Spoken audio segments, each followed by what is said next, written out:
Parents left all 10 rental properties in Florida to me, brother declared. I showed the trust grandma, signed, leaving him nothing while I own it all. My older brother Ben got up like he owned the room, tapped his glass, and declared with the biggest smile during the inheritance meeting in our Tampa family home. Mom and Dad made the decision to leave me all 10 of their Florida rental properties. Sorry you don't get anything, Emily. The space blew up. Whistles and cheers. There was even a shout. At last, cousins gave him a pat on the back. Sophie, his fiancée, grinned as if she had won the lottery. And Mom wiped that proud little tear from her eyes. I didn't applaud. I didn't even blink. His fork froze halfway to his mouth as I addressed him directly, saying, calm as ever, Dad. You forgot one thing, didn't you? Ben's grin disappeared. Sophie paused her drink. Suddenly, 32 people fell silent. The AC was humming, as you could hear. Everyone in the room realized in that instant that the script they had spent months practicing was going to burn.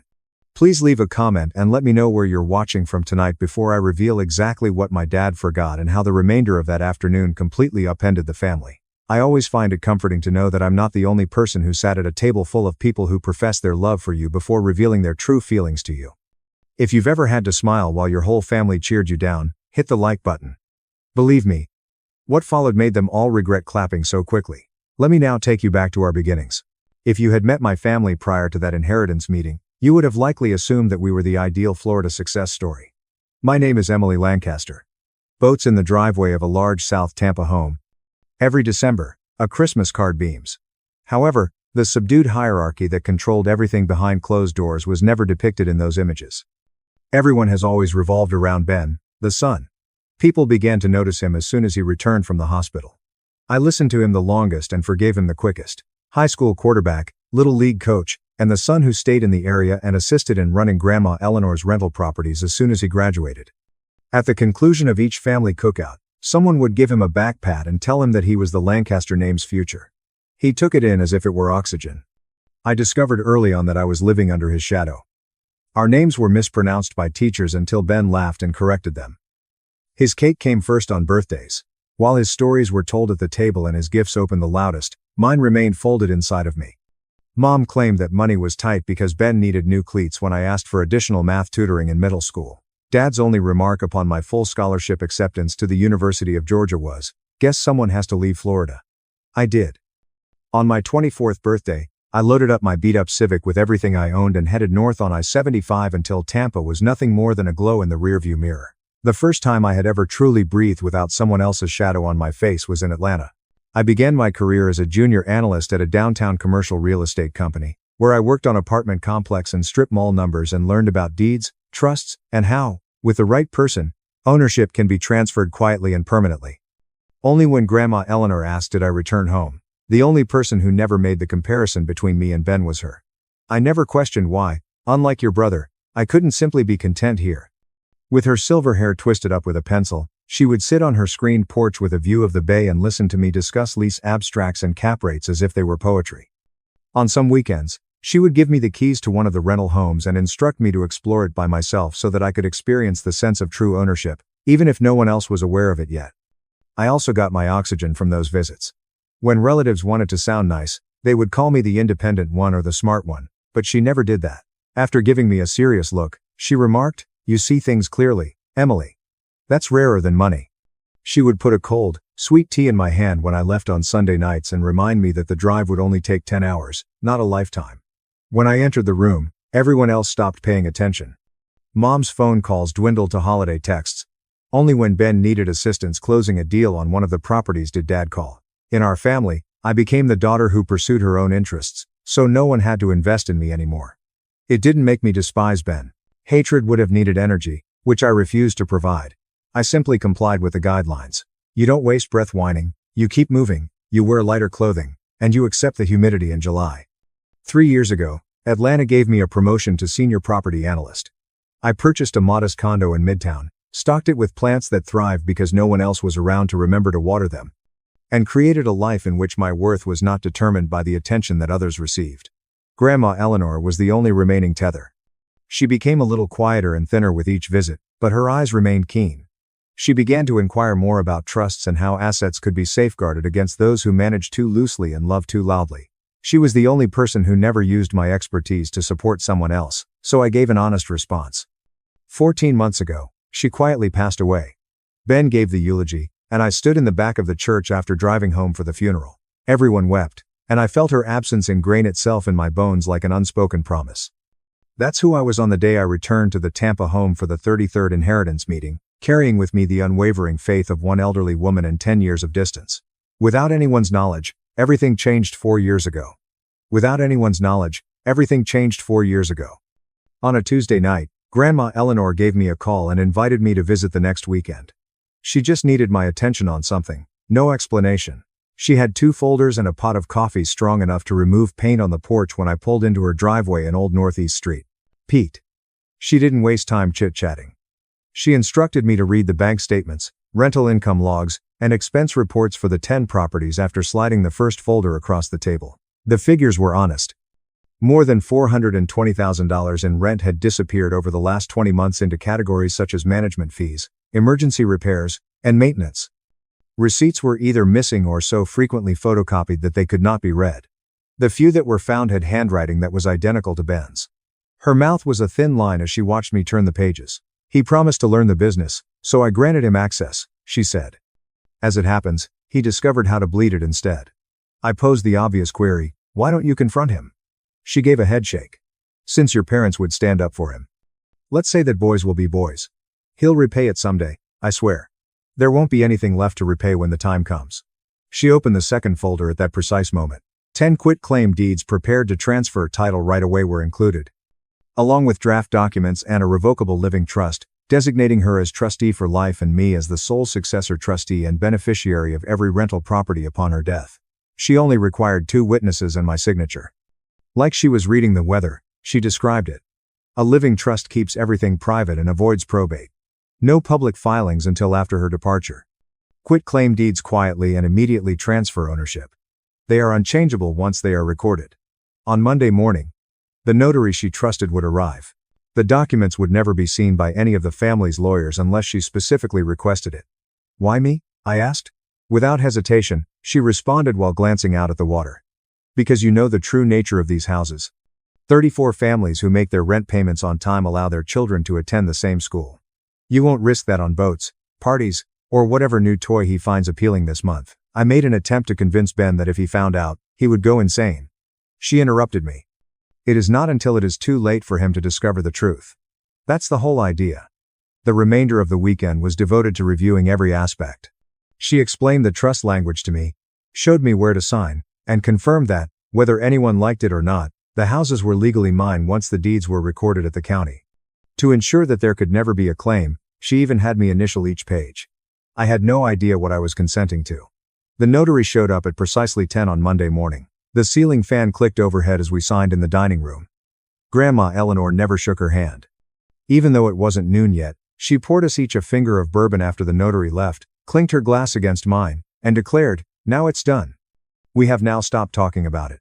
On the graves of her parents, she forced me to swear that I would not speak until the day someone attempted to take what was no longer theirs to give. I promised her. That evening, we watched the smoke curl up into our palms as we burned the extra copies in the outdoor fireplace. On the surface, nothing changed over the following 3 years. Ben continued to brag about his portfolio while collecting rent checks. His parents continued to compliment him on his increased responsibility. Every couple of months, I continued to drive down from Atlanta to check on tenants when Grandma Eleanor asked, fixing what needed to be fixed rather than making up excuses to spend money. Because no one ever bothered to check, no one noticed that Emily Lancaster was now listed as the owner of the record in the county records. After that, Grandma Eleanor's health began to deteriorate more quickly. She asked the same question each time I visited, but she spent more days in bed and fewer on the porch. Our secret, though. Every time, I said, yes. We adopted it as a ritual. There were 2 words that had all the meaning. She held my hand so tightly that her ring sliced through my skin the last time I saw her alive. Recall that paper consistently outperforms promises, she muttered. Then she grinned as if she had just won a wager that no one else was aware was on the table. Mom called to ask me to stay an additional day 8 months ago, immediately following Grandma Eleanor's funeral. With a tone akin to delivering bad news, she stated, "We need to talk about the property.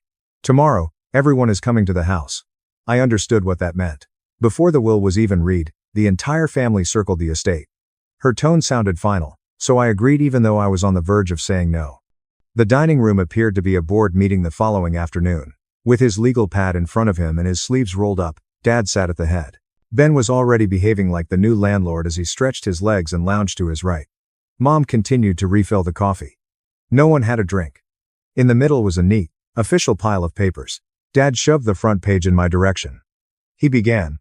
It's just a simple waiver. In order to prevent future confusion, we need your signature stating that you do not anticipate receiving a portion of the rentals, even though we are keeping everything in the family. I looked at the title, Real Property, and Waiver of Inheritance Interest. Below is a neat list of 10 addresses. My heart continued to beat steadily. I had witnessed worse surprises. Before I could say anything, Mom interrupted me. It's just paperwork, darling. Ben is staying here and taking care of everything on a daily basis. It makes sense that he should have complete authority. This simply maintains harmony. Ben smirked as he twirled a pen in his hands. Yes, Emily. No one wants attorneys involved. We're done once you sign it. I retracted the paper by 1 inch. Nothing will be signed by me. The temperature in the room dropped. Dad raised his eyebrows. When Mom touched the coffee pot, her hand froze. Dad was the first to recover. Don't be difficult, please. Nothing is being taken away from you in this situation. It has to do with clarity. I gave him my full attention. Whatever Grandma Eleanor had in store for me, I refused to sign away. Quiet. Ben ceased to spin the pen. Mom made an emotional attempt. Your grandmother wanted to provide for the family. She would be upset if we got into a fight. I remained motionless. I take it she's not here to see anything? I'm not fighting, either. Simply put, I'm not ceding my rights. When I was 10 and late for curfew, Dad leaned forward and lowered his voice. We're attempting to take the simple route, Emily. Ben spent years renovating those homes. I nearly burst out laughing. Perhaps years of stuffing his own pocket. At last, Ben's annoyance broke through the casual gesture. Atlanta is where you call home. You're not even interested in them. Why make this difficult? I said, because they're not yours to give. On cue, Mom's eyes filled with tears. After everything we've been through, all we want is for everyone to be happy. Mom is dying. A classic move. Bring up the recent demise. Give the impression that refusal is cruel. I got to my feet. I apologize for your distress, but I will not be waving. Dad gave the table such a forceful slap that the cups rattled. This is absurd. You act as though we're robbing you. I grabbed my keys. No, I'm behaving as though I know exactly what belongs to her. Red-faced. Ben stood. You're being self-centered. Common. I moved to the door and stopped just long enough to say one sentence. Being selfish means believing that you can easily revoke someone's wishes by signing them. Mom's voice cracked as she called after me. Please don't go like this, Emily. I didn't look back. When you're prepared to honor what Grandma Eleanor truly desired, I'll see you. Behind me, the screen door slammed. Ben mentioned that I always play the victim in a mutter. His father is telling him to relax. This time, Mom is actually crying. I climbed into my car, rolled down the windows, and breathed in the scorching Florida air. The whole 10-hour journey back to Atlanta. They believed I was having a tantrum for the next few weeks. Group texts about the family's recovery and future. Dad left a series of increasingly irate voicemails. I didn't respond to any of Ben's messages, but he did send one, grow up. Rather, I made new copies of the recorded deeds, stored them in a fireproof folder, and bided my time. I was aware that they were preoccupied with creating a narrative in which they were the heroes and I was the troublesome youngster who was unable to let go of a grudge. They were unaware that I couldn't let go of the resentment. The invitation showed up in my Atlanta mailbox 2 weeks ago, a formal celebration of Margaret Lancaster's legacy printed in raised lettering on thick cream cardstock with a gold border. A note in Mom's flawless cursive was inside. Come celebrate the future of the family properties and honor Grandma Eleanor's wishes. At 3 on Saturday. You have been missed. I was fully aware of its nature. They believed they had earned the victory lap. That same day, the group chat blew up. Aunts and cousins enjoyed every word of Ben's selfie, which he shared in front of one of the rental homes. Sophie commented, heart emojis and so proud of my future husband. Ben wrote, big things coming for the Lancaster portfolio. I didn't respond when someone joked, Emily better show up this time. Instead, I packed the rolling suitcase I typically bring on business trips and cleared my weekend. 3 labeled folders, color-coded tabs, and a flash drive containing high-resolution scans of each recorded document were found inside. Before the sun came up on Friday, I zipped it shut, packed the car, and headed south on I-75 for the 10-hour drive that I could now make without looking. Even through the windshield, I could feel the tension growing closer to Tampa. Palm trees replaced billboards, followed by the well-known exit signs. I was reminded of my reasons for leaving and returning at each mile marker. I checked my phone during my one gas stop outside Ocala. There are 24 new messages in the family thread, all of which are excited about Ben taking charge. In a private text, Dad expressed his desire to move on from everything. I kept it in red. My stomach had settled into the icy calm I experienced before closing a multi-million-dollar deal by the time I crossed the Howard Franklin Bridge, the bay shimmering in the afternoon sun. I no longer felt anxious. I was prepared. On Saturday, I arrived at the old neighborhood shortly after noon. Cousins from Orlando were already parked in a line along the street. The property manager from Naples, Uncle Ray, had been paying the wrong person rent for years. Caterers were unloading trays of shrimp and mini crab cakes from white tents scattered across the backyard. Under the oak tree, a bartender set up. There was no meeting here. It was a coronation. Mom ran over in heels, arms wide open as if nothing had happened, after spotting me in the driveway. She gave me an overly tight hug and said, "You made it. Everyone's asking about you." The air is clouded by perfume. Dad trailed behind, giving me a shoulder clap with the artificial toughness men employ when they're acting like nothing's wrong. His gaze shifted to the suitcase in my grasp as he remarked, "It's nice to have the entire family together." Sophie was glued to Ben when he came out on the porch, both of them holding mimosas. In a mock toast, he raised his glass. Sophie chuckled and muttered something that made him laugh even harder. Look who decided to grace us with her presence. A couple of cousins made clumsy waves. Most of them pretended not to notice our chill. The house smelled of ambition and lemon polish inside. The entry table was lined with framed pictures of Ben shaking hands with tenants. On an easel was a magnified copy of the county tax map. All 10 addresses have red circles around them. Even glossy brochures titled The Lancaster Family Rentals, A New Era had been printed. I parked my suitcase next to the couch, in everyone's direct line of sight, after wheeling it through the living room. For half a second, Mom's smile wavered. Dad cleared his throat. Ben arched an eyebrow but remained silent. People continued to come. Mr. Hargrove, the family lawyer, accepted the congratulations and shook hands as if he had already submitted the paperwork. Tenants who had received the courtesy invitation milled about, looking perplexed but grateful for the complimentary food. Ben's childhood pal slapped him on the back and inquired about the closing date. As Corner took a bottle of water and the room grew more certain that the story had already been written, I struck up a conversation. They tried to keep me out, but every congratulation they gave my brother fell like another brick in the wall. With a diamond in her left hand that glinted in every light, Sophie sailed by wearing a sundress. She pointed to the brochures and said, "This is going to be our future." To a group of aunts. "Before we even say I do, we have 10 reliable sources of income." Ben smiled, putting his arm around her waist and taking the compliments as if they were his natural inheritance. Counting faces. I stood by the window with the handle of my suitcase still in my hand. Give or take 34 people. There were enough witnesses to prevent anyone from later claiming they were unaware of what was about to happen. By the time Ben got up, the living room was crowded. Raising the champagne flute, he spoke as if he had been practicing it for weeks. He started with that practiced smile. "I just want to thank Mom and Dad for trusting me with Grandma Eleanor's legacy," he said. "As of today, all 10 rental properties are officially under my name. The family tradition continues stronger than ever." The glasses were removed. The room echoed with cheers. Ben heard someone yell. After one cousin began clapping, the others did the same until the sound reverberated off the walls. With the wheels clicking on the hardwood, I rolled the suitcase forward after waiting for the noise to reach its peak. All heads turned. In midair, the clapping stopped. I paused next to the coffee table, flipped the lid open, and clicked the latches. The tidy stacks inside were the focus of 32 pairs of eyes. Dad was the first to find his voice. I didn't respond to him when he asked, "Emily, what is this?" I took out the first quitclaim deed, placed it face up on the table, and held it up so the notary seal was visible. Then the second, third, 10, all of them with the raised seal of the Pinellas County Clerk and the bold signature of Grandma Eleanor. The Revocable Living Trust, with the successor trustee section highlighted in calm yellow, followed, thick and bound. Like a period at the end of a sentence, I put it on top. I didn't look at Dad until then. His face was so pale that I thought he might pass out. "You really forgot this existed, didn't you?" he asked. Mom's hand shot to her lips. Ben gazed at the documents as though they were written in a foreign tongue. The family lawyer, Mr. Hargrove, moved forward and adjusted his glasses. He picked up the trust and looked at the signature page first, then the asset schedule with all the addresses. Cross-checking the quitclaim deeds against the county stamps made his fingers move more quickly. He slowly raised his head. He stated, These are recorded. In a flat voice. All of them. 4 years prior. The record is legally owned by Emily. No probate interest remains to be distributed.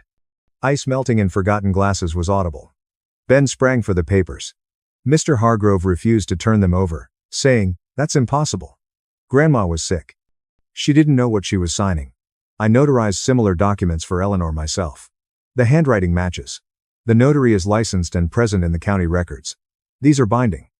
At last, I spoke clearly and calmly once more. Grandma Eleanor was well versed in her role. She ensured that the homes were given to someone who would defend the occupants rather than harm them. Dad sat back down firmly after attempting to stand. "No," I replied.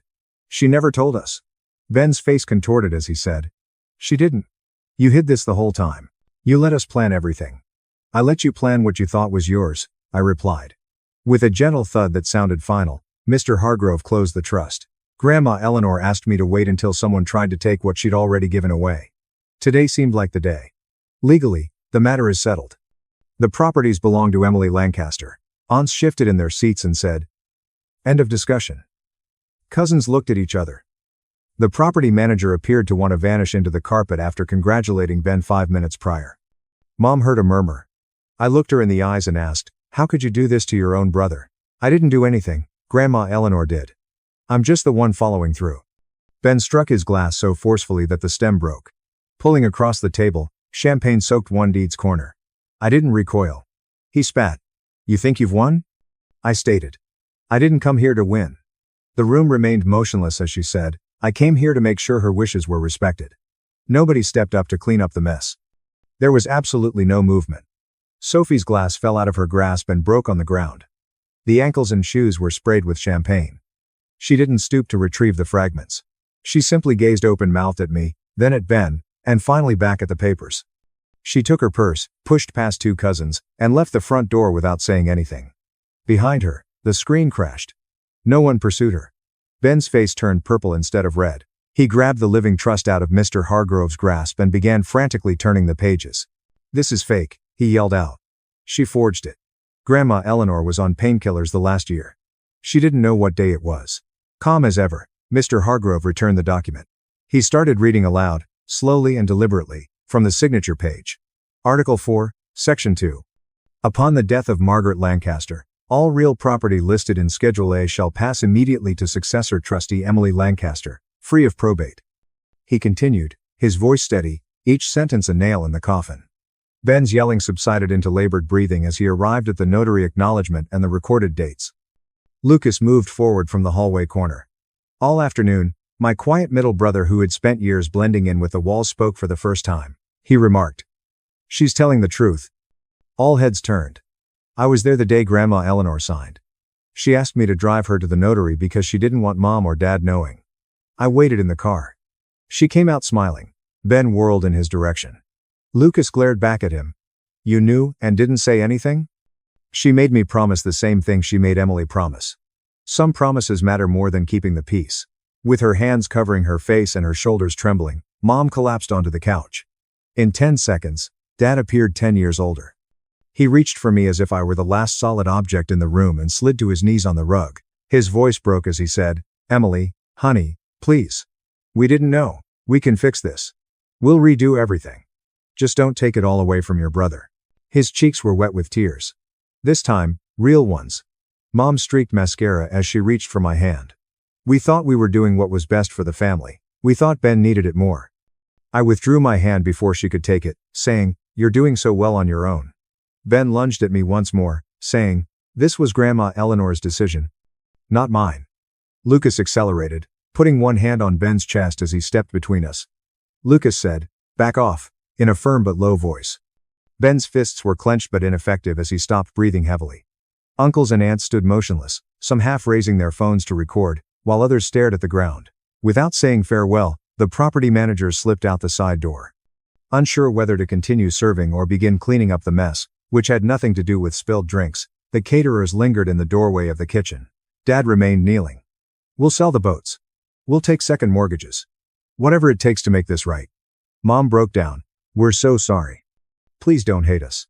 I glanced at them both, then at Ben, who was trembling with anger, and finally at Lucas, who was standing steadily next to me for the first time in our lives. When I said, "I don't hate you." I shut the suitcase, secured it, and raised the handle, but I'm done fixing things for people who never saw me as part of the solution. Clearing his throat, Mr. Hargrove said, "I'll prepare the necessary notices to all tenants and financial institutions first thing Monday. Ownership transfer is already complete. This is purely administrative." Ben sounded like an injured animal. "Into a throw pillow?" Mom cried. Dad merely gazed at the ground. I grabbed my keys. The dust had settled after 3 months, but nothing had changed. The dust had settled after 3 months, but nothing had changed. Ben's name vanished from all vendor contracts, bank accounts, and leases associated with the 10 properties. New payment instructions with my name at the top began to be sent to tenants. The majority of them were unaware of the shift at all.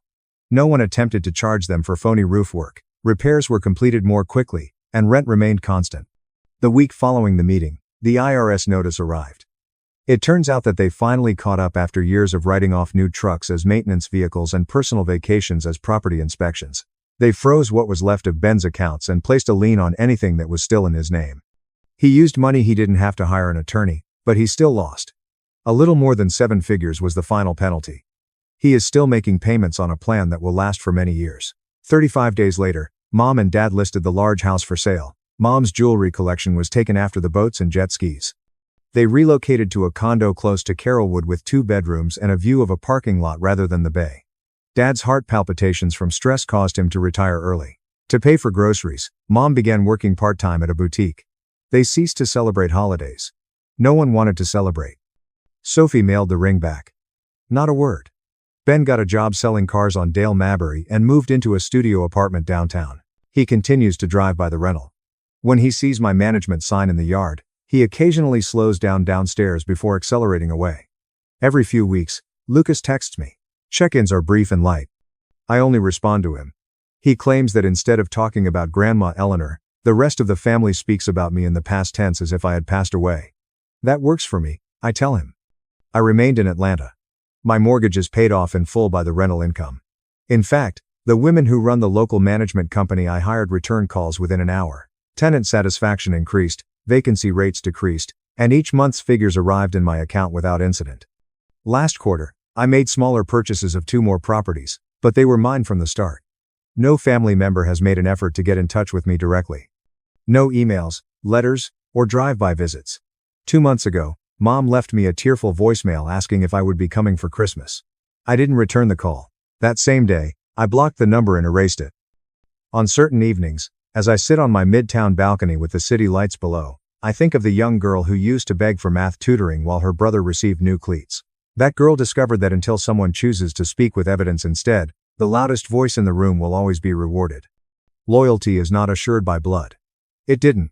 The only things that ever kept me safe were a promise I kept when it mattered most, and an elderly woman who could see the future clearly enough to write it down. The fireproof folder is still with me. It is located on the top shelf of my closet and contains every deed, trust page, and recorded stamp. I hardly ever look at it. I don't have to. Bills are paid by the houses. The tenants remain content. And no one who used to call themselves family calls my phone. Eleanor, Grandma, was correct. Paper consistently outperforms promises. Additionally, some doors remain closed forever after you close them. My mom ignored me in labor because she was busy with her sister's toddler. My viral hospital photo exposed my family's toxic lies to 35,000 people overnight. The year 2024 was the occasion of my celebration of Mother's Day, which occurred precisely 7 weeks into my pregnancy with my first kid. After going through 2 terrible losses that had nearly pushed my marriage and my sanity to an unparalleled level of collapse, I sat by myself in my kitchen in Denver, Colorado. I had been through a lot. In spite of the fact that the sun was shining brightly over the counters in the morning, I was shivering through the entire process. My hands started shaking violently as soon as I accessed Facebook that I had been using. That turned out to be the situation. It was a picture that had been professionally edited that was uploaded by my mother, Martha. The picture was of my sister's son, Liam, who was 2 years old at the time. The caption read, "Blessed with the most beautiful grandchild, my heart is so full, the absolute light of my life." Absolutely no mention of my name was made at any point. The fact that I was pregnant, her second grandchild, was never brought up in conversation, despite the fact that I was carrying it. It was not possible to check in using text message. We did not receive a phone call. Absolutely none of it. On 60 separate occasions, I had been the one who drove my mother to chemotherapy facilities. Due to the fact that her insurance company simply refused to pay for her specialist therapy, I was required to pay a total of $24,000 out of my own personal funds without any reimbursement. Through each and every horrible MRI scan, each and every fever that occurred at midnight, and each and every attack of extreme nausea, I had held her little hand, which was quivering. I had continued to do so throughout the entire ordeal. When I was sitting in my kitchen on Mother's Day, completely terrified of losing another kid, she did not even recognize my existence. This was despite the fact that she was aware of my existence. As a side note, my name is Clara. For as long as I can remember, I have been the daughter who is not seen. I am 32 years old, and I have had the honor of being the daughter who is not seen. On the other hand, in order for you to fully comprehend the devastating consequences that resulted from the occurrences that took place in my delivery room, I will need to take you back to the moment when this nightmare first began. My mother was diagnosed with breast cancer in the month of March 2019, and the diagnostic was that it was an aggressive form of the disease during stage 2. The Mile High Medical Center, which is situated in Denver, was the organization that provided her with medical care. I was 27 years old at the time, and I had been working as an English teacher in a high school institution for a little more than 3 years at that point in time. My sister Chloe, who was 30 years old at the time, was living in Seattle, Washington, which was around 1,300 miles away from where I was. My mother contacted me on a Tuesday, which appeared to come out of nowhere. I was really surprised by her call. The tone of her voice was low and reedy, and it was shaking with the sheer terror that she was experiencing. "Clara, they found a lump. It's cancer. I need you." I was in the middle of grading individual essays at that same moment. I immediately went to my principal and asked for an emergency leave of absence for the rest of the week. After that, I drove straight to my parents' house. My first steps consisted of going to my principal. Chloe received a text message from me in the evening informing her of the news that had occurred. And what was her response? "Oh my God, that's so sad. I can't fly in right now though, work is absolutely crazy and my anxiety is acting up. You're closer anyway, keep me posted." As a result, that became the standard that will never be altered. When I wasn't as far away, it was an option for me to go. I was expected to completely destroy my own life in order to guarantee that the family would continue to exist. This was the expectation that was placed on me. When I finally drove my mother to her first appointment with the oncology section, it was 3 days after the initial appointment. One day, I was fortunate enough to have the chance to speak with Dr. Sarah Sterling. Dr. Sterling was a skilled and forthright oncologist who had managed to overcome breast cancer herself. She was 50 years old at the time. She emanated an extremely grounded presence that placed patients at rest, despite the fact that the medical ward was filled with an intimidating and antiseptic atmosphere. It was a large red binder that I had brought with me as I went about my business. Instead of just sitting there, I decided to conduct an interview with Dr. Sterling. In particular, I inquired about the specific stage of the disease, the treatment protocols, the white blood cell counts, the dietary restrictions, and the long-term unfavorable repercussions of the sickness. The inquiry, "Are you a medical professional?" was posed by Dr. Sterling after she had stopped writing on her clipboard, looked at me through her glasses, and then asked herself the question. I said no, with a slight tremble in my voice. I was responding to the question. "I'm a teacher. I just need to make sure my mom survives this." My mother continued to sit there, staring blankly at the wall, without making any sound at all. He gave her a quick glance, and then said, "You are extremely fortunate to have a daughter like this." My mother did not utter a single word in reaction to this comment. It was as if she had nodded her head. My notes were taken with great care over the course of the subsequent 2.5 years, and I filled the red binder with hundreds of pages of notes that I had taken. My mother had 60 chemotherapy appointments, and I was the one who drove her to each procedure. I used a shoebox to store the receipts for parking charges that I had incurred. It was a horrible struggle that lasted anywhere from 5 to 7 hours for each and every time. At the infusion facility, where we would be seated, we would be surrounded by the hum of fluorescent lights and the smell of medical substances that had a metallic quality associated with them. During the time when she was frantically spitting up, I would hold a plastic bowl that was placed under her chin, when Basin would be there. While I was reassuring her in a low voice that everything was going to be okay, I rubbed her back and offered her some ice chips. During this challenging period in my life, Julian, who is now my spouse, and I first became acquainted with one another. By profession, he is a paramedic. You and I had a conversation in the hospital cafeteria, when I was crying over a billing statement. I was crying because of the statement. If they had been met with a young lady whose entire existence was centered around the death of her mother, the vast majority of men would have fled from her. No, Julian was not the one who fled. After I had taken a seat, He went out and bought me a cup of coffee, and then helped me organize my paperwork. My mother was in need of a substantial medical treatment toward the end of the year 2020. At some point, Chloe came to the conclusion that she would be a blessing to us by being here with us. From Seattle, she traveled by plane for exactly 48 hours before arriving in the city. During that span of time, she posted 22 stories to her Instagram account. Pictures of the waiting area at the hospital, pictures of her carrying a cup of coffee that appeared to be filled with sorrow, and pictures of flowers that she purchased with the credit card that belonged to my father are all included in the collection. The subtitles included explanations of her terrible experiences, as well as her fear and the anguish she was experiencing. Even though I had been sleeping on a plastic medical chair for a whole week in a row, she did not post a single photo of me on any of her social media sites. This is despite the fact that I had been sleeping every single day. It was necessary for me to bite the inside of my face till it bled in order to prevent myself from crying when Chloe abandoned me. I had to bite my face that was bleeding because my mother was crying and said, "It was so incredibly selfless of her to fly all this way." I had to bite my cheek because it was red. When that time came, the invoices were delivered. My mother's insurance policy did not cover a specific targeted therapy that was ordered by Dr. Sterling, and there was a substantial gap in coverage between the two. The total amount of money that was paid out of pocket was $24,000. Both of my parents did not have it in their possession. While my father, Arthur, was in the process of retiring, he was experiencing a condition of anxiety. On the phone, I got in touch with Chloe. "We need to split Mom's medical bill. It's $12,000 each." Chloe let out a loud sigh into the phone, which was very noticeable. "Clara, things are so tight right now. I just signed a lease on a luxury apartment. Can you just put it on your credit cards for now? I swear I'll pay you back in installments." My bumbling moron that I was, she was able to deceive me. In order to make sure that my mother's treatment would not be delayed, I completely emptied my savings and utilized 2 high-yield credit cards to their full capacity in order to pay the Mile High Medical Center $22,000. This was done in order to guarantee that my mother would not have her treatment delayed. In spite of the fact that Chloe never sent me a single penny, I saved the receipt in a folder that I referred to as Mom's Lifeline.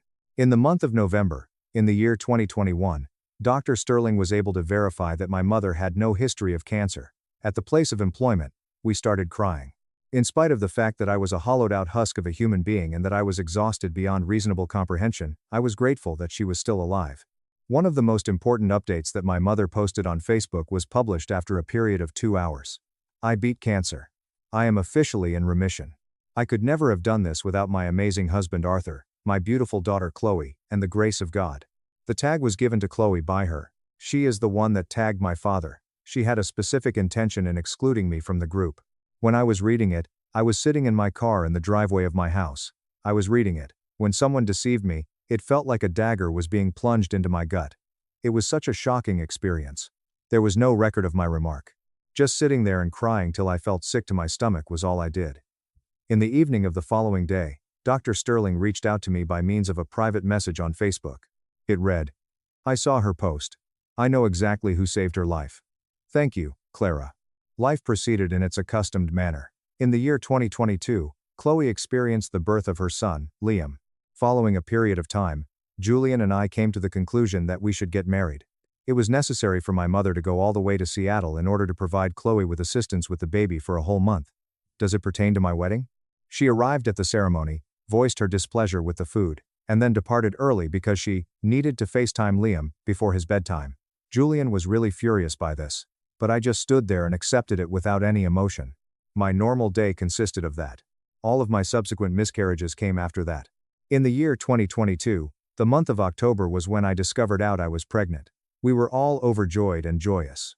Unfortunately, I was 9 weeks along in my pregnancy when I lost the baby. In spite of the fact that Julian was working a shift that lasted 4 hours, I was at home by myself. I was crying so hard that I was unable to breathe when I suddenly collapsed on the chilly tiles of the bathroom. I don't know what happened. The bleeding was very severe. Following the conclusion of the event, I got in touch with my mother. "Mom," I said with a lethargic sigh, "I lost the baby." It was possible for me to hear the cartoons that were playing in the background where I was. For the second time, she was going to pay Chloe a visit. She screamed out to Clara, "Oh, Clara, I'm so sorry," with a tone that was entirely preoccupied and uninterested in the current situation. "But you're young. You'll just try again. Listen, I have to let you go. Liam just spilled his juice and Chloe is stressing out." I ended the call with her. 2 minutes and 40 seconds was the total amount of time that the call lasted. She did not pick up the phone when I inquired about how I was doing. In July of 2023, when I was 11 weeks along in my pregnancy, I had another miscarriage. This time, it was not a healthy pregnancy. During this particular instance, I did not even try to make the effort to call my mother. I reached out to Julian, who was returning home in the ambulance, and I also called Dr. Sterling, who had developed into a reliable confidant over the course of our friendship. Both of these individuals were on their way home. When I was crying, Dr. Sterling came to my house, got down on my couch, and embraced me with his arms. He did this while I was crying. I had completely severed all links with my biological family by the time I became pregnant for the third time, which occurred around the beginning of 2024. I had completely cut off all communication with them. After I had been pregnant for more than 6 months and had reached the point where I could no longer hide the bump, I finally decided to let them know about my pregnancy. An announcement was made via text message to the family group chat, which stated as follows: Julian and I are expecting a baby girl in November. It was 6 hours later when Mom finally responded, and she said, "Congratulations." Chloe's comment, which she provided 8 hours later, was cute. When asked about it the following day, Dad responded with, "Good news." My feelings were not inquired about by anyone. The past losses that I had experienced were not inquired about by anyone. None of the individuals made a request for the deadline. Consequently, we have arrived at the Mother's Day of 2024, bringing us full circle. During the time when my mother went on social media to proclaim that Liam was her most beautiful grandchild and that her heart was full, she completely disregarded the reality that I was in the process of developing a child inside of me.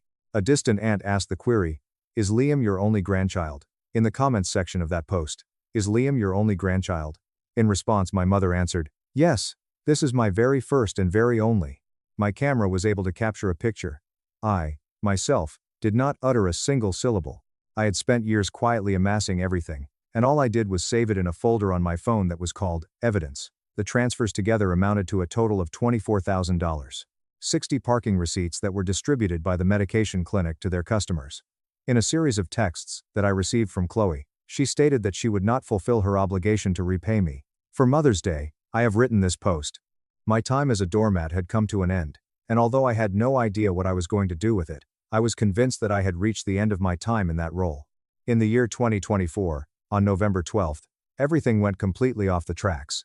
It was exactly 39 weeks into my pregnancy when my water broke, and it happened at 2 o'clock in the morning. The contractions hit me like a freight train, and it was a really uncomfortable experience. While we were driving through the frigid night in Denver to the hospital, Julian was able to keep me calm thanks to his talents as a paramedic, which kicked in when he loaded me into the car. My labor had already begun by the time the clock struck 6 o'clock in the morning. It caused unbearable agony to the patient. I was scared of the potential of losing this kid after everything that we had been through up until that point. At the time that I made the decision to pick up my phone and make a FaceTime call to my mother, I was in a position of complete and absolute vulnerability. There was a total of 3 rings before she finally made the decision to decline. Soon after, a text message flashed on the screen, which said, "I am currently busy with Liam. He is having a temper tantrum about his pancakes. I will call you later." The message was sent to the recipient. Julian had the ability to see the writing that was written over my shoulder. I thought his teeth were going to break because the jaw he was clenching was so hard that it was going to shatter. It came as a surprise to me when he took the phone from my hand in a kind manner, kissed my forehead, and then declared, "I'm going to make a call." In the morning, at 7:45, the door to my delivery room opened, which came as a complete surprise to me. In no way was I going to be my mother. To be more specific, it was Dr. Sarah Sterling. At the same time that she was wearing casual apparel, which consisted of a thick beige sweater and jeans, she was carrying a large arrangement of pink flowers. Immediately after I lay eyes on her, I fell into tears. I was overcome with emotion. "You came?" After greeting me with a warm smile, she approached me and took hold of my hand immediately. She said, "Try to stop me," and I complied. The labor nurses gave off the impression that they were confused. An individual among them raised the inquiry, "Are you the grandmother?" to the other. During the time that she was looking at me, Dr. Sterling's eyes were shining brightly. It was a vicious noggin that I gave. "She's a member of the family," I said. Over the course of the subsequent 3 hours, Dr. Sterling and Julian helped me navigate the most challenging physical obstacle I have ever faced in my entire life. In response to my cries that I was unable to finish the assignment, Dr. Sterling stepped closer to me and said, "You carried the weight of your mother's life on your shoulders for 2 years, Clara. You are the strongest woman I know. You can do this." This was in response to the fact that I was unable to complete the task. At 10:42 inches the morning, I gave birth to my daughter, who is now known as Maya. Her weight was 7 pounds, she was screeching, she was in fantastic health, and she was just lovely. During the time that Julian was not hiding his tears, he disconnected the cable. When I was crying, Dr. Sterling used a cloth that had been cooled to wipe away my tears. Immediately after we had done washing up and settling in, Dr. Sterling asked if she may hold Maya. She was unsure whether or not she could do so. When our daughter was in her arms, Julian took her in a loving and compassionate manner. At the time when Dr. Sterling was observing my child, she was seated in the rocking chair that was located near the window. During this time, the tears that were falling down her cheeks were caught by the sunlight that had come in from the morning. The two of them were captured in a snapshot that Julian took. It was a perfect example of love that had not been tampered with in any way. Clara, would it be possible for me to post this picture on my Facebook page? I would like to share it with my network. Dr. Sterling then turned his head to gaze at me and asked me this question. Even though I was totally exhausted, I was overjoyed at the prospect. I reassured her, of course, and she agreed. I was totally oblivious to the fact that she was going to write something. More than just a cute image of a baby, Dr. Sterling's message contained a number of crucial details. My family was the target of a nuclear strike that she planned and executed strategically. After accessing her phone, she went to the Facebook page of my mother and took a screenshot of the post that was published on Mother's Day. She downloaded the screenshot and saved it to her phone. My mother has referred to Liam as her only grandchild in the message that she has written. Immediately after that, she began working on her own post. This is what the text said. 5 years ago, Clara Vance sat in my oncology office with a red binder, determined to save her mother's life. She drove her mother to 60 chemotherapy appointments. She used her own savings to pay $24,000 out of pocket to ensure that her mother received treatment that could save her life when her insurance company failed to pay for it. She sat through every hour of her mother's vomiting, tears, and terror. She was determined to save her mother's life. When Clara's mother went into remission, she was publicly excluded from the thankfulness. When Clara suffered 2 terrible miscarriages, her family disregarded her. 2 weeks ago, her mother publicly declared that she only had 1 grandson, disregarding Clara's pregnancy. Clara's mother neglected her pregnancy. Clara went into labor this morning, and she called her mother to let her know that she was going to be busy baking pancakes for her sister's child. However, her mother did not answer the call. Clara's labor began this morning. So today, I had the honor of holding Clara's beautiful newborn daughter, Maya. Blood does not make you family. Sacrifice, loyalty, and unconditional love make you family. Clara, you are the mother I hope Maya grows up to be. You gave your mother life, and today, you gave life to a beautiful baby girl. I am so proud to be your chosen family. Not only did she tag my mother, but she also tagged the National Breast Cancer Survivor Network and the Mile High Medical Center, both of which Dr. Sterling had previously marked. Additionally, Dr. Sterling had achieved the maximum number of friends that she could have on her personal Facebook profile, which was 5,000. This was in addition to the fact that she had over 40,000 followers on her public medical advocacy website. It was the algorithm, in concert with the sheer emotional weight of the message, that was responsible for the viral phenomena that occurred almost instantly. The post received 2,000 likes in under 2 hours, which is a small amount of time. I had just woken up from my nap at 4 o'clock in the afternoon, and it had already crossed 15,000 likes by the time I emerged from my sleep. Within a short period of time, it was immediately circulated among a wide range of nursing groups, caregiver support networks, and community pages in the Denver area. A whole and utter blunder was made by each and every one of the remarks. I am a chemo nurse and I see toxic families use the good child all the time. Good for you, Dr. Sterling, for exposing this. Wait, I know Martha Vance. She goes to my church. She is always bragging about her daughter Chloe and her grandson Liam. She literally never mentions Clara. This is absolutely sickening. And $24,000? And the mom ignored her while she was in labor? Absolute trash. At the moment that the clock struck 7 o'clock, internet detectives had already identified the page that belonged to my mother. They came upon the remission message in which she lauded Chloe but disregarded me as a participant in the debate. The comments section of her public photographs was flooded with a large number of submissions. They were successful in locating Chloe's Instagram account, where she was aggressively advertising her perfect mommy image, and they started criticizing her in the comments area as soon as they saw it. Did you pay your sister back the $12,000 you owe her for saving your mom's life while you took selfies? It was approximately 8:15 o'clock in the evening when I noticed that my phone was vibrating off the bedside table. Mom made 14 calls, but none of them were answered. It was not possible to reach Chloe on 22 of her calls. There were 7 calls from Dad that didn't get answered. The phone that Julian was holding was given to him by me. He gave the screen a sneer, looked at it, and then turned it to the Do Not Disturb setting. He then turned himself off. We were able to enjoy a night of full and absolute peace and quiet during the first night that we spent together as a family. After a period of 2 days, we brought Maya back to our residence. A total of 35,000 people have shown their approval of the message that went viral. There was even a local digital news agency in Denver that had picked up the story and published it with the following headline: Denver oncologist's viral post exposes the heartbreak of invisible caregivers. In spite of the fact that my mother had taken precautions to protect her Facebook profile, the damage had already been finished and could not be undone. Prior to that, the entire congregation of her church, her friends from the country club, and our extended family had all been present to witness it. It was necessary for Chloe to shut the comments option on her Instagram account as a consequence of the criticism that she received. She was losing sponsors as a direct consequence of this. A vicious assault on our front door took place on the 3rd day, after we had been back at home after being away for a while. A closer look was taken by Julian at the camera. The act was carried out by my father. In spite of the fact that Julian opened the door, he was firmly positioned within the frame, which stopped him from entering. When my father stated, "I need to see Clara," his face was red with the intensity of his feelings. "She is working on her recovery, and she does not want to see you," Julian said in a frigid tone. "She is not interested in seeing you. This is a family matter.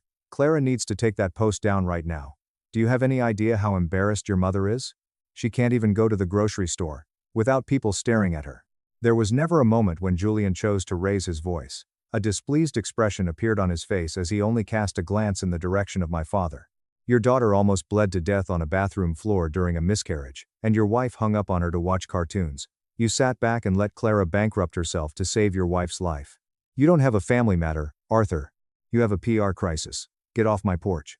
Julian slammed the door behind him, directly in front of his face. I decided to take a seat in front of my laptop early in the evening. I had entirely disregarded my mother and sister's over 80 urgent text messages, despite the fact that they had been sent to me for the purpose of communication. Instead, I opened my email and wrote a note that I would send to Chloe and my parents. I chose to do that instead of doing it. Please find attached the folder marked Evidence. Thank you for your cooperation. According to what I wrote, I sacrificed my mental health, my savings, and my youth for a period of 3 years, in order to save this family from drowning. I did everything so that they could not drown. The chemotherapy ward was the destination of 60 of my trips. A total of $24,000, which Chloe had pledged to share but never actually did, was squandered by me. I sat through the nausea, the tears, and the dread that went through my body. That being said, you withdrew me from your lives the moment you realized you did not require the assistance of a caretaker. Despite the fact that I was in excruciating pain throughout the delivery of your granddaughter, you did not answer my call because you were preoccupied with making pancakes. At the time that my children passed away, you did not care. I was pregnant with Maya, but you didn't seem to care about it. When I was giving birth to your granddaughter, you didn't seem to care about anything.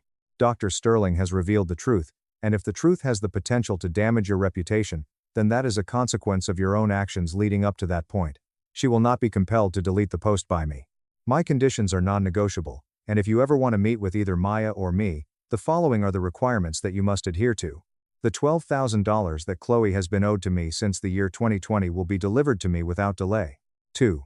A public, unedited post will be published on Facebook by my mother, in which she will express her regret for her behavior and specifically acknowledge the $24,000 that I spent for her, as well as the 60 appointments that I took her to.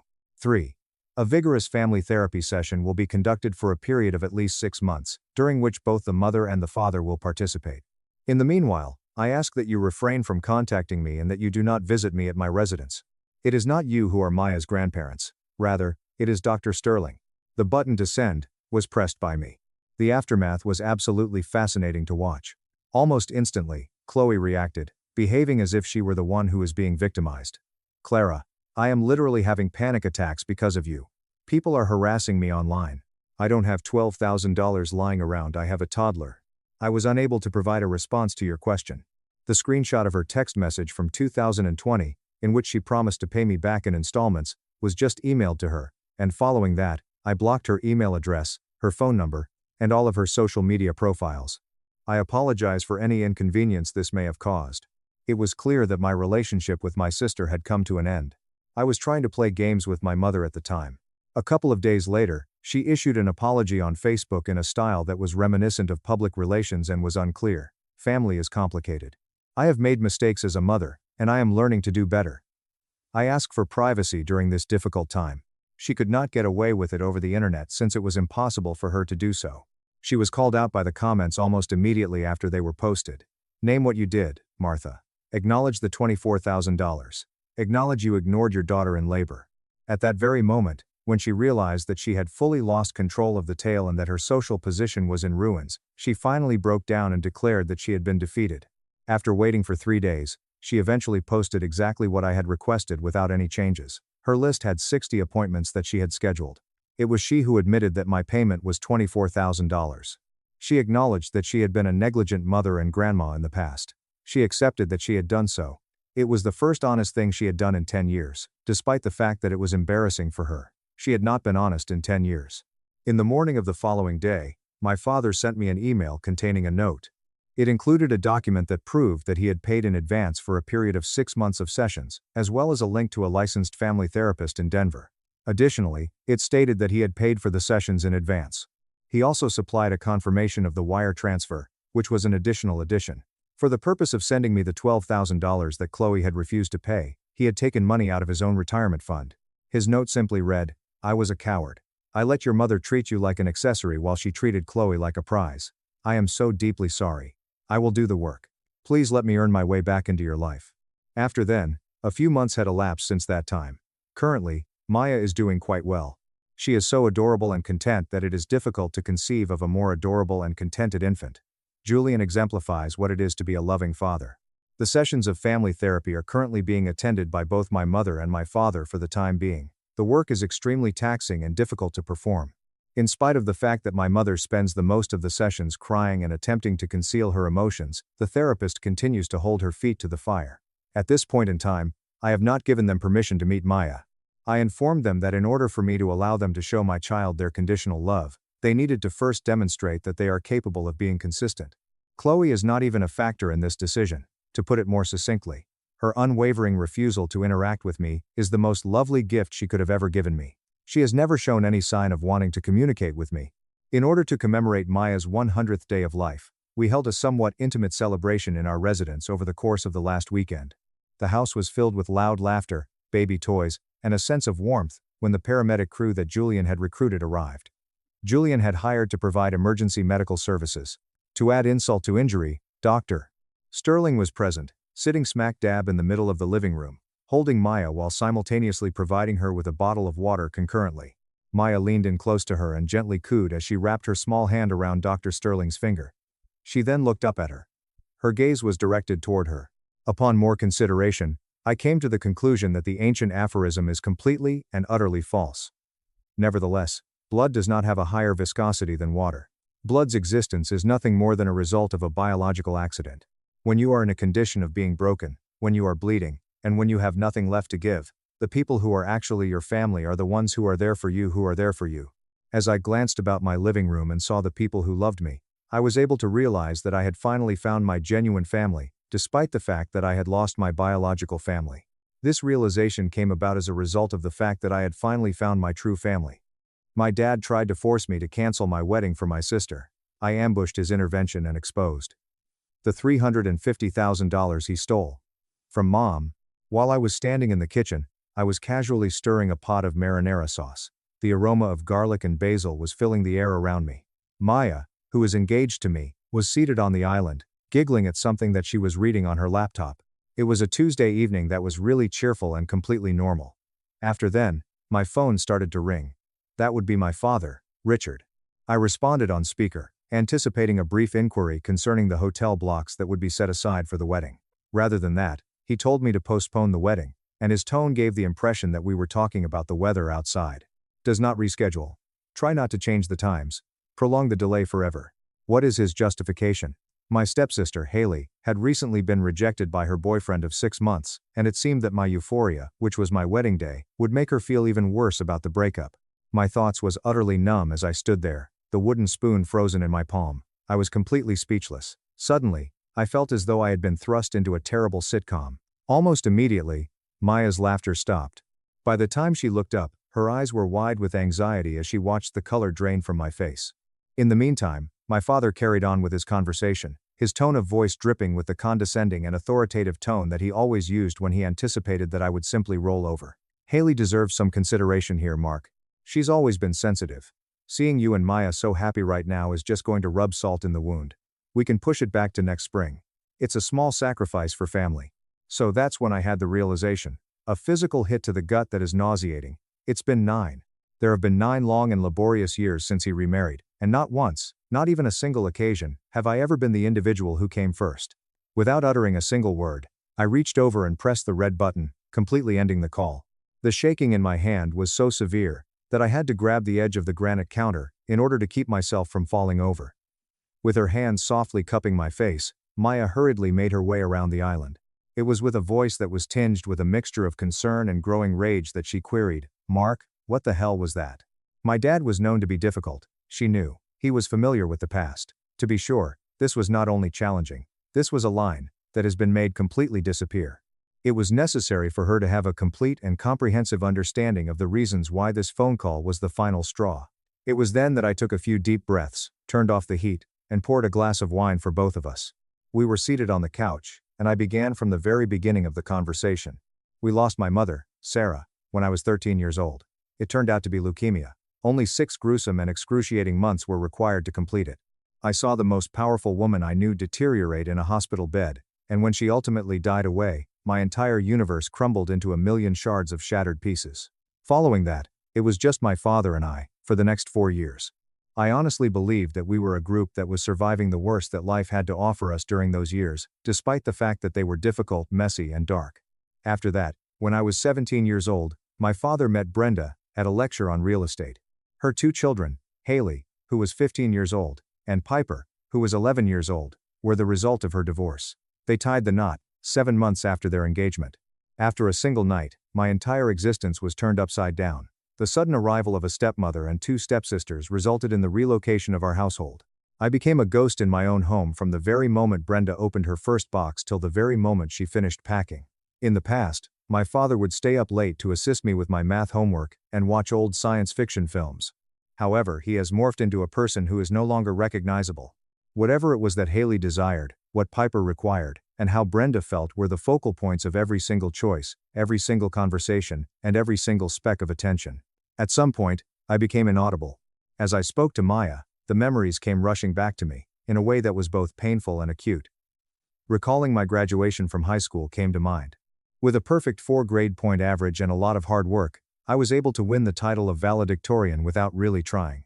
Earlier, I had prepared a speech. For me, it ought to have been one of the moments of greatest pride. However, Dad never saw it. How come? Mostly due to the fact that Haley was competing in a regional cheerleading showcase that very time. This is not a championship at the national level. A showcase that occurs at the end of each season. When I asked him, with genuine confusion and hurt, why he picked that above my graduation, he looked at me as if I were being ridiculous. I was hurt and puzzled. "Mark, Haley has been practicing her tumbling passes for weeks. She'd be absolutely devastated if no one was in the stands. You're strong, you get it." As I stood on that stage and delivered my valedictorian address, I noticed that Maya's parents were roaring for me in the audience. However, in the first row seat that should have been occupied by my own father, there was nothing but empty space. Then there was the trust fund for the college. My mother had a very realistic approach to financial matters. In the time leading up to her illness, Mother had begun putting money aside expressly for my schooling. After my mother passed away, my father made numerous assurances to me that the funds were already in a bank account, ready to be used to pay for my education.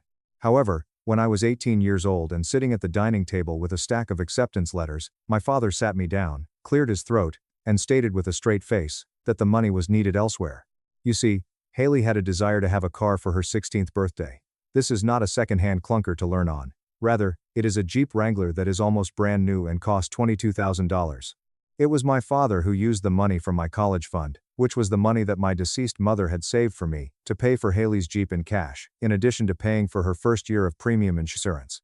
"You're smart, Mark," my father had said me when he was clapping his hand on my shoulder. "You'll easily get scholarships, and student loans aren't the end of the world. Haley really needs reliable transportation for her extracurriculars." As a result, I obtained student debts, totaling $55,000, all during my time in college, I had to work 2 demanding part-time jobs in order to make ends meet. One of them was as a barista, opening the shop at 4 in the morning, and the other was stacking books at the school library until midnight. While this was going on, Haley was presented with everything she needed on a silver platter. A Sweet 16 celebration that cost more than my entire meal plan for the first year of college. Designer clothes and unrestricted spending money were all included in the package. Each and every family dinner that I went to became a huge showcase for Haley's lackluster accomplishments and Piper's middle school drama. I recalled spending Thanksgiving at home during my sophomore year of high school. Although I was fatigued, I was so very thrilled to announce that I had been selected for a summer internship that was extremely competitive. It was a short smile from Dad, followed by a mumbled, "That's nice," and then he instantly turned to Haley to inquire as to whether or not she had chosen her prom dress yet. However, I was never able to recall the conversation. After that, I stopped going home to my house. I moved into a little apartment close to the university, and I only occasionally went there. When I finally went to see, it simply served to emphasize how completely I had been forgotten. My previous sleeping quarters? Prior to my departure for college, Brenda had already transformed it into her own personal Pilates and wellness room within 3 months. When I stated that it was painful to see all of my childhood items boxed up and stored in the damp basement, my father told me that I was being overly emotional, and that I needed to come to terms with the fact that families evolve. I continued to try, even though the gap between us widened over the course of the subsequent 9 years. God, I am such an idiot. It was on his birthday, as well as every Father's Day, that I called him. I sent an invitation to him to attend my college graduation, but he was unable to attend due to Piper's minor knee surgery, and Brenda needed his emotional support in the waiting room. He never came to my first apartment. He called off our celebratory meal 2 hours before it was scheduled to take place because Haley was experiencing a crisis regarding her college major and required his guidance. This occurred when I received my first significant promotion. Throughout the entire 4 years that we had been together, Maya had been a witness to this destructive cycle. My attempts to justify him had been observed by her. She had held me while I silently broke down after every plan that had been cancelled. She had watched me excuse his conduct, always retaining this pitiful, infantile hope that my father would finally wake up and see me again. But what about this? Is he demanding that I postpone my wedding, which Maya and I had been planned for 18 months, with deposits totaling thousands of dollars that were non-refundable, because his stepdaughter was dumped? All of the illusions that I had been clinging to were broken immediately. As I gazed at Maya, despite the fact that my chest was constricted, I was able to think clearly for the very first time in my whole life. I told him, "I need to call him back," she added. Just as she was slipping her hand into mine, she just nodded. "Do it, don't hold back." I proceeded to dial his number. His voice was incredibly upbeat and utterly devoid of any sense of guilt when he answered the phone on the second ring. "Mark, I'm so glad you're being reasonable about this. I already told Haley you agreed to postpone, and she was so relieved. She's actually planning to come stay with you and Maya this weekend. She needs to get out of the house to heal, and I told her you guys would love to host her." As a result, my blood turned into liquid nitrogen. Without waiting for my response, he had already informed Haley that I concurred with him. In order for her to play the role of the victim, he had offered my house as a place of residence on the weekend that Maya and I were supposed to be finishing up our wedding preparations. In the same way that he had been doing for the past 9 years, he had made decisions about my life for me. Yes, that was it. It ruptured the dam. I responded with a voice that was dangerously low and trembling with a hatred that had been building up for almost a decade. "Absolutely not," I whispered. "The wedding is happening exactly as planned. You had no right to tell Haley I agreed to anything, and she is absolutely not staying at my house." The tone of Dad's voice altered suddenly. The artificial cheer faded, and in its stead was a scowl that was icy and cutthroat. "If you're going to be this selfish and inconsiderate, Mark, maybe I won't attend the wedding at all. Maybe you need to think about what kind of son refuses to make a small sacrifice for his sister's emotional well-being," I retorted. "Haley is not my sister," with a voice that was rough and reverberated across the kitchen. "She's your stepdaughter. Her high school level breakup has absolutely nothing to do with my wedding. If you choose not to come, that's your decision, and I promise you, I will survive just fine without you there." I ended the call before he could even take a breath to react to my question. The arms of Maya were wrapped around my waist in a tight embrace. I felt my body trembling, and adrenaline was rushing my system. As if I were a young child who had just spoken back for the very first time, I experienced a portion of the fear that I felt. As for the other component, the opposite side experienced an incredible and heady sense of liberation. For exactly 2 hours, I was able to experience that sense of freedom. Afterward, the monkeys who were flying dropped. All of a sudden, my phone got quite loud. Brenda was the first to call. She was crying uncontrollably, and she was making every effort to stop herself. She asserted that I was breaking her heart and tearing the family apart. She stated that Haley was so upset about her breakup that, even if the wedding went ahead, it would push her over the edge further. I knew it was emotional blackmail because Haley was dramatic and not suicidal, but hearing the term suicidal still made me feel queasy. She really used the word suicidal. I hung up on her in the middle of her sulking. Next, I received a text message from Piper, my younger stepsister, whom I hadn't communicated with in the past 3 years. Her argument was a masterclass in sarcasm. You've always been the problem in this family. You're just jealous of Haley and you always have been. Your true colors are finally showing. Have fun at your pathetic wedding, we're better off without you. The following person was my father's older brother, Uncle Arthur. He called with a voice that was deep and booming, attempting to play the role of the mediator. Mark, I heard about the situation. I know you're excited, but family harmony is important. Your dad has been through so much raising you alone after Sarah died. Don't you owe him some grace? Just push it back a month or two.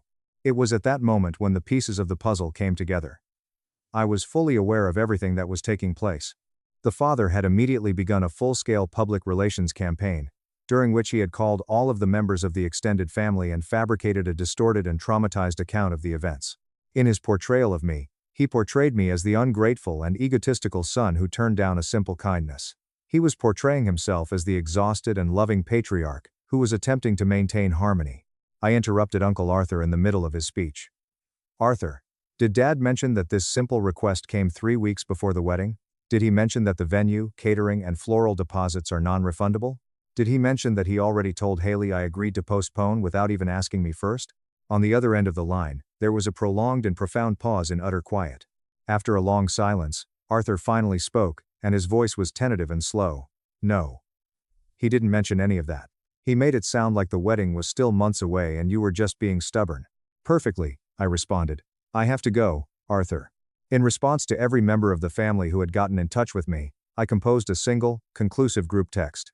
It was kept icy, unambiguous, and professional by me. The wedding will proceed as scheduled on the 14th. Everyone invited is still welcome to attend, but I will not be discussing, debating, or defending this decision further. If you wish to attend, I look forward to seeing you. If you choose not to, I accept your decline. I pressed the send button. Following that, I banned the phone numbers of Piper, Haley, and Brenda. After a while, I simply could not take their manipulation any longer. However, I made the mistake of not blocking my father's phone number. A part of my inner kid that was deeply buried and pitiful continued to harbor the notion that he would eventually come to terms with how severely he had crossed the line and apologize. 2 days later, that hope was laid to rest in a violent manner.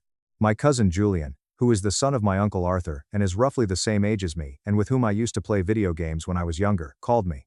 In a manner that suggested he was hidden in a closet, his voice was muffled. Julian hushed. Mark, you didn't hear this from me, but you need to know. And he said it in a murmuring tone. Uncle Richard and Brenda are planning a family intervention. They've invited your mom's parents, my dad, me, and a bunch of the cousins. When I responded, an intervention for what? I was already experiencing the beginnings of a headache behind my eyes. In order to exert pressure on you to postpone the wedding, Julian explained why. They're going to ambush you. Group pressure. But here's the totally fucked up part, man. They didn't invite you to a meeting. They're planning to show up unannounced at your rehearsal dinner. They're going to stage the intervention right in front of Maya's family and your bridal party. I got the sensation that blood was leaving my skull. The rehearsal dinner that I was having was going to be sabotaged by my father. For the sake of establishing his superiority over me, he was willing to publicly humiliate me in front of my future in-laws. I was able to say, Julian, thank you, with some success. Seriously. Thank you. There's more, Julian pointed out, his tone dripping with hatred as he continued. He's been telling people that you explicitly uninvited Haley from being a bridesmaid out of spite, and that you demanded Brenda not be allowed at the wedding. He's telling everyone you've been verbally abusing Haley for years. It was the sheer audacity of the lies that caused me to lose my breath. As a result of our limited familiarity with one another, Haley was never asked to serve as a bridesmaid. There was no doubt that Brenda was invited. Previously, I had never excluded anyone. The entire fictitious universe that my father had created was one in which he played the role of the hero and I played the role of the evil. Maya's expression changed from one of rage to one of a chilling, frigid calm when I informed her about it. She pulled out her calendar and murmured, "Okay," before continuing. "If they want an ambush, we'll give them an ambush. We're getting to the venue 2 hours early." My maternal grandparents, Eleanor and Thomas, were the first people I decided to call. The fact that they lived in a tranquil mountain town 4 hours away meant that I did not get to see them nearly as often as I would have liked throughout the years due to Dad's subtle gatekeeping. After I had finished explaining what Julian had shared with me, Grandma Eleanor's voice became quite loud in a manner that I had never heard before. "Richard called us yesterday," Eleanor continued, her voice shaking with the anger that she had been trying to stuff down. "He told us it was a special pre-wedding family toast. He lied to us. Mark, honey, we will be there early with you. But there is something else." I was able to pick up on Grandpa Thomas's mutterings in the background as she appeared to halt. As Eleanor proceeded, her tone became more tense. "Mark," she said, "did your father ever talk to you about your mother's life insurance policy?" "No," I scowled as I walked around the living room pace.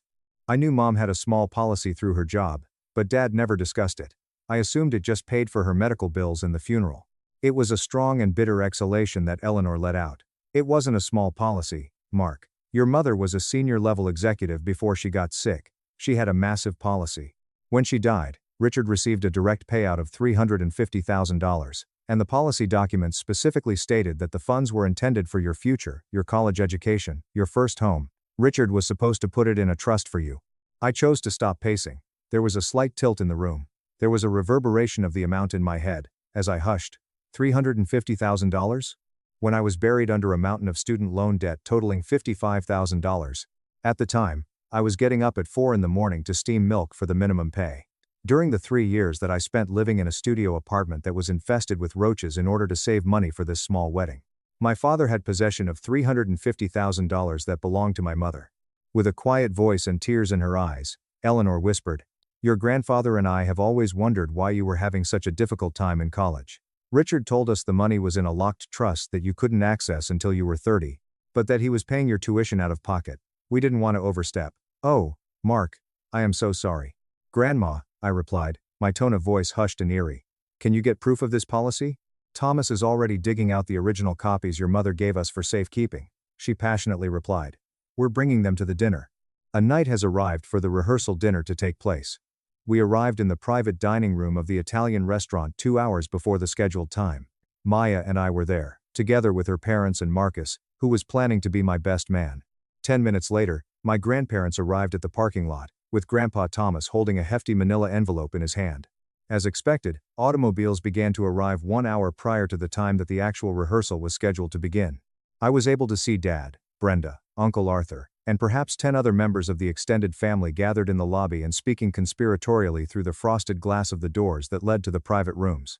They were under the impression that they were the first people to arrive. They believed that they were playing a trick on them. I pushed open the double doors while holding Maya's hand and nodding my head in Marcus's direction. The lobby fell into complete silence. Dad's expression went through a series of emotions, including shock, uncertainty, and finally settling into a phony, smug smile. He moved forward and opened his arms to the audience.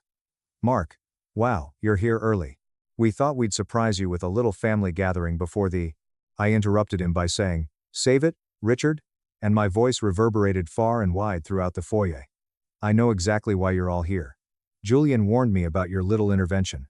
Uncle Arthur jerked his head. When they looked down at their shoes, other cousins did so. "Mark, please," Brenda chimed in, pressing her palm to her chest and feigning tears that were already welling up in her eyes. "We just want to talk. We're a family, and families make compromises. Haley is in a very dark place right now." I yelled at Brenda. Haley is a 24-year-old woman who got dumped by a guy she dated for 6 months, and I immediately turned my gaze to Brenda. "And my wedding has absolutely nothing to do with her. But since you all came here for an intervention, let's have one." I had a look at many members of the extended family. "My father has been calling all of you, telling you I uninvited Haley from the bridal party." "That's a lie. She was never asked to be in it." "He told you I banned Brenda from the wedding." "That's a lie. She was invited." "He told you I've been verbally abusing my stepfamily." "That's a lie. I haven't spoken a word to Piper in 3 years because I moved out the day I turned 18 just to escape this man's neglect." Dad's face became a deep shade of red. "Now listen here, you ungrateful little—" In a voice that was as sharp as a whip, Grandma Eleanor yelled out, "No, you listen." The woman, who was quite small and had silver hair, emerged from behind me and exuded an intense level of rage. When she approached my father, he actually retreated a step. She walked right up to him. Through the reverberation of her voice off the marble flooring, Eleanor shouted, "Where is the money that belongs to my daughter, Richard?" The lobby became icy. You might have been able to hear a pin drop. My father stutteringly asked, "What?" while his eyes darted uncomfortably toward my Uncle Arthur. "Eleanor, this isn't the time." With a loud voice, Grandpa Thomas stepped up next to his wife and held up the manila envelope. "This is exactly the time," he exclaimed. "Sarah left a $350,000 life insurance policy specifically designated for Mark's education and future. You told us it was in a trust, yet Mark has $55,000 in student loan debt and worked 2 jobs to survive. Where is the money, Richard?" There was a little, suffocating gasp that Brenda gave out. Every single one of the fake tears fled, and in their stead was complete and utter panic.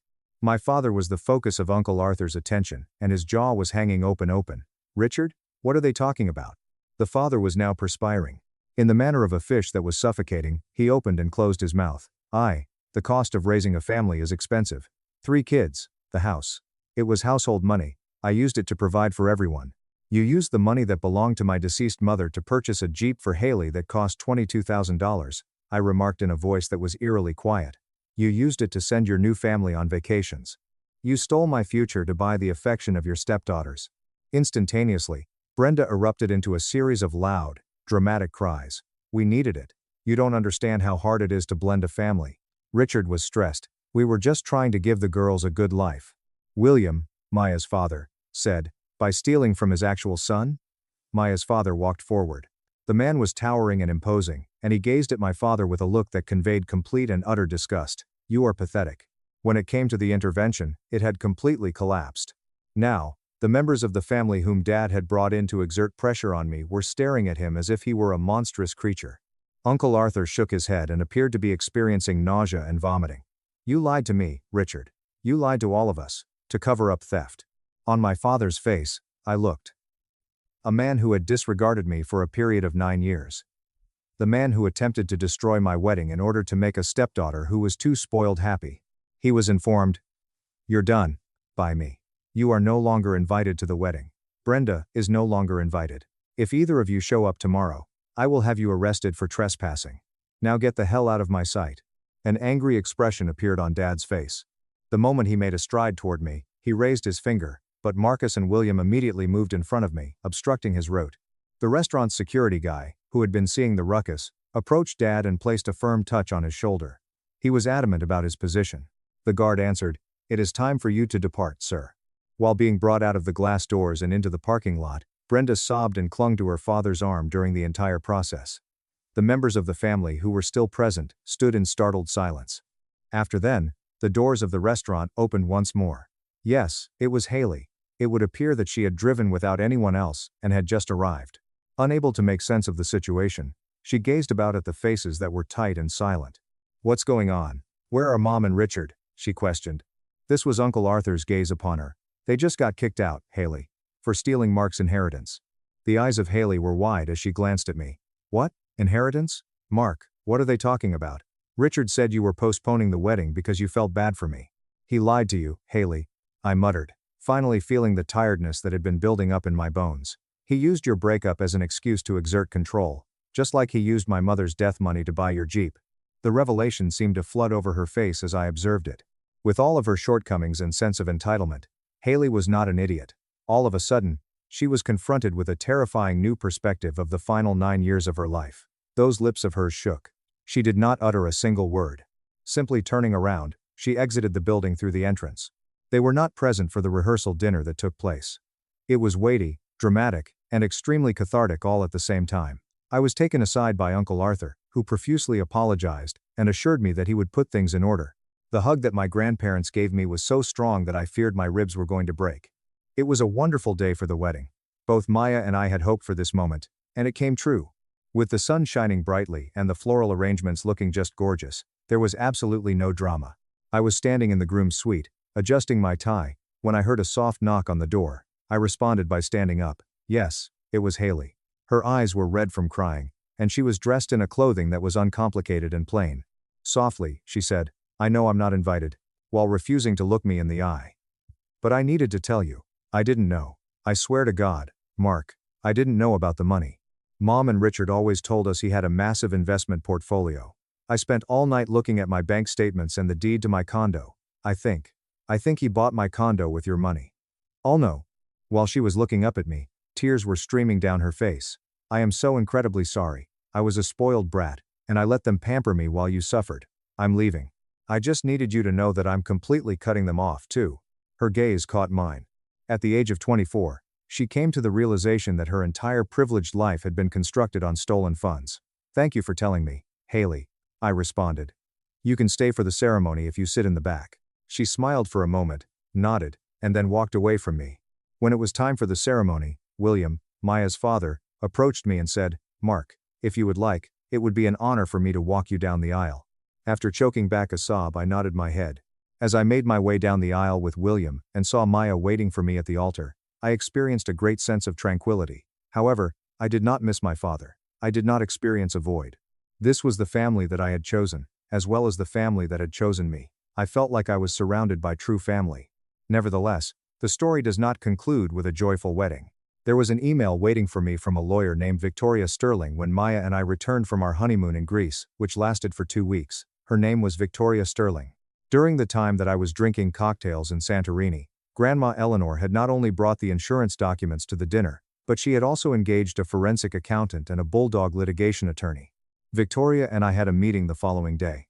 There was a paper trail that she set out, and it was far worse than I had anticipated it would be.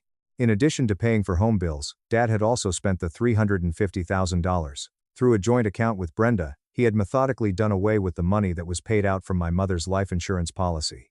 Listed here is the exact amount that my late mother paid for. The price of Haley's Jeep is $22,000. A renovation of the kitchen in Dad's house that will cost $60,000. A family vacation to the Maldives that cost $30,000. I was informed it was a couple's retreat, so I couldn't come, but I couldn't go. The price of Piper's premium equestrian riding lessons with braces is $15,000. A sum of $40,000 to settle the personal credit card debt that Richard had amassed before meeting Brenda. A cash down payment of $110,000 was used to purchase a rental property, which is the most exciting part. It was transferred into Haley's name in order to provide her with a passive income stream. This is a textbook case of breach of fiduciary duty, conversion of funds, and fraud, Victoria added, her eyes glittering with the excitement of a predatory legal situation. With interest and punitive damages, we are suing him for $500,000. We will freeze his assets, put a lien on his house, and drag him through discovery until he breaks. In the following week, we submitted the lawsuit. In a state of panic, Dad's attorney quickly came out to me. If I signed a non-disclosure agreement, they offered me a pitiful settlement of $75,000. It was necessary for Victoria to put the phone on silent, because she laughed so hard. We did not accept it. On the second month after that, the depositions started. Despite the fact that I was not compelled to be there, I went regardless. I was interested in seeing them struggle. It was a stunning train wreck that was Brenda's official statement. Over the course of Victoria's incessant interrogation, Brenda entirely lost her composure and admitted her guilt. She acknowledged that they were aware that the money was intended for me, but she stated that they believed it was unfair for one child to receive such a large amount of money when the stepdaughters had none. She screamed, and she pretended to be the victim, but Victoria simply gave her bank statement after bank statement, and she was compelled to read the luxury purchases out loud for the court reporter. The testimony of Dad was much more appalling. When Victoria produced the records that demonstrated that he had used my money to pay off his premarital debt, his haughty veneer fell apart. It was his intention to make the claim that he was borrowing it, and that he would pay it back. When Victoria asked for the repayment schedule, she smiled harshly and asked for it. Not a single one. They ended up in a corner. They came up with no defense. Their finances were being drained by the legal bills. Immediately prior to the scheduled date of the trial, Dad's attorney returned with a last-ditch attempt to reach a settlement. They would pay me $310,000 in cash, which would require them to take out a hefty second mortgage on their house, which would practically ruin their retirement. Additionally, Haley had legally consented to sign the rental property over to me in its entirety, which would be worth $110,000. To take it, Victoria suggested that I do. In addition to the fact that going to trial would take years, this settlement fully deprived them of the valuables that had been stolen. Documents were signed by me. 2 days after the settlement was concluded, the receptionist at my office called my desk to inquire about the information. "Mark, your father is in the lobby. Security is with him, but he's begging to speak to you for 5 minutes."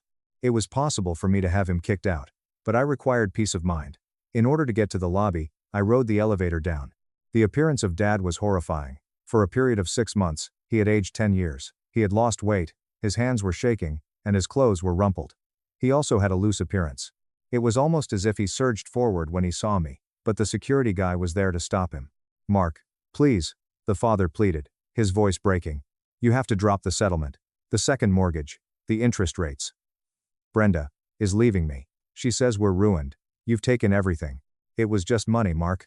You're destroying my life over ancient history." I stared at the pitiful and devastated man who was standing in front of me. Not a single emotion came over me. There is no rage, neither despair nor sympathy, nothing more than a clinical and icy indifference.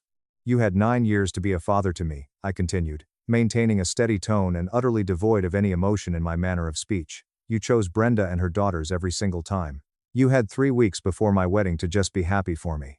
You chose to try and ruin it for control. You stole my mother's dying gift to me to buy your new family's love." As he sobbed, I was struggling.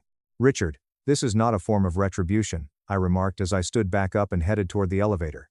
"This is accountability. You made your bed. Now you get to die in it alone." I went away after turning around. During the time when security was escorting him out of the building, I did not turn around. It was the last time I ever saw or spoke to him.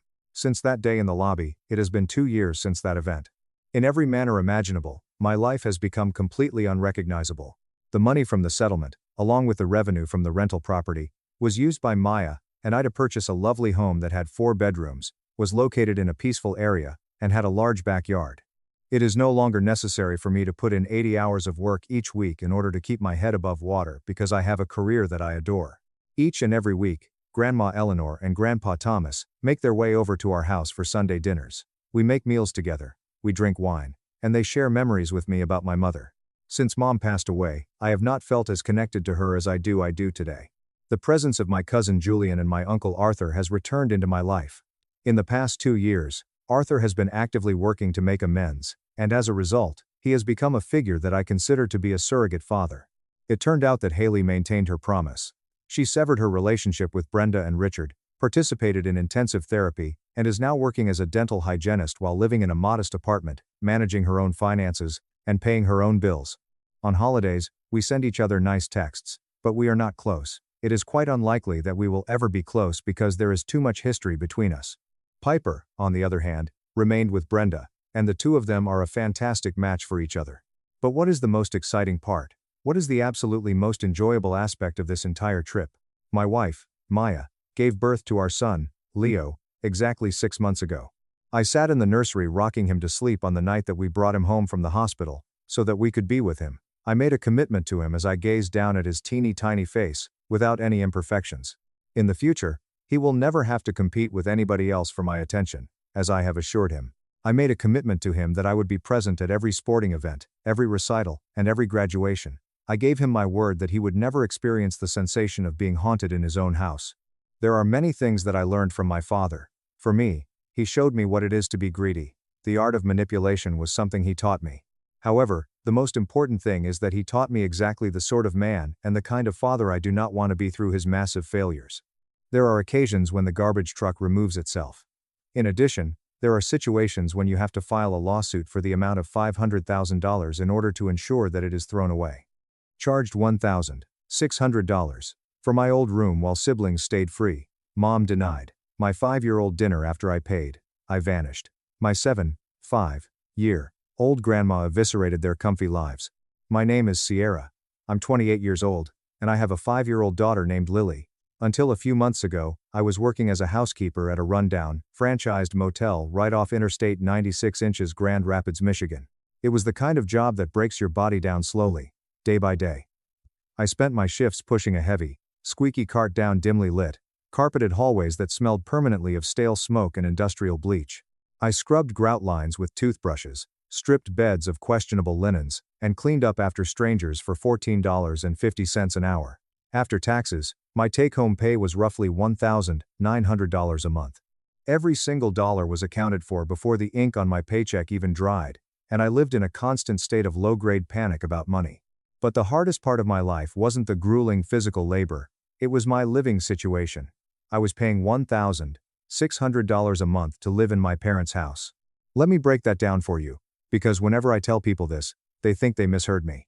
I paid $1,600 in rent to my own mother, Brenda, and my father, Gary, to sleep in my childhood bedroom.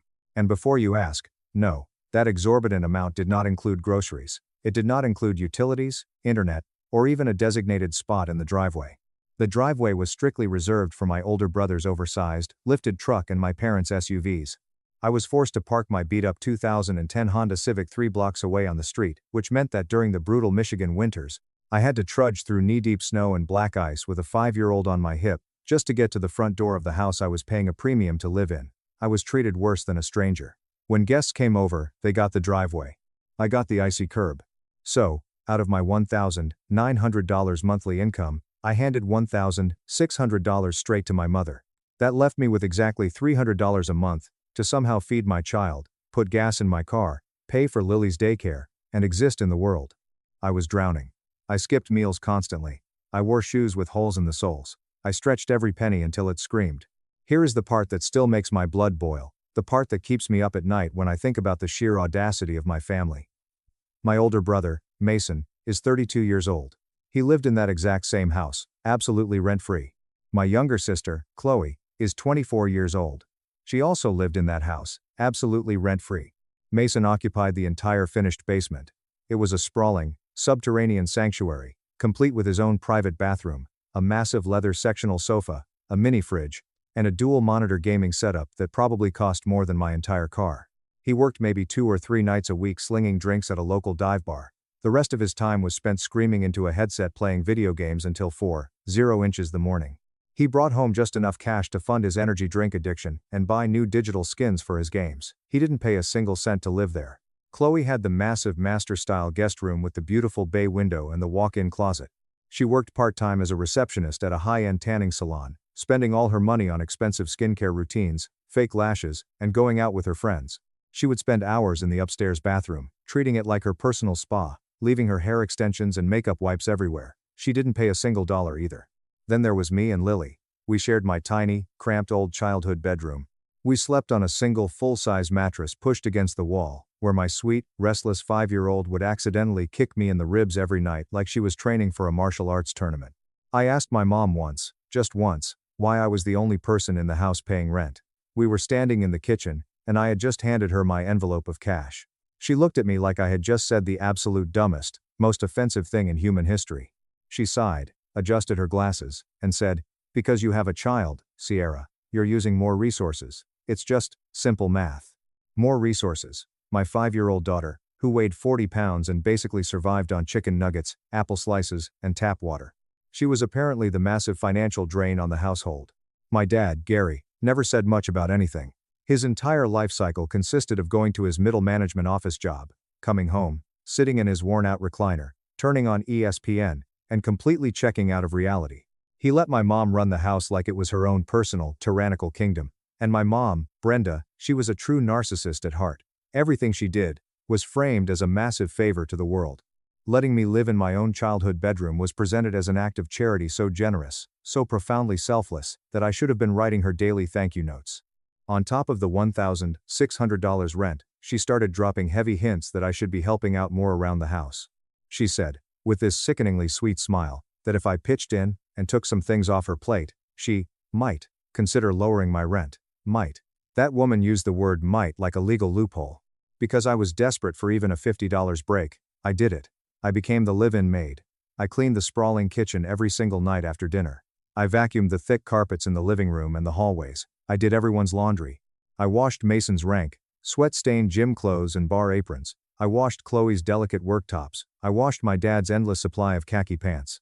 I scrubbed the toilets and the showers in all 3 bathrooms every single weekend.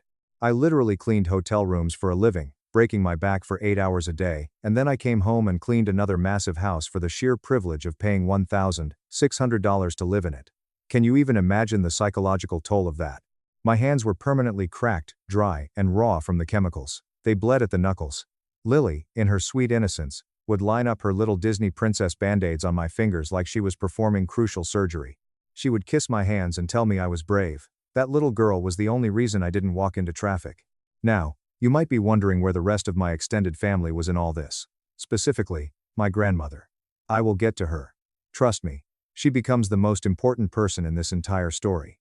But at this point, my grandma Eleanor lived about 2.5 hours away in Lansing, Michigan. My mom had been feeding her a constant diet of lies, telling her that I was doing fantastic, that I was saving so much money, and that I was so happy to be back home with the family. Grandma Eleanor believed it. Why would her own daughter lie to her? Oh, Brenda would lie like she was getting paid a salary for it. Here is where the dynamic shifted from unfair to completely unbearable. It was a Thursday night in late February. It was one of those ugly, gray, bone-chilling Michigan winter days where the sky looks like a bruised plum. I had worked a grueling double shift at the motel because one of the other girls called out sick. My feet were throbbing, my back was screaming, and I was exhausted to my core. I drove to pick up Lily from her daycare, which I paid for entirely by myself, scraping together the $250 a month for Mrs. Higgins, the sweet older lady who watched her, and we finally got back to the house around 6:30 p.m. I walked through the front door, carrying my exhausted daughter, and the house smelled amazing. It smelled like rich gravy, roasted carrots, and slow-cooked beef. I walked into the dining room and found the entire family, Mom, Dad, Mason, and Chloe, sitting around the large mahogany table, eating a massive pot roast. My mom hadn't made me a plate. She hadn't even set a place for me. She looked up from her meal, didn't even blink, and said, "Oh, Sierra, there are some scraps left in the kitchen if you want to fix yourself something." I set Lily down. Because she was 5 years old and she smelled delicious food, she immediately ran toward the table. She tried to climb into the one empty chair at the corner of the table. Before Lily could even get her knee on the cushion, Chloe snapped. Excuse me, Lily, that's actually where my bag is." I looked over. Chloe's purse, a knockoff designer bag she bought online, was sitting squarely on the chair. Her purse had a seat at the family dinner table. My flesh and blood daughter did not. Something inside of me physically shifted in that exact second. Have you ever felt the precise moment a fundamental part of your personality changes? It was like a heavy iron switch being thrown in the darkest part of my brain. A cold, absolute clarity washed over me. But I didn't explode. Not right then. I didn't yell. I just walked into the kitchen, scraped together a meager plate of leftover potatoes and a tiny piece of meat for Lily, and we ate standing up at the kitchen counter. We stood there because all the kitchen stools had been moved into the dining room for the grand family dinner that we weren't invited to. Just to answer a few common questions I've seen popping up. 1. Where is Lily's dad? He is completely out of the picture. He was a deadbeat who skipped town to another state when Lily was barely a year old. He pays zero child support, and I have full sole custody. My mom constantly used him as ammunition against me. Whenever I complained about being tired, she would say, "Well, you chose to have a baby with a loser, so these are the consequences of your actions." 2. Why didn't you just move out sooner? When you are paying $1,600 a month, and only making $1,900, you cannot save for a security deposit, first month's rent, and last month's rent. My mother mathematically trapped me. She knew exactly how much I made, and she priced my rent just high enough to ensure I could never afford to escape. It was financial imprisonment disguised as helping me out. The explosion finally came on Sunday. My mom treated Sunday dinners like a religious ceremony. Like clockwork, at 5 p.m., everyone was expected to be seated at the table. I showed up on time. I had just given Lily a bath and dressed her in a beautiful little blue dress with white anchors that Grandma Eleanor had sent her for Christmas. We walked into the dining room and sat down. Mom had made her famous lemon pepper chicken. I will give the devil her due. The woman knows how to cook chicken. It was the one thing in that house I couldn't argue with. We started eating in relative silence, the only sounds being the clinking of silverware and the low hum of Dad's sports game from the other room. Then, right in the middle of the meal, Mom wiped her mouth with a napkin, looked directly across the table at me, and said in this loud, authoritative voice, "Sierra, the grout in the upstairs guest bathroom hasn't been scrubbed this week. I noticed some mildew. If you want me to even think about adjusting your rent next month, you need to stay on top of your responsibilities. I am not running a hotel." She said it in front of everyone. Mason smirked. Chloe rolled her eyes. In front of my entire family, I was the help. No, I was actually worse than the help, because the help at least gets paid to be there. I stopped chewing. I carefully placed my fork down on the porcelain plate. The clink echoed loudly. I looked her dead in the eyes and said, "Mom, I pay you $1,600 a month in rent. Mason pays absolutely nothing. Chloe pays absolutely nothing. I clean this entire 4-bedroom house from top to bottom every single day, after working 8-hour shifts, scrubbing actual hotel rooms. I pay for my own groceries. I pay for Lily's daycare. I pay for my own gas. And on Thursday night, you didn't even bother to set a plate for your own granddaughter." Chloe's fake leather purse got a chair at this table, but Lily didn't. The table went dead silent. The kind of silence where you can hear the electricity buzzing in the walls. Mason stopped mid-chew, a piece of chicken hovering near his mouth. Chloe looked up from her phone, her eyes wide. My dad's eyes slowly moved from his plate to my face, looking completely bewildered, like he had just realized other human beings existed in his house. My mom's face flushed a deep, angry red. She slammed her hand on the table. I cannot believe you would speak to me like that at my dinner table. Her table, not our family table, hers. I didn't blink. The table that I spent an hour polishing with Pledge yesterday while you sat on the couch watching reality TV. Then she hit me with the phrase that finally, irrevocably broke the bond between us. She leaned forward, narrowed her eyes, and said, "If you are so unhappy here, Sierra, with all the generous help we are giving you, then maybe you should think about whether this living arrangement is really working for you." She said it like a dare. She said it with absolute, smug confidence because she knew my bank account was constantly hovering near zero. She knew I had nowhere to go. She used my poverty like a weapon, holding it to my throat right there over the lemon chicken. What do you think I did? Do you think I backed down? I almost did. For a split second, the old, traumatized Sierra wanted to apologize, clear the dishes, scrub the pans, and then go cry silently in the shower after Lily fell asleep. But then I looked to my left. I looked at my sweet, innocent 5-year-old daughter. Lily was sitting there, picking apart a piece of chicken with her tiny fingers, totally unaware of the venom flying across the table. And I thought about the lesson I was teaching her. I was teaching her that it is acceptable to pay for the privilege of being abused. I was teaching her that as long as it's family, you have to let them treat you like garbage. I stood up. My chair scraped loudly against the hardwood floor. "You're right, Mom," I said, my voice eerily calm. "This arrangement isn't working for me." I turned around, walked upstairs to my childhood bedroom, and started packing. Let me tell you something about packing up your entire life, and your child's entire life, into black hefty garbage bags, and 2 beat-up suitcases. It is simultaneously the most heartbreaking and the most profoundly freeing experience a human being can have. I threw all of Lily's clothes, her favorite stuffed bunny, my few work uniforms, and our toiletries into the bags. I checked my banking app. I had exactly $750 to my name. I had a quarter tank of gas in the Honda. And I had a 5-year-old who thought we were playing a fun game of nighttime hide and seek. Nobody came upstairs. Nobody knocked on the door. I could hear the television turn back on downstairs. Dad went back to his sports. Mason went down to the basement. They went right back to their Sunday evening as if I didn't exist. I hauled the garbage bags down the stairs, loaded them into the trunk of the freezing car, buckled Lily tightly into her car seat, and pulled away from the curb at exactly 7:43 p.m. on a Sunday night. I told myself I wouldn't look back in the rearview mirror at that house. And I didn't. We stayed in a motel that first night. Not the one I worked at. I couldn't face my coworkers, but a place called the Starlight Motel on the edge of town. It cost me $55. The neon sign outside had a flickering R, and the room smelled intensely of ozone, old cigarettes, and desperation. The bedspread had a suspicious brown stain near the corner that I actively chose not to investigate. I just threw my own jacket over it. But Lily? Lily thought it was the most amazing adventure of her life because the motel had a vending machine in the lobby. I gave her $3, and she bought a pack of off-brand Pop-Tarts and a juice box. She fell asleep at 8:30 p.m., curled up against me, with strawberry crumbs on her chin. I sat awake on that lumpy, spring-filled mattress, staring at the ceiling, and I cried harder than I ever have in my entire life. I wept until my chest, physically ached. But I wasn't crying because I missed my family or that house. I was crying because this disgusting, $55 a night motel room felt infinitely safer and warmer than my own parents' home. Sit with that concept for a second. The next morning, I called out of work. I sat in the motel room and aggressively called every single apartment complex, landlord, and property management company in the greater Grand Rapids area.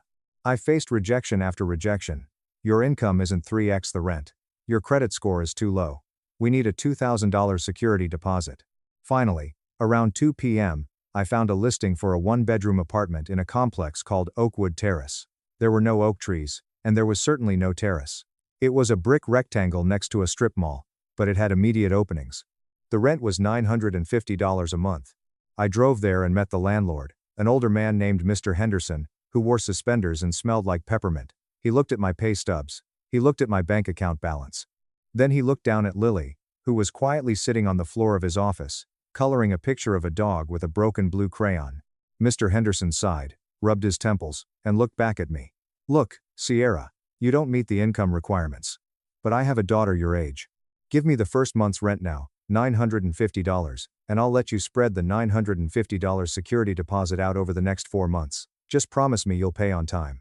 I burst into tears right in his office. A complete stranger had shown me more grace, more empathy, and more kindness in 5 minutes than my own flesh and blood had shown me in 2 years. I gave him $750, leaving me with literally $0. I had to call my boss at the motel and beg for a $200 cash advance on my next paycheck just to cover the rest of the first month's rent and buy a little food. We moved into apartment 3C that afternoon. We had nothing. And I mean nothing. We brought our garbage bags of clothes, and an air mattress I bought for $15 at a local Goodwill. We had no couch, no chairs, no television, no kitchen table. For the first week, we ate our meals sitting cross-legged on the cheap linoleum floor of the kitchen. Lily called it an indoor picnic. But let me tell you, starting over with absolutely nothing is not romantic. It is terrifying. I lay awake on that deflating air mattress every single night, staring at the ceiling, doing brutal math in my head. $950 for rent. $250 for daycare. Gas to get to work. Car insurance. Food. I was in the red every single month before it even began. I picked up every extra shift the motel would give me. I worked 6, sometimes 7 days a week. I started eating only one meal a day, usually a bowl of plain rice or a piece of toast so that Lily could have 3 full meals. And do you know who called me during those first few agonizing weeks? Nobody. Not my mom. Not my dad. Not Mason. Not Chloe. I had lived in that family for 28 years, and the moment I stopped being their financial cushion and their live-in maid, they let me vanish off the face of the earth. I checked my phone one night and realized I had been removed from the family group chat. Chloe had kicked me out. My own sister deleted me from the digital family like I was an annoying ex-boyfriend from high school. That stung. It stung worse than the hunger pangs. But someone was about to find out exactly what happened. And when she did, the vengeance she brought down upon my family was so swift and so biblical, I still get chills thinking about it. It was a Saturday morning in late March. We had been in the empty apartment for about 4 weeks. It was pouring rain outside. Lily was sitting on the floor, watching cartoons on my cracked cell phone because we still didn't have a TV. I was sitting on the kitchen counter, eating a spoonful of peanut butter straight from the jar because that was my breakfast. Suddenly my phone rang, interrupting Lily's cartoon. Because she was 5 and thought answering the phone was a fun game, she swiped the screen and put it to her ear before I could stop her. "Hello, this is Lily," she chirped. I heard a sharp, familiar voice crackle through the tiny speaker. "Lily? Baby girl? Is that you? Where is your mother?" It was Grandma Eleanor. I jumped off the counter, nearly twisting my ankle, and snatched the phone. "Grandma?" "Sierra Elizabeth," Grandma Eleanor said, her voice tight. "I just called your mother's house to wish your dad a happy birthday. Mason answered the phone and casually mentioned that you moved out a month ago. Why didn't anyone tell me? Why didn't you tell me?" I froze. I had been in such deep, desperate survival mode that calling my grandmother hadn't even crossed my mind. And, if I'm being completely honest, the toxic programming my mother had instilled in me made me feel deeply ashamed. My mom had trained me to believe that struggling meant I was a failure, that needing help made me weak and pathetic. I took a deep breath and told Grandma Eleanor the truth. I gave her the short version first. I told her about the $1,600 rent, while the siblings paid nothing. I told her about the endless cleaning. I told her about the Thursday pot roast where Lily wasn't allowed to sit because of Chloe's purse. I told her about the ultimatum. There was a pause on the phone, a very, very long pause. And then, Grandma Eleanor spoke. She used a tone of voice I had only heard maybe twice in my entire life. It wasn't yelling. It was a low, quiet, incredibly dangerous whisper. "She charged you $1,600? Grandma asked. "Yes, ma'am," I whispered. "And your brother and sister paid nothing?" "Nothing." Another agonizing pause. Then she said, "I am getting in my car. Text me your address." "Grandma, no, you don't have to do that. It's pouring rain, it's a 2.5-hour drive." "Sierra," she cut me off, her voice like steel. "I did not ask for your permission, send the address." Grandma Eleanor is 75 years old. She has a bad left knee, arthritis in her hands, and she drives a 2012 Buick LaCrosse that sounds like it has asthma. But she got in that car and drove through a torrential Michigan thunderstorm, the kind of rain that turns the highway into a blinding gray river without hesitating for a single second. She arrived at my apartment complex at 1 p.m. I opened the door to apartment 3C, and there she stood in the bleak hallway. She was soaking wet, her silver hair plastered to her forehead. In her arms, she was carrying 3 massive plastic grocery bags from Meijer, and tucked under her arm was a thick, handmade patchwork quilt. She had literally pulled the quilt off her own bed before she left the house. She walked past me into the apartment. She stopped in the center of the small living room. She looked at the bare white walls. She looked at the deflated air mattress on the floor. She looked at the complete lack of a couch, a table, or a television. She didn't say a word for a full 30 seconds. She just stood there, taking in the sheer poverty of the space. Then she turned to look at me. Her sharp blue eyes filled with heavy tears. Her bottom lip trembled. "Oh, my sweet baby," she whispered. "How long have you been living like this?" I broke. I am not usually a crier. I had held it together for a month, surviving on adrenaline and spite.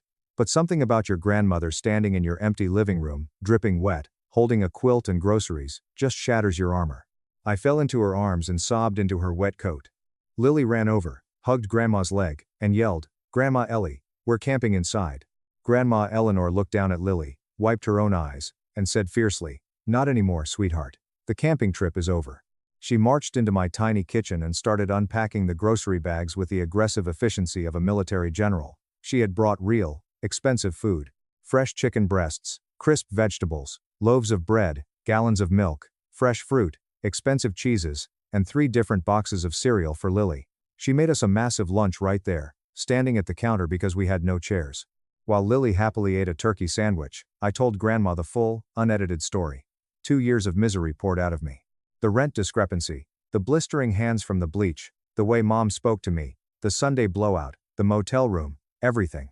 Grandma Eleanor listened without interrupting once, which is rare for her. As I spoke, her face transformed. The sadness vanished, replaced by a cold, hardened fury. By the time I finished, she looked like she was carved out of granite. "Your mother did this in my family's house," Grandma said quietly.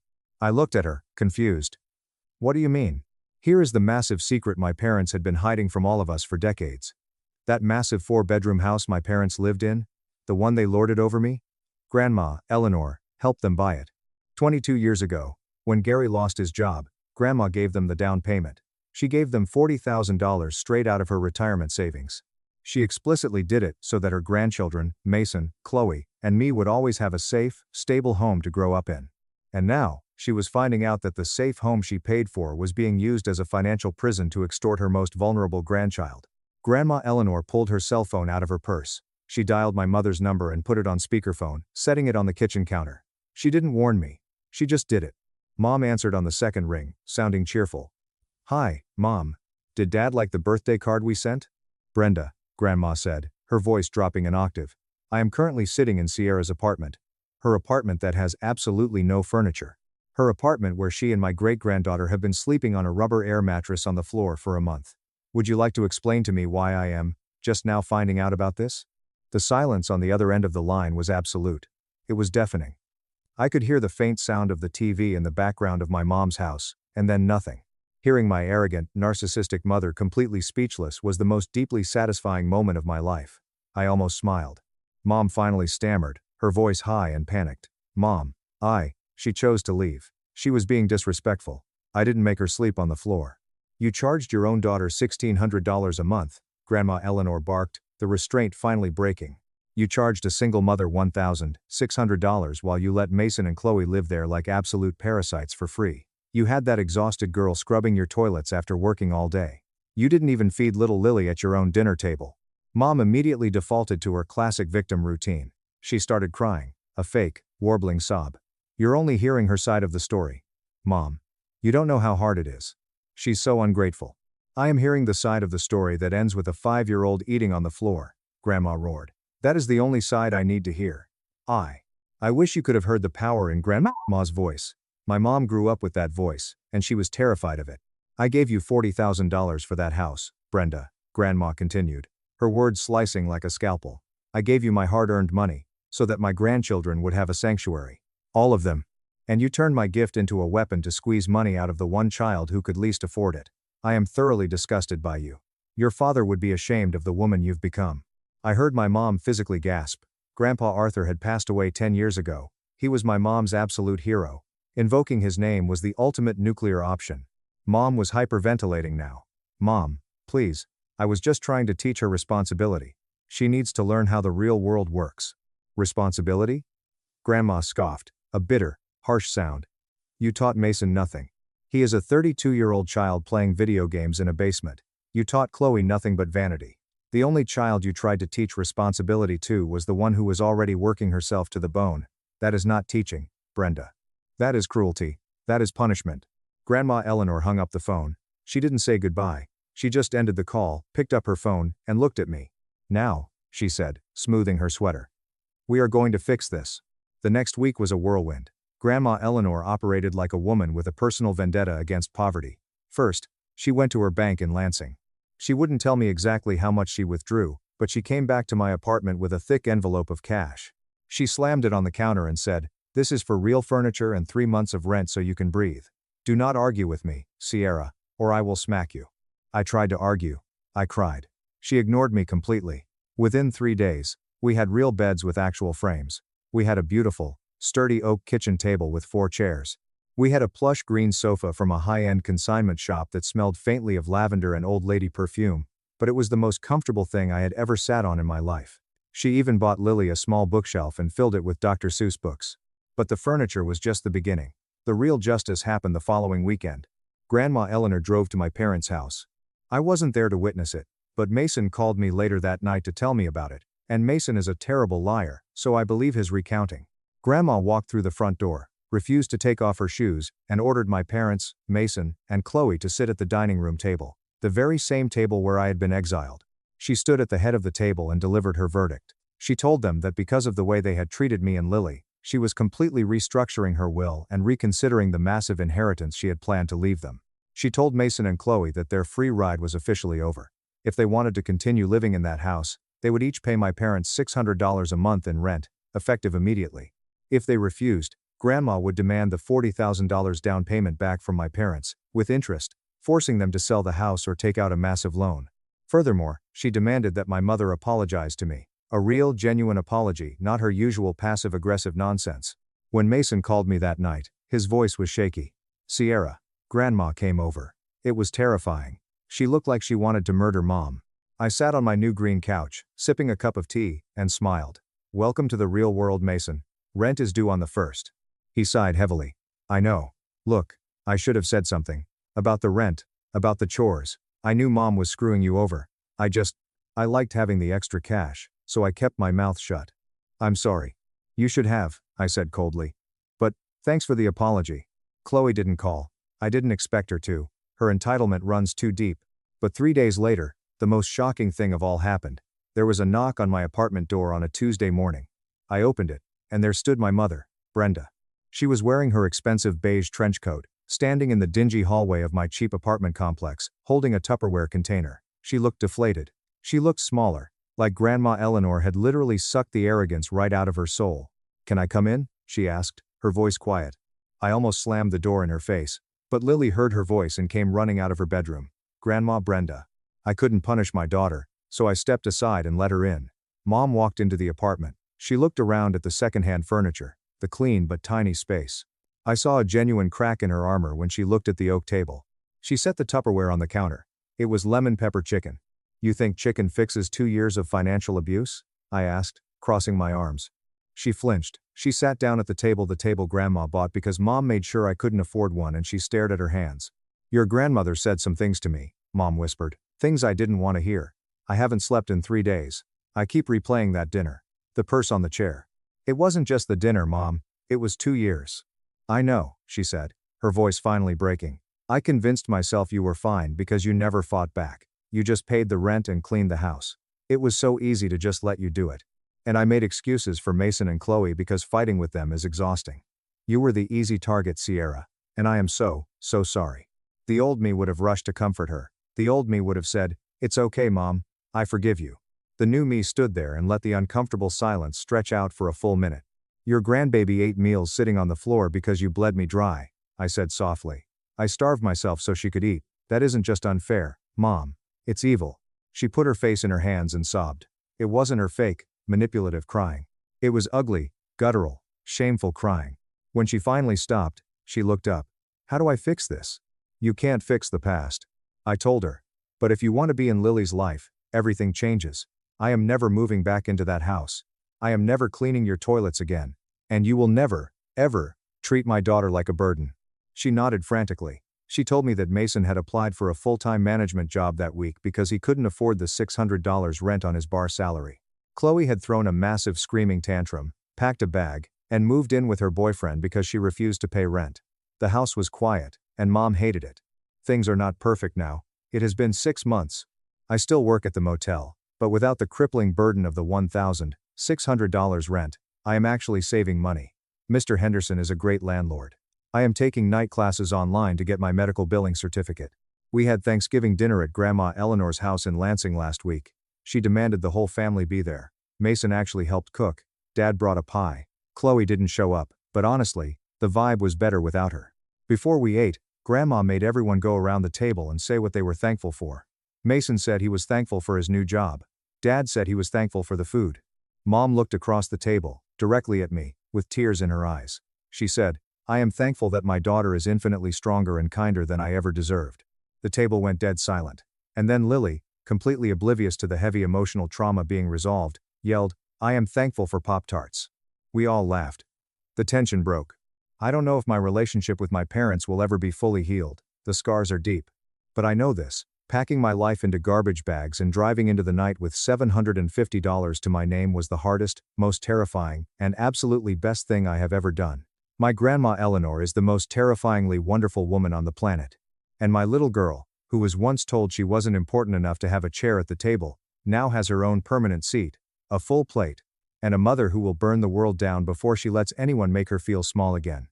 My parents mortgaged their home for $310,000 and expected me to foot the $3,200 bill. I canceled transfers and let a felony charge destroy them. My name is Elena, and I am here. I have been in the business world for 33 years, and I am the operator of a highly successful architectural landscaping and commercial contracting firm in the city of Chicago.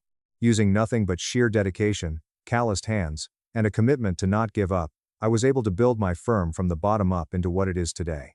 On the other hand, my family has never viewed my success to be a win that is worthy of being celebrated like other victories. One and only, it was a resource that had the potential to be utilized further. While I was growing up in the suburbs of Chicago, the dynamic of the family was established at a young age and was reinforced in a strict manner. During the time that my mother, Helen, was employed as an administrator at a middle school, my father, Arthur, was working as a corporate accountant in a job that was among the medium-level positions. The emotional currency in our home was completely controlled by my younger brother, Marcus, despite the fact that we were comfortably middle class. Marcus was the only person who had this control. The moment Marcus took his first breath, I ceased to exist as a daughter and became a supporting character in his life story. I am 5 years younger than Marcus, and during that time, I became a supporting character. I have a younger brother named Marcus. When I was younger, I was the one that did not speak much, and was very responsible. I was never subjected to any difficulties. I consistently achieved perfect grades, and I never failed to fulfill my responsibilities without being asked to do so. Marcus was a person who was not only loud but also social, and he was physically and intellectually resistive to labor. In a family that is complete and functional, these differences would be balanced out and balanced out. Regarding my circumstances, it implied that Marcus required special attention, while I was expected to manage myself appropriately. Marcus was responsible for the issue. In my memory, I have a very distinct picture of the moment when I graduated from high school. I was the valedictorian, I proudly declared. Not only did I receive a considerable partial scholarship, but my application to a famous university located outside of my home state for the purpose of studying civil engineering was successful. Immediately following the conclusion of the game, my parents took me to a nearby cafe, where they gave me a generic greeting card and $50 in cash. They were seated in the bleachers and watching the game, and they clapped in a courteous manner. The topic of Marcus's upcoming tryouts for the junior varsity soccer team was brought up by my mother before we had even finished eating our lunch.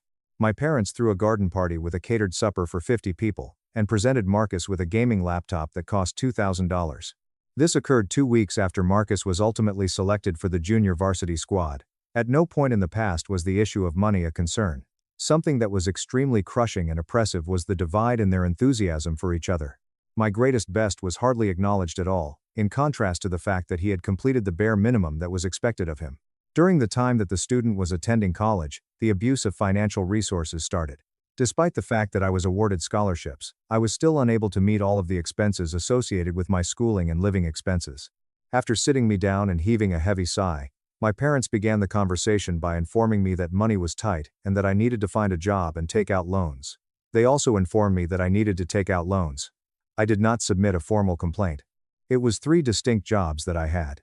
I was responsible for opening a coffee shop at 4:30 in the morning, working at the campus library in the evenings, and spending my weekends conducting difficult manual labor for a concrete hardscaping company in the region. My schedule consisted of these three activities. Within a single night, I slept for around 4 hours. I finished with honors and a small bit of debt, fully exhausted but completely self-sufficient as a result of the experience with which I had been involved. The time that Marcus spent in college was the equivalent of being transferred to a different world. Because he appreciated the party vibe that the campus had, he insisted on attending a private university that was located outside of the state and was extremely expensive. This was despite the fact that he had only finished his high school education. No one in my family blinked an eye. In addition to providing him with a hefty monthly allowance, they also paid for his full tuition, covered the cost of his luxury dorm, and bought him a brand new car. My father did not even look up from his newspaper when I asked him in a kind manner why I was needed to work 3 jobs while Marcus was given a free ride. This came as a surprise to me because I had expected him to look up. Marcus isn't as resilient as you, Elena. He needs a safety net. You've always been fine on your own. The background score of my existence was produced by that comment, which was quite significant. Without a doubt, you have never had any issues with your independence. After finishing my schooling, I came to the knowledge that I had a natural talent for project management and commercial building. I also realized that I had a natural passion for architecture. Not a single dollar was spared by me in this endeavor. Not only did I not go on any dates, but I also did not go on any vacations, and I did not buy any new clothes. In order to reduce the amount of money I spent on my residential rent, I moved into a small office space that I rented and slept on a low-cost air mattress. Additionally, I took showers at a gym that charged me $10 per month. By the time I was 26 years old, I had already started my own business. Despite the fact that the first 3 years were a living hell consisting of work weeks that stretched for 80 hours, I eventually made it through them. When I was in that position, I started to acquire significant municipal contracts. It was a significant source of income for me. During this same time period, Marcus was going through a period of decline. After dropping out of college, he went on to engage in a series of fruitless plans to get wealthy in a short length of time. His explanation for dropping out of college was that the teachers stifled his creativity. There were several enterprises that he sought to create, including a premium shoe resale business, a cryptocurrency mining farm in the basement of my parents' house, and a boutique vape company. At each and every one of these instances, my parents came to his aid and saved him. The subsequent occurrence of the medical emergency took place. During the time that I was 28 years old, my father went through a significant cardiac incident that meant he needed to undergo a triple bypass. A coverage gap of $38,000 was present in his insurance policy, which was in a terrible state of shape. My mother was sobbing excessively and telling me that they were on the verge of losing the house when we were on the phone together. In the moment that I was writing the check, I did not give it a second thought.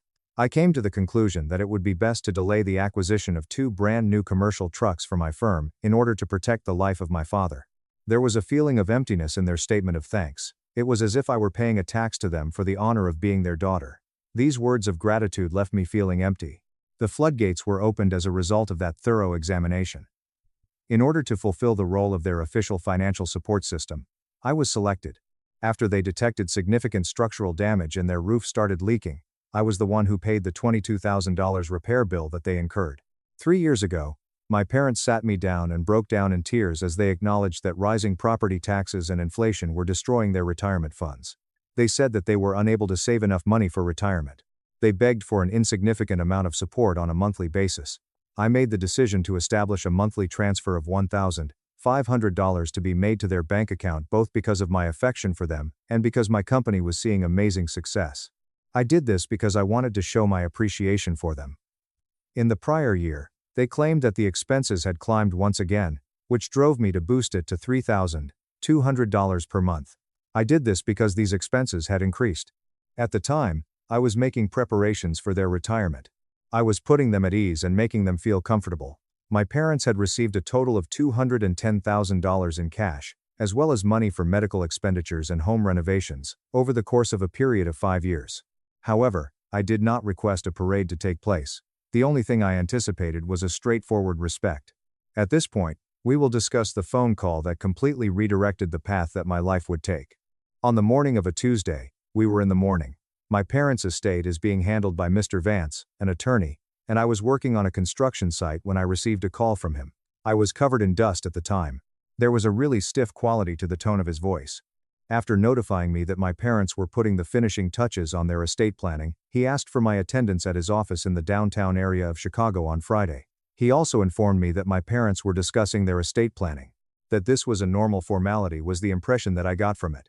Taking into consideration the fact that Marcus was incapable of even managing a Netflix subscription, let alone a legal estate, I believed that they were contemplating selecting me as the executor of their estate, or that they were dividing their meager assets in an equal manner. At the time of my arrival at the legal office with the glass panels, which was on a Friday, I was dressed in the suit that I had tailored the most accurately. The receptionist took me into a meeting room that was chilly and paneled in mahogany when I arrived. The space was set up with mahogany panels. My mother and father were already sat on one side of the huge table, and they were in a comfortable position. They presented themselves in a stern manner, and refused to establish eye contact with me for some reason. Marcus sat next to them, quietly scrolling through his phone while wearing a Rolex watch that cost $5,000. I knew for a fact that he did not buy the watch for himself, but he was wearing it nevertheless. Mr. Vance, who was seated at the head of the table, gave off the impression that he was under a great deal of uncomfortable discomfort. Mr. Vance observed, "Elena, thank you for coming," as he cleared his throat. "I am grateful for your presence. Arthur and Helen have made some final decisions regarding their estate, and they felt it was best to communicate these terms with both of you present to avoid future confusion." In spite of the fact that I was taking a drink from the ice water that was in front of me, I went ahead and nodded and said, "Okay, let's hear it." A large manila folder was opened by Mr. Vance, who was in possession of it. To be direct, Arthur and Helen have decided to name Marcus as the sole beneficiary of their entire estate. The primary residence, currently valued at $720,000, the investment portfolios totaling roughly $200,000, and all life insurance policies with combined payouts of $400,000 will transfer exclusively to Marcus. The room was entirely devoid of any sound whatsoever. My glass of water is set down in a deliberate manner. As I looked down at my face, I could feel the blood draining out of it. When I looked at my parents, I responded, "I'm sorry." "What?" My mother was focusing all of her concentration on her cuticles. I was confused by her behavior. The wall was the primary focus of my father's attention to the wall. Mr. Vance's rhetoric continued to be monotonous on an even more consistent level. "Elena, you are designated to receive Helen's vintage teacup collection and Arthur's vintage bowling ball as a token of their affection. The assortment of teacups in the collection. To bowl, a ball is required. I had to use my own money to keep them afloat, which came to a total of $210,000, spending my own money." I asked, "Is this not a joke?" with a voice that was dangerously low. I established eye contact with my father's eyes, and asked him the question. "Dad? Look at me." After what seemed like an eternity, Arthur finally focused his attention on me. It seemed as though he was taking a defensive stance. "Elena, be reasonable. You have a multi-million-dollar company, you own your own home, you're wealthy. Marcus struggles. He needs the security of the house and the accounts. We're just trying to be fair based on need. I built my wealth by working 80-hour weeks while you funded his failures. I paid $38,000 to keep your heart beating. I've been giving you $3,200 a month for your retirement." I chuckled with a loud and caustic sound, and then I inquired with a question, "Fair?" My mother's voice was piercing and filled with fury whenever she conveyed her thoughts and feelings. "You have more than enough money, Elena. Don't be greedy, we raised you. You owe us for giving you a good life. We are just making sure your brother isn't left on the streets." The realization that was washing over me was dreadful, and I protested by saying, "Wait," while holding out a hand. I conferred with the legal representative. "Mr. Vance, you said the primary residence is valued at $720,000, but my parents paid off their mortgage 7 years ago. Why do they need my $3,200 a month if they have no housing debt and $200K in investments?" When Mr. Vance had finished looking at my parents, he turned his attention to the paperwork he needed to complete. He looked physically ill. "Ah. That brings us to the secondary matter. 3 months ago, your parents took out a new mortgage against the equity of the home. The loan is for $310,000. The monthly repayment on that loan is exactly $3,200. Not even a single second passed during which my brain was unable to do any kind of activity. As if the chamber of a loaded weapon had snapped into place, the calculations suddenly became clear and easy to understand. The utilization of my money was not required for either the food or the property taxes that they had to pay. They took the deliberate choice to use the money from the sale of their house, which had been paid off, in order to acquire $310,000 in cash payments. I had been duped into sending them the same amount each month that I was meant to pay on that new debt each month. The amount that they had misled me into sending them was the same amount. I muffled my voice and asked my mother, "What did you do with the $310,000? As I was staring at her. I was looking at her. After some time had passed, Marcus finally spoke out. and he did so with a smug and arrogant smirk plastered across his face. I'm opening an upscale sports lounge downtown. It's going to be huge. VIP bottle service, indoor golf simulators. Mom and Dad are my seed investors. Honestly, I was experiencing a feeling of unease. Due to the fact that I stood up so quickly, the large leather chair that I was sitting on ended up colliding with the wall behind me. As soon as she heard the sound, my mother quickly leaped. What I yelled was, "Let me get this absolutely crystal clear," and my voice was shaking with a level of rage that was so powerful that it seemed like it was freezing. You secretly took out a $310,000 mortgage on a house you are leaving entirely to Marcus. You gave all that cash to Marcus for a sports bar. And you manipulated me into paying the $3,200 monthly bill for that mortgage, under the guise of helping you buy groceries. I am literally paying for my own disinheritance. My father slammed his fist down on the table and cried out into the room, "Don't be so dramatic." While he was doing so, "It's a family investment. When Marcus's bar takes off, he'll be self-sufficient. You're just jealous that we believe in his vision." During my response, I whispered, "Jealous?" I turned my head to look at my brother, who was rolling his eyes, and appeared to be completely devoid of any trace of shame. I became aware of his expression. When my parents gazed at me, they did not perceive me as a daughter, rather, they saw me as a host organism that needed to be emptied. They did not know that I was their daughter. When I was around them, I did not feel like a human. The bank teller machine that I was one that had a heartbeat. It was I who took possession of my handbag. As I shifted my focus to Mr. Vance, I noticed that he was staring at the table with a stunned expression on his face. "Thank you for your time, Mr. Vance. You've been very illuminating." With his customary authoritative tone of voice, my father commanded Elena to take a seat and added, "Elena, sit down. We are not done here." After giving my response, which was, "Oh, yes we are, Arthur," I removed the word "dad" from my lexicon. "We are completely done." My mother was calling my name down the hallway, but I chose to ignore her and leave the building instead of listening to her. Then, without making a sound, I climbed into my truck and drove back to my office through the night. I did not shed any tears. No one was able to hear my voice. Right now, I experienced a chilling clarity that was surgical in nature. I logged into the online banking interface after going to the website. The website that was devoted to recurring transfers was the one that I reached out to. In the course of my investigation, I came across the monthly payment of $3,200 that was meant to be made to Arthur and Helen. Delete was the button that I chose to use. Following that, I sought out a forensic accountant to collaborate with me. Over the course of the previous 5 years, I provided them with each and every bank statement, each and every canceled check, and each and every Venmo receipt. Inquiring about the specific location of my $210,000 was something that I was interested in. The initial update. The bomb went off exactly 3 days after it was scheduled to go off after it had been ignited. At 9 minutes past 5 o'clock on Monday morning, my phone started vibrating for no apparent reason. I was sitting at my desk at work. That is my mother, if you will. My voicemail was full of the call that was left. I then received a phone call from my father. Afterwards, there is Marcus. I was inundated with a barrage of frightened text messages and 14 missed phone calls within the span of 20 minutes. Every single one of them was directed at me. Your mother informed you, Elena, that the bank had just called. It appears that there was an issue with your transfer. Today is the day that the mortgage payment for the month is due. I would appreciate it if you could correct this quickly. We need to put an end to this outburst of rage, Dad, and send the money. You are the one who is currently putting the house in danger. Brother, you need to stop being such a petty BTH and pay some money, Marcus said. I owe you some money. Dear mother, she is crying. After my father had called me for the 7th time, I finally picked up the phone to answer it. This was the 7th time that he had called. Hello. His voice could be heard yelling into the receiver of the phone. What the hell is wrong with your bank? The transfer bounced. The mortgage company is threatening a late fee. There is absolutely nothing wrong with my bank, I said as I leaned back in my office chair and said, I canceled the transfer. I will never give you another dime for the rest of your lives. You took out a mortgage for Marcus. Marcus can pay it. I said this while maintaining a cool demeanor. There was no sound coming from the other end of the line. After then, my mother reached for the phone of the telephone company. Elena, you can't do this. The sports lounge isn't open yet. Marcus doesn't have the cash flow. If we don't pay this, we'll go into default. I hung up and blocked their numbers when they stated, you should probably ask your sole beneficiary for help. Good luck. I reacted in a sophisticated manner. That sounds like a terrible investment for a business. I also hung up. The beginning of the psychological warfare occurred at that precise moment.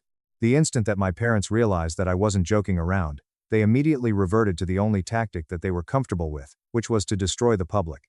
They began a widespread campaign of slander against the individual in question. When I was experiencing a significant psychiatric breakdown, my mother started calling my extended relatives, crying excessively, and telling them that the wealth had corrupted my mind, that I had abandoned my old parents to famine, and that I had abandoned them. I was also telling them that I had abandoned them. Having said that, she did not confine herself to just that. In order to investigate my business providers, she went to the effort of doing so.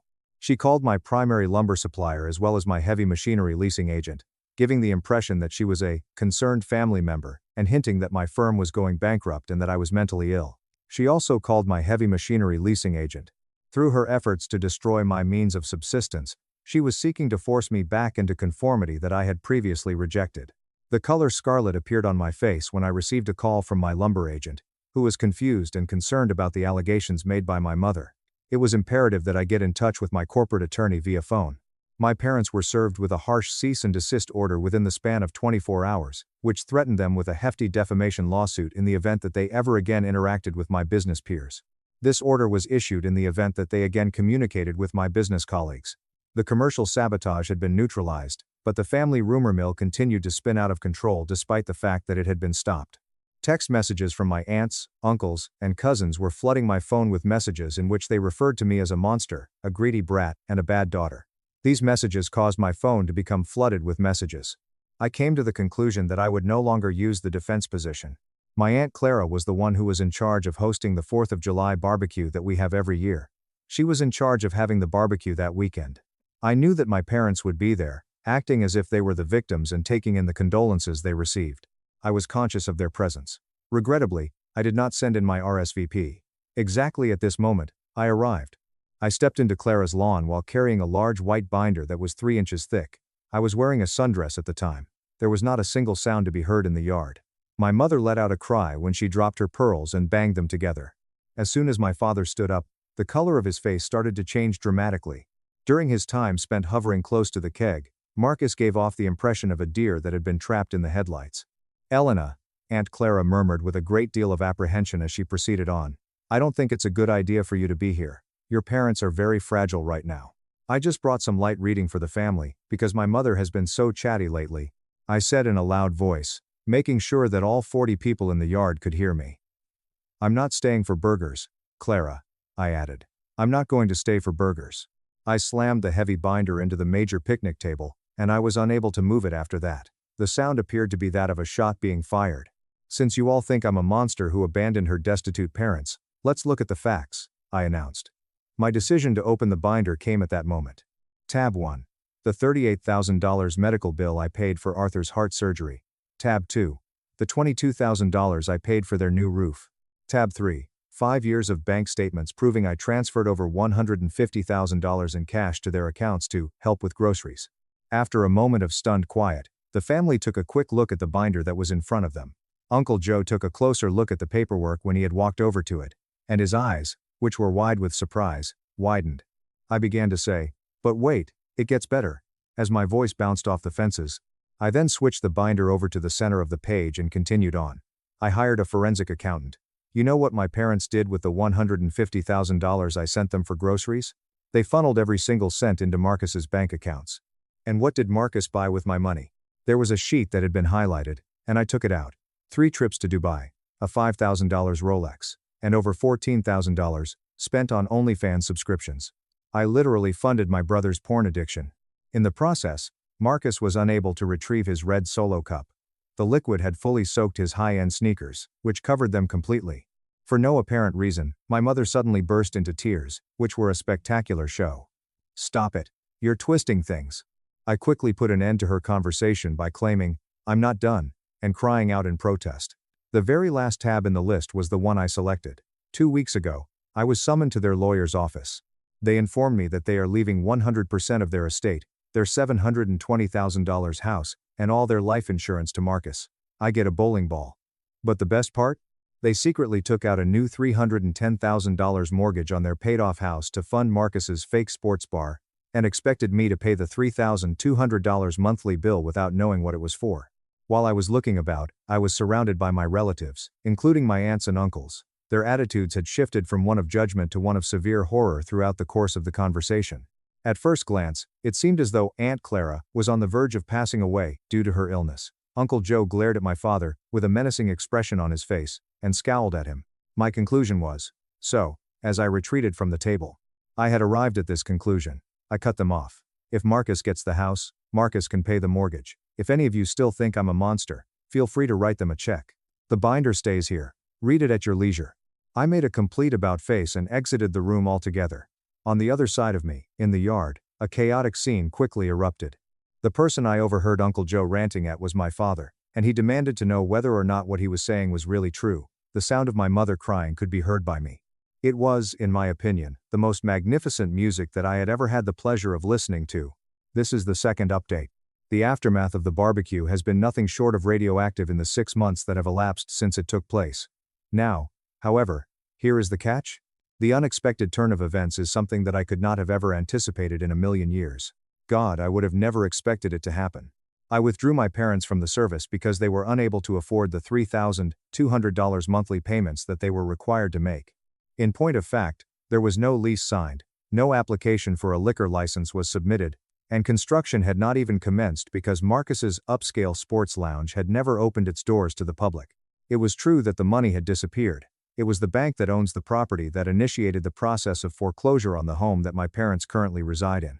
The previous week, I was sitting in my office, discussing plans with my boyfriend, Julian, who has been my rock throughout this entire ordeal. I was considering what we could do together. A phone call came in from a number that I had previously blocked, and it came at that very moment. As a response to it, I did. The person who was holding the mortgage for my parents turned out to be a fraud investigator who worked for the national bank that was also holding the mortgage. Because of the speed with which the mortgage went into default, to put it another way, the instant I stopped making payments, the risk department of the bank made the decision to flag the loan for an internal audit. They started an in-depth examination of the paperwork, beginning with the ones that were used to establish the company. It was the investigator who inquired as to whether or not I had any awareness of the process that is involved in obtaining a loan. To the contrary, I communicated to him that I was not aware of it until after the event had already taken place. After expressing his appreciation, he was heard hanging up with a melancholy tone.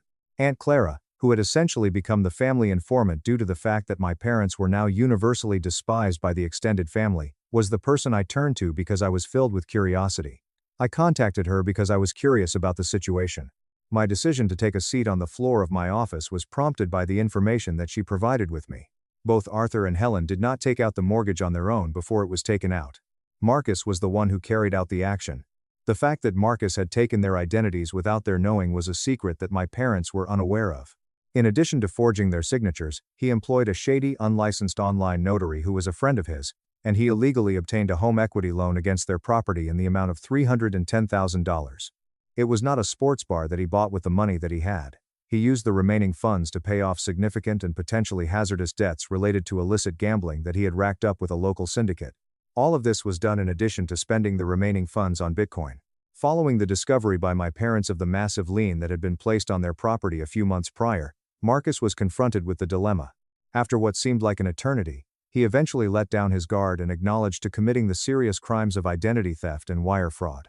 In an ordinary circumstance, a parent would have contacted the authorities in their community. Arthur and Helen, on the other hand, are the ones. In order to protect their lovely golden child from spending anything from 5 to 10 years in federal prison, they came to the conclusion that it would be best to conceal his criminal activities. The debt was legally adopted after they called the bank, checked that the loan was legitimate, and then accepted the debt. This process brought about the adoption of the debt. Regardless of this, they were unable to make the monthly payment of $3,200 per month.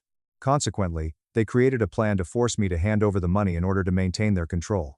In order to fulfill the legal requirements for the transfer of the house to Marcus, they scheduled the estate meeting. This was done in order to ensure that the debt would be incorporated into his legacy after their passing, and that I would be utterly oblivious to the fact that it already existed. The reason they paid off his debts from illicit gambling was because they were helping my parents. Having said that, the payments were halted as a consequence of my resignation from the company. A review of the file was conducted by the bank. During the course of their inquiry, they discovered the forged signatures, the false notary stamp, and the IP addresses that could be tracked back to Marcus's apartment. Whether my parents attempted to adopt the debt after it had already been taken out, the bank did not care about the situation regardless. Defeating the law is not possible in any way. 2 weeks ago, the police executed a search warrant at the luxurious apartment that Marcus resides in. Shortly after his arrest, he was brought into custody and charged with many counts of identity theft, bank fraud, and wire fraud. He was also charged with wire fraud. Due to the fact that the dollar amount was greater than $300,000, it presents a substantial challenge for the federal government. Because my parents do not have the financial resources necessary to post his bond, he is currently being held in a county jail. This is because of the circumstances that led to his arrest. But what about my mother and father? It was the bank that took possession of the residence. Because they had lied to the bank in an official role, in order to conceal the fraud, the bank sped up the process of foreclosure and entirely wiped out their equity. This was done in order to cover up the scam. The sole purpose of hiring a criminal defense attorney for Marcus was to cause them to lose the $720,000 house, utterly destroy their credit, and completely deplete their investment accounts, which totaled $200,000, all for the purpose of hiring Marcus. Without a doubt, they have reached the point when there is no turning back. Currently, they are live in a cramped and depressing apartment that is situated on the outskirts of the city and has only one bedroom. This apartment is a source of physical discomfort for them. Yesterday, I received a letter that had been written by hand and was sent to me through the ordinary mail. It was my father who conveyed the message. The letter contained 6 pages of pleading for forgiveness, begging for forgiveness, telling me how much they love me, and asking if we could start over. In addition, the letter contained a request to borrow $50,000 for Marcus's legal defense fund. The request was subtle and pitiful, and it was submitted in addition to a request to borrow $50,000. I didn't even bother to read the whole thing. I just skipped it. Julian took the letter that I had given him and shredded it before using it as wood for the fire pit that we have in our backyard. I had handed it to him. While we were sitting beneath the night sky and drinking a bottle of wine that cost $100, we witnessed the ashes of my father's manipulation dissipate into the blackness of the night sky. My company has recently exceeded the 8-figure barrier in terms of revenue, which is a significant accomplishment. It is planned that Julian and I will tie the knot in Tuscany during the spring of the following year. There are people in my life who love me not for what they can take away from me but for who I am as a person itself. People that adore me are all around me at this moment. In spite of the fact that it was the most challenging thing I've ever done, it was the most important step that ultimately led to my overall and complete freedom. The role that I play as an ATM has evolved. A woman who is calm and collected is me. Furthermore, the golden child is now getting exactly what he has labored so hard to obtain. This has been a long time coming. Police found my missing fiancée chilling at a friend's. I canceled the wedding, sold her $14,500 ring, and weaponized Excel. I'm Liam, 31, male. Up until a month ago, my life was completely locked in. I had the career, the apartment, the golden retriever, and the beautiful fiancée. I was about to be a married man. Now, I'm just a 31-year-old guy with a stack of cancellation invoices, a newly reclaimed living room, and a level of inner peace that only comes from surviving a nuclear emotional blast. It all started exactly 8 days before the wedding. Mia, my 8-year-old fiancée of 5 years, was supposed to meet me at our apartment on a Tuesday evening. We had our absolute final walkthrough at the venue scheduled for the next morning at 9 a.m. We needed to finalize the seating charts, confirm the ridiculous guest meal counts, and do all that last-minute administrative nightmare stuff that makes your brain feel like it's running on a dial-up modem. She didn't show up. At 7 p.m., I texted her. "Hey, you on your way? I ordered the Thai food you like." Nothing. By 8:30 p.m., the food was cold, and I called her. It went straight to voicemail. Now, you have to understand something about Mia. Her phone was basically surgically grafted to her palm. That woman could text back mid-shower. I am not exaggerating. 2 years ago, she responded to a group chat while recovering from wisdom teeth surgery, still half delirious from the anesthesia. For her to not answer, her phone was like seeing a fish walk on land. Technically, in the grand scheme of the universe, may be possible, but immediately alarming. By 9:30 p.m., I had that heavy, sinking pit in my stomach. You know the exact one. The one where your biology is telling you something is horribly wrong, before your brain can process it. I called again. Voicemail. I texted her sister. Sarah. "Hey, have you heard from Mia tonight? Can't reach her." Sarah texted back immediately. "Nope, haven't talked to her since yesterday." "Why? Is everything okay?" I lied and said her phone was probably just dead, but by midnight, I was completely losing my mind. I called her parents, Tom and Karen. They were asleep and panicked when I woke them up. Nobody had heard from her. I grabbed my keys, practically flew down the stairs of my apartment building, and drove to her place. We hadn't officially moved in together yet because she wanted to wait until after the wedding, a tradition thing she was weirdly stubborn about. I pulled into her complex. Her parking spot was empty. Her apartment windows were pitch black. I sat in that parking lot for maybe 45 minutes, just staring at her dark windows like an absolute idiot, gripping my steering wheel until my knuckles turned white. I was grasping at anything to make it make sense. Maybe her car broke down in a dead zone. Maybe she got a flat tire. Maybe she had a sudden medical emergency and dropped her phone. This just wasn't like her. Mia was the person who over-communicated about everything.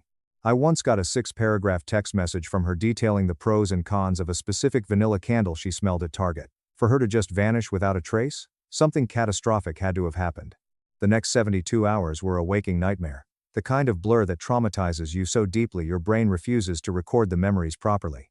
By Wednesday morning, the day of our venue walkthrough, I was standing in a sterile, overly bright police station, filing a missing persons report. That part felt completely surreal. Handing a tired-looking desk sergeant a printed 8x10 photo of the woman I was supposed to marry in 6 days. The cop asked me questions that made my blood run cold. Did she have enemies? Was she acting depressed? Have you noticed any strange vehicles following her? Her family was utterly falling apart. Her dad, Tom, kept calling me every 2 hours, his voice cracking, asking if the police had found anything. Her mom, Karen, was practically sedated. I didn't sleep for 3 days. I survived on stale black coffee and sheer adrenaline. I called every hospital within a 1,000-mile radius. Hi, do you have a Jane Doe? 28 years old, blonde hair, small birthmark on her left wrist? Every time they said no, I didn't know whether to feel relieved or more terrified. I was stuck in this hellish purgatory between being paralyzed with fear that she had been abducted or worse, and this tiny, creeping, insidious voice in the back of my mind, whispering that maybe, just maybe, this was something else entirely. On day 3, the phone rang. It was the police. They found her. She was completely, perfectly, 100% physically fine. She was staying at her old college friend Jess's house, about 4 hours up north. The wave of relief that hit me lasted exactly 5 seconds before it was violently replaced by a cold, sharp, suffocating sting. She was safe. But she hadn't told me. She hadn't told her parents. She hadn't told her sister. She let us think she was dead. The officer on the phone cleared his throat. Sir, she asked us to relay a message. She refuses to speak to you directly. She stated she is not in danger. She left willingly, and she just needs space. She said to tell you the wedding is off. Space. 4 days before she was supposed to walk down the aisle in front of 150 people, while her fiancé was pacing a police station lobby at 3 a.m. My brain literally flatlined. Whatever fear, desperation, and heartbreak I had been carrying for 3 days instantly flash froze. It hardened into something incredibly quiet, frigid, and final. No text message, no phone call, no email, no sticky note on the fridge. After 5 years of building a life together, after spending 2 full weekends aggressively debating over floral centerpieces that absolutely nobody was ever going to remember, nothing. I knew what specific brand of almond milk didn't upset her stomach. She knew I couldn't sleep unless the ceiling fan was on high, even in the dead of winter. We survived a brutal year of long distance when she was finishing her master's degree, 12 months of glitchy video calls and exhausting weekend drives that absolutely destroyed my savings. I held her hand for 4 hours straight in a freezing hospital waiting room when her grandmother passed away. When her company did massive layoffs and she was terrified of losing her job, I made her homemade soup and sat with her on the couch every single night for 3 weeks while she stress-cried. We survived all of that. And this is how it ends? With a police welfare check and a message relayed by a cop who sounded like he pitied me? I didn't cry. I didn't scream. I walked into my kitchen, poured my cold coffee down the sink, and started making phone calls. But these were a very different kind of call. First, the venue. The coordinator was practically weeping on the phone when I told her. I am so incredibly sorry, Liam, she said softly. But sympathy doesn't change contracts. The $2,000 deposit was gone. Next, the caterer. Another $4,000, completely lost. The food was already ordered. The photographer was a really sweet guy. He said he felt sick to his stomach hearing the news, but the $2,500 deposit was strictly non-refundable company policy. I told him I completely understood. What else are you going to say to a guy just doing his job? He wished me the best, and I could tell he meant it, which somehow made the call even more depressing.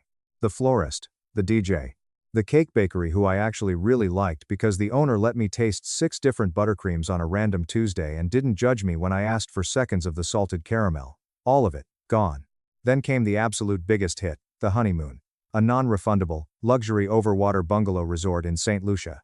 Mia had picked it after spending 3 solid weeks comparing resorts on her laptop like she was running a covert CIA intelligence operation. The flights, the resort, the excursions. $7,000. Vaporized. Every single phone call felt like I was dismantling my own life piece by piece with my bare hands. The total financial toll from the deposits I had personally paid out of my own bank account landed at a sickening $18,000. Her parents had paid for her ridiculously expensive dress separately, and they were supposed to cover the remaining $2,800 balance for the florist, directly. But I had made the initial $1,800 booking deposit on the flowers myself. Because I was the one who signed the contract, when I canceled the florist, I got hit with an additional $900 cancellation penalty. Then came the truly agonizing calls, telling my family and my friends, the wedding is off. Saying those words out loud over and over again was a special kind of torture. The dead silence on the other end of the line before the shock hit them. The questions I couldn't even answer. The deep, burning embarrassment of being the guy whose fiancé literally pulled a vanishing act on him. My mom broke down on the phone. She sobbed for 20 minutes while I just sat on my kitchen floor staring at a stack of RSVP cards I hadn't thrown away yet. My dad just kept repeating, "Son, I don't understand. What happened?" I told him I didn't know. My best friend Grant offered to drive over with a bottle of whiskey, but I told him I just needed to be alone. I spent that afternoon eating dry cereal out of the box because I couldn't muster the energy to open the fridge. Then, I looked at the ring. It was sitting in its velvet box on my dresser. A 1.5-carat cushion cut, vintage-style diamond. Her absolute dream ring. She had casually shown me a picture of her great-grandmother's ring a year ago, acting like she wasn't dropping the biggest, most obvious hint in human history. I spent 2 months finding a custom jeweler who could replicate the design. I went to 5 different shops before I found the right guy. It cost me $14,500. I vividly remembered the day I picked it up. My hands were literally shaking, and I was grinning like a complete fool in the jewelry store parking lot. I sat in my car for 20 minutes just opening and closing the box, watching it catch the light. That ring represented every single thing I thought we were building. Taking it back to sell it felt like the exact polar opposite of that day. I didn't go to the original jeweler. I went to a guy my dad recommended downtown, who specialized in estate and pre-owned pieces. He was an older guy, incredibly professional. He didn't ask any painful questions. He just took the ring, screwed his jeweler's loop into his eye, examined it under the harsh desk lamp, typed some numbers into his calculator, and slid a piece of paper across the glass counter. Batien Lamba Mayen. It was a massive loss, but it was more than I feared I'd get. I signed the paperwork in less than 30 seconds. The money was wired straight into my checking account the next morning. It was a small, cold cushion against the nearly $19,000 I had already eaten in losses and fees. It didn't even come close to making me whole, but it was infinitely better to have that money in my bank account than to have that cursed ring sitting in my drawer, reminding me of a promise that a coward broke. I went home and gathered every single thing she had ever left at my apartment. Pictures, clothes, her spare toothbrush, her favorite coffee mug, and this ridiculously ugly stuffed neon bear she won at a county fair 2 summers ago. I boxed it all up, taped it shut, and stacked the boxes by the front door. 5 days had passed since the police found her. Still not a single word from her. She ghosted her own wedding. She ghosted me. The anger inside me was heavy, but, honestly, mostly, I just felt terrifyingly clear-headed. It was like a thick fog had completely burned off, and I could finally see the barren road in front of me. You don't recover from something like this. You just pivot, start walking in a different direction, and pray the ground doesn't collapse under you. But I knew she wasn't done. People who do things like this don't just vanish into the ether forever. They always come back, when the reality of their actions catches up to them. I was bracing for the impact. Update 1. The hit came hard, and it came exactly a week later. On a Tuesday. I'm a project manager at a mid-sized architectural firm. My days are high stress, packed with client meetings, tight deadlines, and people breathing down my neck about floor plan revisions. I was sitting in the main glass-walled conference room, right in the middle of a massive presentation with our biggest commercial client, when my coworker Kelly gently knocked on the glass and poked her head in. "Liam? I am so sorry to interrupt," Kelly whispered, looking extremely uncomfortable. "There's someone at reception for you. She says it's a massive emergency." I excused myself, already feeling a spike of irritation. I walked out of the conference room, down the carpeted hallway, and turned the corner into the reception area. And there she was. Mia. She looked absolutely awful, And I don't mean TV awful where the actress still looks glowing but just has a slightly messy ponytail.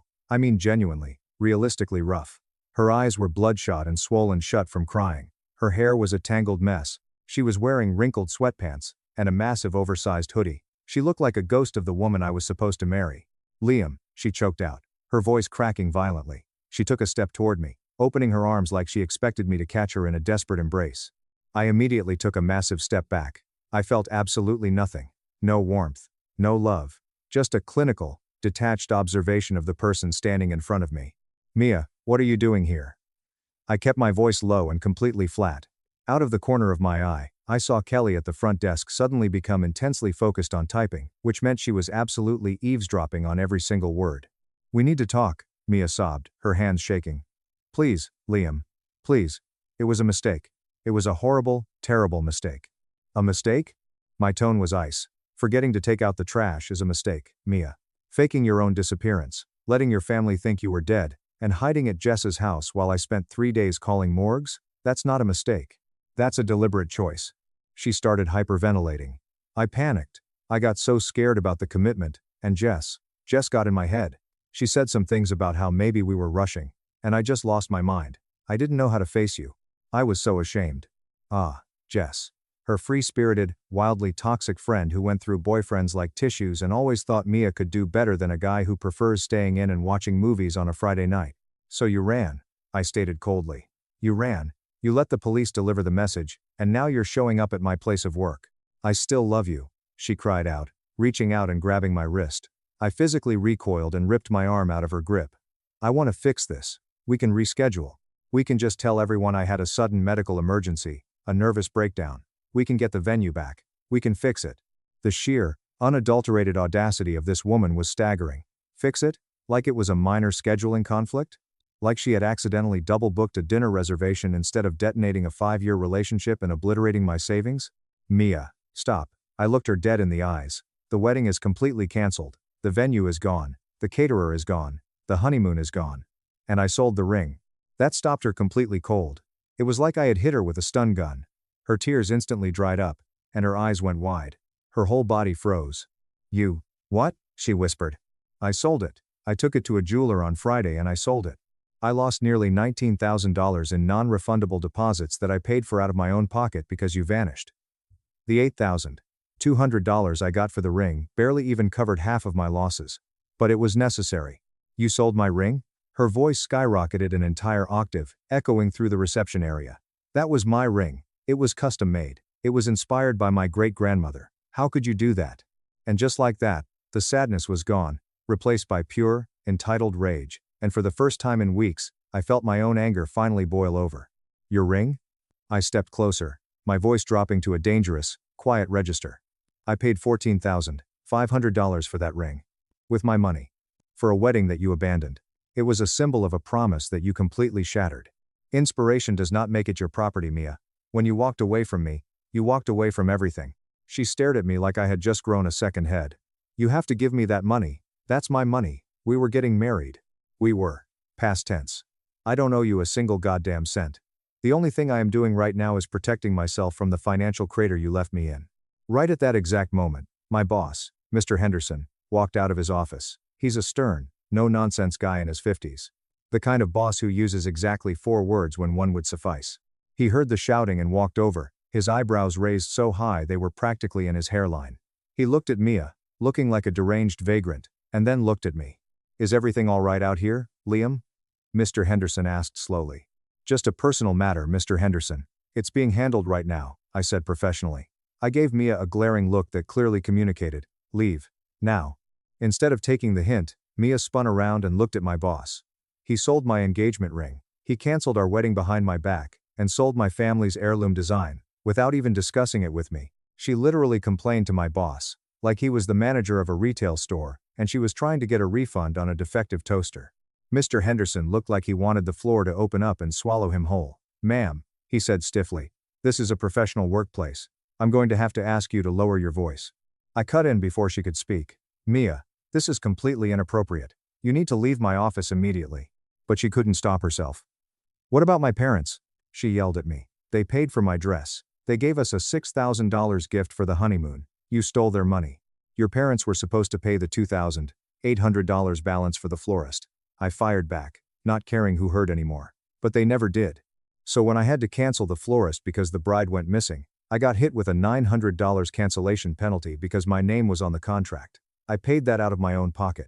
I have the receipts for every single penny. You want to talk about money? Take it up with your enabler friend Jess. Tears started streaming down her face again. The victim mask was slipping back on. You are so heartless. She sobbed. You are so cold.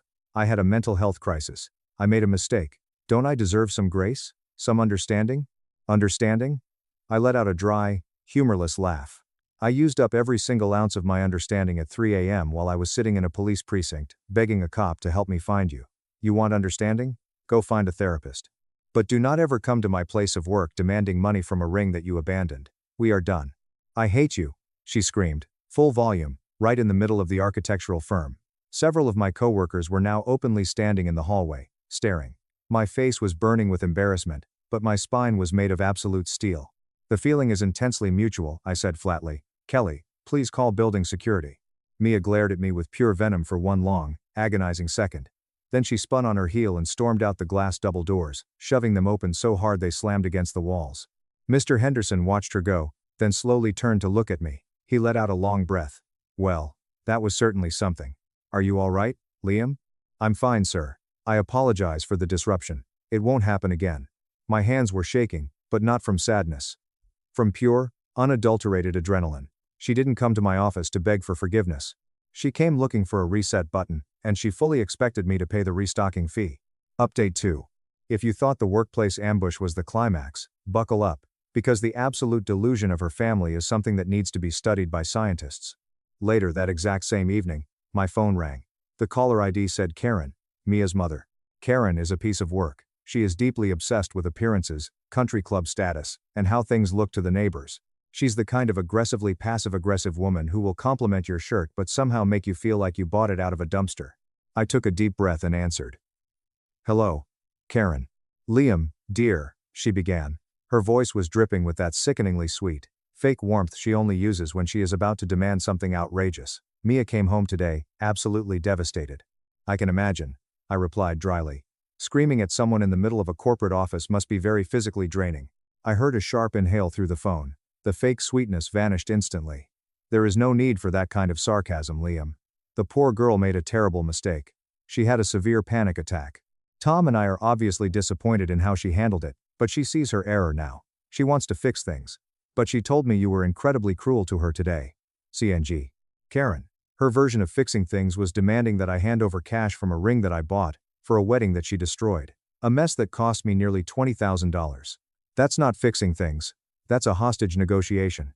She was upset about the ring, Karen snapped. It meant a great deal to her. The ring was a symbol of a commitment she threw in the garbage, I shot back. Karen's tone hardened into absolute concrete. This isn't just about emotions anymore, Liam. There are significant financial matters at play here. Tom and I paid a fortune for her custom wedding dress. And more importantly, we gave you two a very generous $6,000 cash gift for your honeymoon. Since you are the one refusing to reschedule the wedding, we expect that $6,000 returned to us by the end of the week. I literally had to pull the phone away from my ear and stare at it for a second to make sure I wasn't hallucinating. Karen, I said, my voice dangerously calm. Let me stop you right there. That $6,000 was given to us as a couple. It went directly into the shared wedding savings account. Specifically, it went to pay for the $7,000 non-refundable St. Lucia resort that your daughter picked out.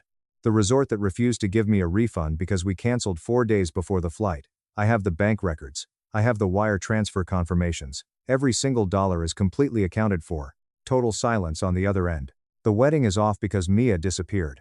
I continued, pressing the advantage. I canceled because the bride was legally a missing person. Your $6,000 went to the resort she chose. I ate the remaining $1,000 for that trip out of my own pocket. You want a refund? Call the hotel in St. Lucia. It is legally wrong for you to keep our money, she screeched. I don't have your money, I yelled back, finally losing my temper. Your daughter's actions vaporized it, and while we are on the subject of money, let's talk about the florist. You and Tom explicitly agreed to pay the $2,800 final balance for the flowers. You never paid it, so when I had to cancel the contract, I got hit with a $900 cancellation penalty because my credit card was on file. I paid your debt, Karen. Out of my own pocket. The money I got from selling the ring barely even made a dent in the massive financial hole your daughter left me in. You are trying to scam us, she gasped. You are trying to profit off my daughter's trauma. Profit? I laughed, a harsh, bitter sound. There is no profit here. I am down thousands of dollars. I have the receipts for every single penny. Do you want them? You are a cruel, abusive man, Karen yelled. After everything she has been through, after her mental breakdown, you should be begging her for forgiveness for how you treated her today. That was it, the absolute limit of my patience. Enough, I said, my voice dropping back to that icy, dead calm. I am absolutely done playing this game with you people. Here is exactly what is going to happen. Tomorrow morning, I am sending you, Tom, and Mia, a highly detailed, itemized spreadsheet. It will list every single vendor, every single payment I made, every single deposit I lost, and every single cost that I covered when you people failed to pay your share. It will be backed up by scanned invoices, bank statements, and cancellation emails. It will explicitly prove that nobody is profiting, especially not me. Reimburse me for the $900 florist fee, or don't. I don't care anymore. But if any of you ever contact me again, or if Mia ever shows her face at my office again, my next call is to a lawyer to draft a restraining order. Are we crystal clear? Silence. Then, a clipped, venomous whisper. You wouldn't dare. I hung up the phone. My hands were shaking again, but the anger felt completely clean. It felt purifying. They actually thought they could bully me, gaslight me, and pressure me into absorbing the entire financial and emotional crater of Mia's colossal screw-up. Absolutely not. The next evening, I sat down at my computer, cracked my knuckles, opened Microsoft Excel, and went to absolute war. It took me 5 solid hours. I created a masterpiece of administrative vengeance. I made a full spreadsheet. Column A, vendor name. Column B, total contract amount. Column C, amount paid by Liam. Column D, amount lost to cancellation. Column E, notes, proof of payment. I scanned every single contract.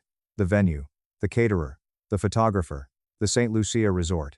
I even included screenshots of the Venmo payments I had sent to the DJ. I clearly highlighted the $900 florist cancellation fee that I had covered on Tom and Karen's behalf. I attached the official bill of sale from the jeweler showing exactly how much the ring sold for, and I created a very clear summary table at the bottom showing how the $8,200 ring money only partially offset my $19,000 in personal losses. I color-coded the entire thing. Green cells for deposits I had paid, red cells for money permanently lost, yellow cells for costs that were legally supposed to be covered by her family but fell entirely on me. It was beautiful. No opinions. No emotional rants, no name-calling, just cold, hard, indisputable mathematics that painted a very clear picture of their family's delusion. I printed 3 copies of the 1-2-page packet. I put them in thick manila envelopes, drove to the post office the next morning, and sent them via registered mail with signature return receipts requested. 1 for Mia, 1 for Karen, 1 for Tom. It cost me about $45 in postage fees, and I can honestly say it was the greatest $45 I have ever spent in my entire life. Then, I sat back and watched the chaos unfold from a distance. I didn't have to wait long. About 4 days later, I got a text from Mia's sister, Sarah. Sarah and I always got along, and she was the only one in that family who seemed to possess an ounce of sanity. Sarah, Liam, oh my God. Mom and Dad got your certified mail packet. Mia got hers too. It is an absolute bloodbath over here. Mom is screaming, Dad is furious, and Mia has locked herself in her childhood bedroom. I just wanted to say, I am so incredibly sorry. You did not deserve any of this. Me, thanks, Sarah. That means a lot. I just wanted the truth out there. According to Sarah, and a few mutual friends who couldn't wait to spill the tea, the fallout was absolutely biblical. First of all, Mia's friend Jess, the one who convinced her to run away in the first place, ended up kicking Mia out of her house. Apparently, after the workplace incident, office gossip spread like wildfire. Kelly, the receptionist, told everyone, and word got back to Jess's social circle. Jess, not wanting to deal with the reality of the monster she helped create, told Mia she needed to take responsibility and forced her to move back in with her parents. So Mia was trapped in her parents' house right when my spreadsheet arrived. Mia had been spinning a ridiculous narrative to her friends and family. She claimed I was financially abusive, that I was too controlling, and that she had to escape for her own safety. It was a bold strategy, but it completely imploded. After her unhinged screaming match at my office, which was witnessed by half my firm and the undeniable proof in my PDF attachments, her victim narrative disintegrated. The best part? The spreadsheet actually caused her dad, Tom, to finally grow a spine. For years, Tom had just passively let Karen and Mia run the show. But seeing the hard numbers, seeing exactly how much money I had lost, and seeing the proof that Karen had lied to him about the florist bill, something in him snapped. Sarah texted me an update a few weeks later. This was the absolute cherry on top. Sarah, you are not going to believe this. Mia tried to demand that mom and dad pay $4,000 to send her to a holistic healing and trauma retreat in Sedona to recover from the stress of the canceled wedding. Dad completely lost it. He told her absolutely not. He told her she needs to get a job, pay them back for the useless wedding dress, and pay you back for the florist fee, before she ever asks for another dime. Mom tried to defend Mia, and now dad is sleeping in the guest room. The entitlement has finally hit a wall. I didn't reply to that text. I just smiled, locked my phone, and went about my day. It has been a month now. The storm has completely faded into a glorious, peaceful quiet. No more unhinged calls from Karen. No more workplace ambushes. I never got a check for the $900 florist fee, and I honestly don't care. Getting money out of Karen would be like trying to teach a cat to speak French. It's never going to happen. The point was made. The boundary was drawn in permanent marker. I spent the first few weeks just adjusting to the silence. It was weird at first. Cooking dinner for one. Seeing the fridge half empty without her ridiculous collection of organic condiments. I spent an entire Saturday deep cleaning my apartment. I found a random sticky note she had left on my bathroom mirror a year ago that said, "Love you, weirdo." I stood there staring at it for a minute, feeling that familiar pang in my chest, and then I calmly crumpled it up and threw it in the trash. I sold our old living room couch on Facebook Marketplace, and bought a new one. A dark leather one that she always hated. It's incredibly comfortable. I took down all the photos. I started hitting the gym heavily again. There is something incredibly therapeutic about deadlifting heavy weights until your brain physically cannot stress about a cancelled wedding anymore. Work has been great. Mr. Henderson pulled me aside a week after the incident, gave me a firm pat on the shoulder, and said, "You handled that situation with extreme professionalism, Liam. Good job." Coming from him, that was basically a Nobel Peace Prize. I heard through the grapevine that Mia is still living in her childhood bedroom. She applied for a few jobs but hasn't gotten any callbacks. Largely because she complains that entry-level positions are beneath her current emotional capacity. Most of our mutual friends have completely dropped her.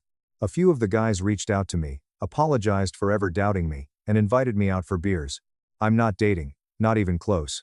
Trust feels like a torn muscle right now, and I'm not going to rush the physical therapy, but I'm not bitter anymore. Sometimes, late at night, the betrayal still stings. The ghost of the life I thought I was going to have echoes in the quiet apartment, but it fades faster and faster every single day. I survived a nightmare. I didn't beg, I didn't scream. I just opened Excel, let the numbers do the talking, and walked away with my dignity intact. My dad screamed that I was insane before the judge. He stopped when I revealed I bought his law firm's debt to leave him homeless. The courtroom was suffocatingly quiet. It was the kind of silence that feels heavy, pressing against your eardrums. The only sound was the rhythmic tapping of the court reporter's fingers on her machine. I sat at the defense table, my hands resting flat on the polished oak. I didn't fidget, I didn't look down. I just stared straight ahead, letting the cool metal of my watch press against my wrist. Across the aisle, my father, Richard, was putting on the performance of a lifetime. His face was a terrifying shade of crimson, the veins in his neck bulging against the collar of his expensive custom-tailored shirt. He was pacing back and forth, waving a thick stack of papers in the air like a weapon. He was a lawyer, and the courtroom was his stage. But today, he wasn't defending a client. He was trying to destroy his own son. "He needs a conservatorship, Your Honor," Richard bellowed, pointing a shaking, accusatory finger directly at my chest. "Look at him. He is an embarrassment to our family legacy. He is 31 years old, living in a shoebox apartment, working some imaginary consulting job that doesn't pay a real salary. He is deeply unstable. He is a danger to himself. And if the court does not intervene, he is going to blow his entire inheritance on his delusions." I didn't blink. I just watched him. I watched the man who was supposed to protect me actively try to erase my freedom. He wanted the court to declare me legally insane. He wanted total control over my bank accounts, my medical decisions, my life. Next to him, his attorney, a greasy guy named Marcus, was frantically scrolling through a digital dossier on his tablet. Marcus was supposed to be Richard's bulldog, the guy who intimidated witnesses into submission. But right now, Marcus was sweating. I could see a bead of moisture rolling down his temple. The bailiff had just handed Marcus a sealed envelope from the judge, and whatever he was reading on that paper was making his hands shake. Judge Harrison sat high behind the bench. He was an older man, late 60s, with a face carved from stone and eyes that missed absolutely nothing. He let Richard rant for another full minute. He let my father dig his own grave word by word, shout by shout. My son cannot be trusted to make basic life decisions. Richard yelled, slamming his hand on the podium. He is catatonic. Look at him. He hasn't spoken a single word to defend himself, because he knows I am right. He needs psychiatric help, and he needs it today. Judge Harrison slowly picked up his wooden gavel. He didn't bang it, he just held it in his hand, letting the weight of the wood rest on the desk. He looked at my father, then looked at me, and then turned his gaze back to Richard. Are you quite finished, Mr. Sterling? The judge asked. His voice was incredibly calm, but it carried a chilling authority that instantly sucked the air out of the room. Richard straightened his tie, breathing heavily. I am just trying to save my son, Your Honor. Save your son, Judge Harrison repeated slowly. He put on his reading glasses and picked up the paper the bailiff had provided. He read it silently for a few seconds. The tension in the room snapped tight. You could hear a pin drop. Then the judge lowered the paper. He looked over the rim of his glasses directly at my father. Mr. Sterling, you really don't know who he is, do you? Richard blinked. The arrogant sneer wiped off his face, replaced by genuine confusion. Excuse me? He is my son. He is a sick boy, who needs. Stop talking, Judge Harrison ordered. It wasn't a request. Marcus, my father's lawyer, suddenly made a sound like a choking dog. He grabbed Richard's sleeve, pulling him backward. Richard, Marcus whispered frantically, his voice trembling so hard I could hear it from my table. Richard, shut up. Look at the document. Look at the signature. Richard yanked his arm away, glaring at Marcus. What are you doing? I am making a point to the judge. Wait, what? Richard muttered, finally looking down at the paper. Marcus was shoving into his chest. His face went pale, ghost white. The blood completely draining from his cheeks. How did we get here? How did a father and son end up on opposite sides of a courtroom, fighting for my basic human rights? To understand the trap I had just sprung on him, you have to go back. You have to see the rot beneath the shiny surface of my family. It started long before that day in court. The resentment in my family didn't explode overnight. It was a slow poison. My father, Richard, was a prominent lawyer in Seattle. He built his identity on the image of success. He wore $3,000 suits, drove luxury cars, and belonged to the most exclusive country club in the Pacific Northwest. To the outside world, he was a pillar of the community. Behind closed doors, he was a tyrant who demanded absolute perfection, and I was his biggest disappointment. I was never the son he wanted. I didn't want to be a cutthroat attorney. I liked numbers. I liked puzzles. I became a forensic accountant. I tracked down missing money, exposed corporate fraud, and audited massive supply chains. It was quiet, behind-the-scenes work. But to Richard, if your name wasn't on a billboard or the front page of the newspaper, you were a nobody. The real star of the family was my older brother, Tristan. Tristan was the golden child. He was handsome, charming, and possessed an incredible talent for spending money he didn't earn. I remember last Thanksgiving vividly. The dining room smelled like roasted turkey and expensive red wine. My mother, Eleanor, had spent the entire week decorating the house to look like a magazine cover. We were all sitting around the long mahogany table. I was quietly eating my mashed potatoes when Tristan walked in, twirling a shiny new key fob around his finger. Just picked her up today, Tristan announced, flashing a $1 million smile. Porsche 911 Midnight Blue. The dealer practically begged me to take it off the lot. My mother clapped her hands together, her eyes shining with pride. Oh, Tristan, that is wonderful. You work so hard, sweetie. You deserve to treat yourself. I almost choked on my water. Tristan didn't work hard. Tristan didn't work at all. He called himself an entrepreneur, which was just a fancy word for launching startup companies that crashed and burned every 6 months, usually taking my father's money down with them. He had never drawn a real salary in his life. Richard raised his glass of scotch, beaming at Tristan. To my eldest son, a man who knows how to command respect on the road and in life. They clanked glasses. Then Richard's eyes slid over to me. The warmth vanished from his face, replaced by that familiar, cold judgment. And what about you, Liam? Richard asked, his voice dripping with condescension. Still playing around with your little spreadsheets? Still doing that consulting thing? I set my fork down. I'm a forensic accountant, Dad. I run my own firm now. We just signed a major contract. I didn't mention it was a massive promotion. A federal contract worth millions. I knew better than to share my victories in this house. They would only be minimized. Richard actually laughed. It was a sharp, mocking sound. He tossed his napkin onto the table. A firm? You work out of your apartment, Liam. Is that what we are calling unemployed these days? A consultant? It's a cute hobby, son. But let's be real. You don't have a stable salary. You don't have a real career. You are playing pretend. Tristan smirked, cutting into his turkey. Come on, Dad. Take it easy on him. Not everyone has the drive to be a CEO. Some people are just meant to be background characters. I felt the heat rising in my neck. I looked at my mother, hoping for just a tiny ounce of defense, but Eleanor just took a sip of her wine and refused to meet my eyes. She always took their side. Always. So, I'm doing fine, I said quietly, keeping my voice perfectly level. Doing fine isn't the sterling way, Richard snapped. You are an embarrassment, Liam. A 31-year-old man who can't even afford a decent car. It's pathetic. I didn't argue. I didn't yell. I just picked up my fork and continued eating.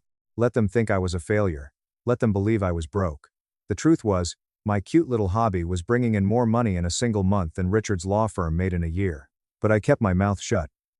Silence was my armor. The Thanksgiving dinner was just a symptom of a much deeper disease.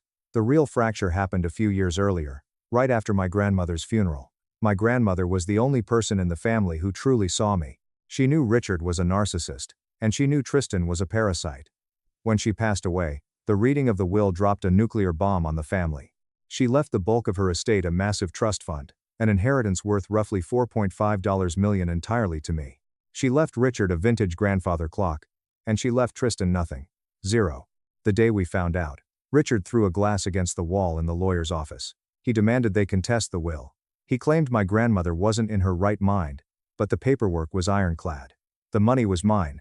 That inheritance put a target on my back, and Tristan was the first one to take a shot. At the time, I was engaged to a woman named Sarah. We had been together for 3 years.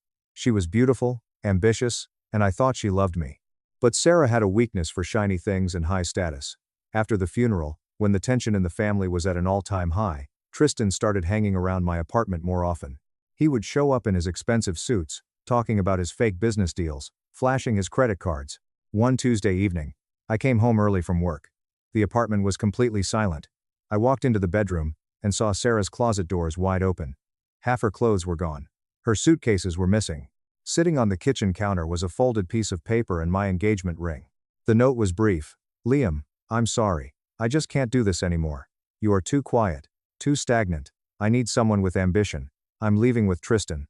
I stood in the empty kitchen for an hour, just staring at the piece of paper. My brother, my own flesh and blood. He didn't even want Sarah. He just wanted to prove he could take something from me. He wanted to punish me for getting the inheritance. I called my mother. I needed someone to talk to, someone to tell me this was wrong. Mom, I said, my voice cracking. Sarah left me. She moved in with Tristan. There was a long pause on the other end of the line. Then Eleanor sighed, not a sigh of sympathy, but a sigh of annoyance. Well, Liam, you have to look at it from her perspective. Tristan has a bright future. He's charismatic.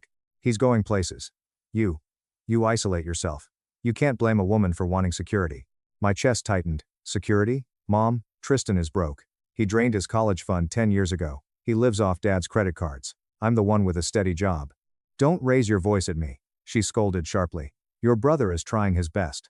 Maybe if you shared some of that grandmother's money with him, he wouldn't have to struggle so much. You're being very selfish, Liam. I hung up the phone. I didn't cry. I didn't break anything. A cold, hard realization settled over me. I had no family. I just had a group of people who shared my DNA, and they only valued me for what they could extract from me. From that day on, I locked my emotions away. I threw myself entirely into my work. I decided that if they wanted to see me as a weak, invisible failure, I would let them. I would become a ghost. Edit. For those asking in the comments, no, I didn't fight Tristan for Sarah. If she could be bought with a leased Porsche and fake ambition, he was doing me a favor by taking her. My focus shifted entirely to my career. As a forensic accountant, my job is to follow the money. People lie, but numbers always tell the truth. About a year after Sarah left, I was hired to audit a medium-sized corporate firm that was going through a messy bankruptcy. During the investigation, I had to trace a series of wire transfers to various external vendors. One of those vendors was Sterling and Associates, my father's law firm. I sat at my computer late one night, the blue light of the monitor reflecting in my glasses. I pulled up the financial records for Richard's firm. Since they were a vendor in a federal audit, their public financial disclosures were fair game. I started digging, just out of curiosity at first. What I found made my blood run cold. Richard wasn't just struggling. He was financially drowning. His firm was bleeding cash from every pore. He was 3 months behind on payroll. He had taken out massive, high-interest loans from shady creditors just to keep the lights on. He was paying off old debt with new debt, a classic Ponzi structure. He was literally taking retainers from new clients to pay the settlement obligations of his old clients. But the worst part was the malpractice. I dug deeper into the public court records. Richard was losing cases left and right. He had completely botched a massive divorce settlement for a high-profile client because he missed a filing deadline. He was facing 2 separate lawsuits for legal negligence. He was commingling client funds with his operating accounts to pay his personal country club dues. He was a fraud. The expensive suits, the dinners, the cigars, it was all built on a mountain of toxic debt and lies. I wanted to know exactly how deep the hole was. I knew Richard's ego better than anyone. He believed he was the smartest man in any room. He thought he was untouchable. So, I tried a simple trick. I accessed the firm's client portal login page. For the username, I typed his email. For the password, I typed Richard1. The screen loaded. Access granted. I leaned back in my chair, disgusted. His password was his own name and the number 1. It was pathetic. I navigated through his internal ledgers. The numbers were catastrophic. He needed at least $800,000 just to avoid bankruptcy and keep his law license from being revoked. He was cornered. And a cornered animal is dangerous. I printed out the ledgers, put them in a secure file on my encrypted hard drive, and logged out. I knew it was only a matter of time before the bomb exploded. A normal father would have called his family, admitted his failures, and asked for help. A humble man would have downsized his lifestyle, sold the big house, and started over. But Richard was not a normal father, and he was definitely not humble. A few weeks later, I went to my parents' house to pick up some old boxes I had left in the attic. The house was quiet. Richard's BMW wasn't in the driveway, so I assumed they were out. I let myself in with my old key.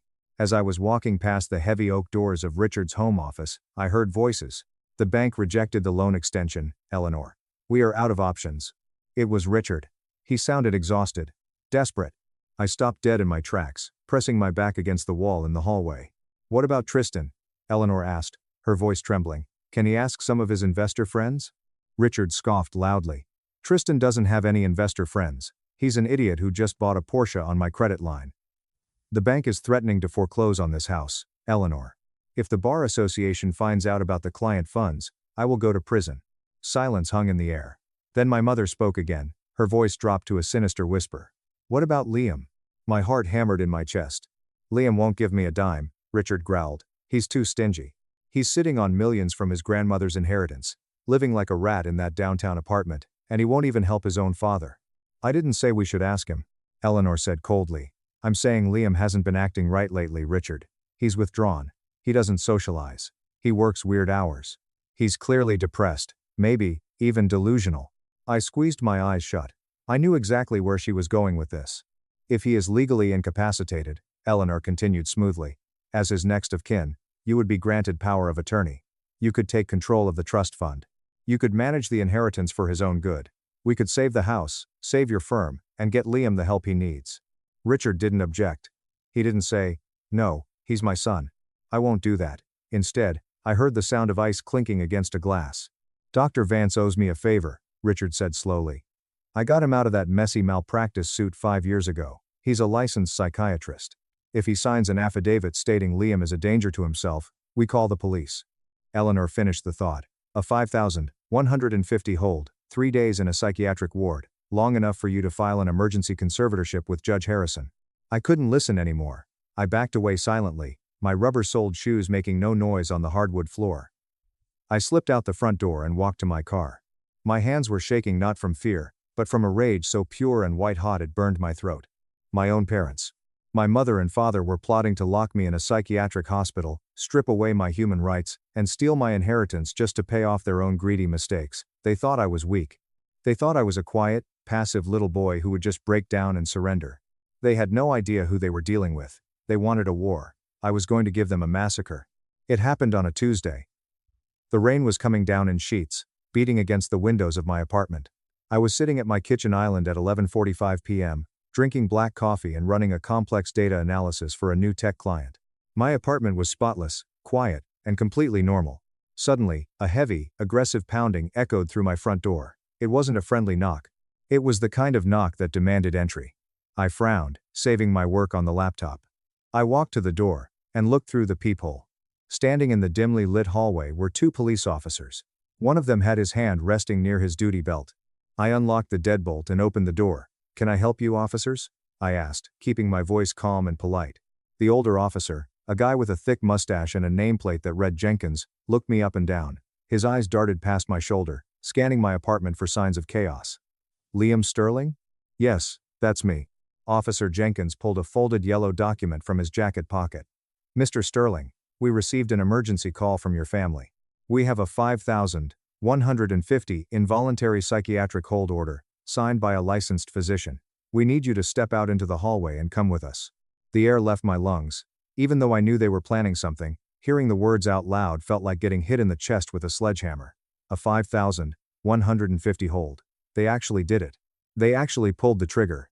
A psychiatric hold, I repeated, making sure to keep my hands visible and open. Officer, I assure you there has been a massive misunderstanding.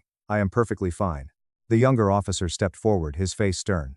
Sir, the affidavit states you are suffering from severe delusions, that you are a threat to your own safety, and that you have been displaying erratic, violent behavior. We don't want any trouble.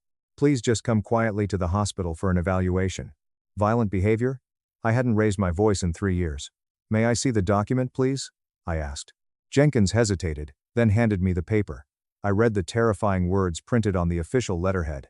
Patient exhibits severe paranoid schizophrenia, severe financial delusions, immediate risk of self-harm. Recommendation: 7.2 hour involuntary commitment. If they took me tonight, Richard would be in front of a judge by tomorrow morning. He would freeze my accounts, he would drain my inheritance. I would be trapped in a sterile room, pumped full of sedatives, while my family dismantled my life. I felt a cold sweat break out on my neck. I was standing on the absolute edge of the abyss. One wrong move, one raised voice, one sign of panic, and the cops would tackle me to the floor and drag me out in handcuffs. That would be all the proof Richard needed to show the court I was unhinged. I took a slow, deep breath. I let the analytical, forensic side of my brain take complete control. Officer Jenkins, I said, my voice steady, professional, and entirely rational. I understand you are just doing your job. But please, look at me. Look at my apartment. I stepped aside, gesturing to the brightly lit, perfectly organized living room. I am currently in the middle of a conference call with overseas clients. I don't drink. I don't do drugs. This report is a malicious fabrication filed by my father, who is currently facing bankruptcy and is trying to seize my grandmother's trust fund. Jenkins frowned, looking at my clean apartment, the glowing laptop with financial charts, and my calm demeanor. He looked at the yellow paper, then back at me. He was starting to doubt the call. Sir, Jenkins said slowly, a doctor signed this. Dr. Vance. I nodded. Dr. Vance is my father's golf partner. I haven't seen Dr. Vance in 8 years. I can prove it. I asked the officers if I could grab my laptop. Jenkins nodded, keeping a close eye on me. I walked to the kitchen island, turned the laptop around, and opened my home security software. I have motion-activated cameras at my front door and inside my living room, I explained, clicking the mouse. You can review the footage for the last 6 months. You will not find a single instance of violent behavior, self-harm, or anyone named Dr. Vance entering this apartment to evaluate me. The younger officer leaned in, watching the screen. Furthermore, I said, opening an encrypted audio file. My father is a lawyer named Richard Sterling. He is currently payroll insolvent. I have an audio recording from 3 weeks ago, captured securely, where he and my mother actively discuss using a fake 5,150 hold to gain power of attorney and steal my inheritance. I hit play. The clear, unmistakable voice of my father filled the room. Dr. Vance owes me a favor. If he signs an affidavit stating Liam is a danger to himself, we call the police. Then my mother's voice, a 5,150 hold. Officer Jenkins's jaw tightened. He looked at his partner. The younger cop shook his head in disgust. Falsifying a police report and forging a medical psychiatric hold was a serious felony. Mr. Sterling, Jenkins said, his tone completely shifting from authoritative to sympathetic. I am incredibly sorry to have disturbed you. This is clearly a civil matter, and frankly, it looks like extortion. We are not taking you anywhere. I let out a breath I didn't know I was holding. Thank you, officers. I appreciate your professionalism. Jenkins took the yellow paper back. I'll be filing a report on this. Falsifying a 5,150 is a crime. If you want to press charges against Dr. Vance and your father, I will personally testify. Not yet, I said quietly. I handle my own audits, but I will keep your card. The officers left. I locked the door, and leaned my forehead against the cool wood. My heart was beating so fast I felt dizzy. They had tried to lock me in a cage. They had tried to erase me. I walked back to my laptop and saw an unread email in my secondary inbox. It was from a private investigator I had hired a week ago to keep tabs on Tristan. The email contained photos. Tristan, smiling, signing paperwork at a high-end auto dealership, extending the loan on his Porsche. Attached was an intercepted text message from Tristan to Richard. Make sure the psycho gets locked up tonight. The Porsche payment is due Friday. Don't screw this up, Dad. Tristan wasn't just a bystander. He was the mastermind. He was pushing Richard to destroy me just so he could keep his stupid sports car. I grabbed my phone. I had to know if there was even a shred of humanity left in the woman who gave birth to me. I dialed my mother's cell phone. It was 1 a.m. She answered on the second ring, her voice breathless and fake panicked. Liam. Oh my God. Liam, where are you? Are you at the hospital? The police called us. They said you were having an episode. Mom, I cut her off. My voice was like ice. The cops are gone. I'm sitting in my apartment. I showed them the audio recording of you, and Dad planning this whole thing. Dead silence on the line. The fake panic instantly vanished.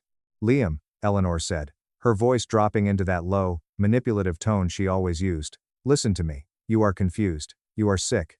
Your father is just trying to protect you from yourself. By forging a psychiatric hold? I asked, my grip tightening on the phone. By trying to lock me in a ward, so you can steal my inheritance, to pay for Tristan's Porsche? How dare you? Eleanor hissed. Tristan is your brother. He is struggling. Your father's firm is in a little bit of a cash flow bind, yes, but we are a family. We share our burdens. You are sitting on millions of dollars doing nothing while we are losing sleep over bills. You are selfish, Liam. You have always been a cold, ungrateful boy. A physical ache flared in my chest, but I forced it down. So to get the money, you decided to destroy my life. You decided to tell the world I was insane.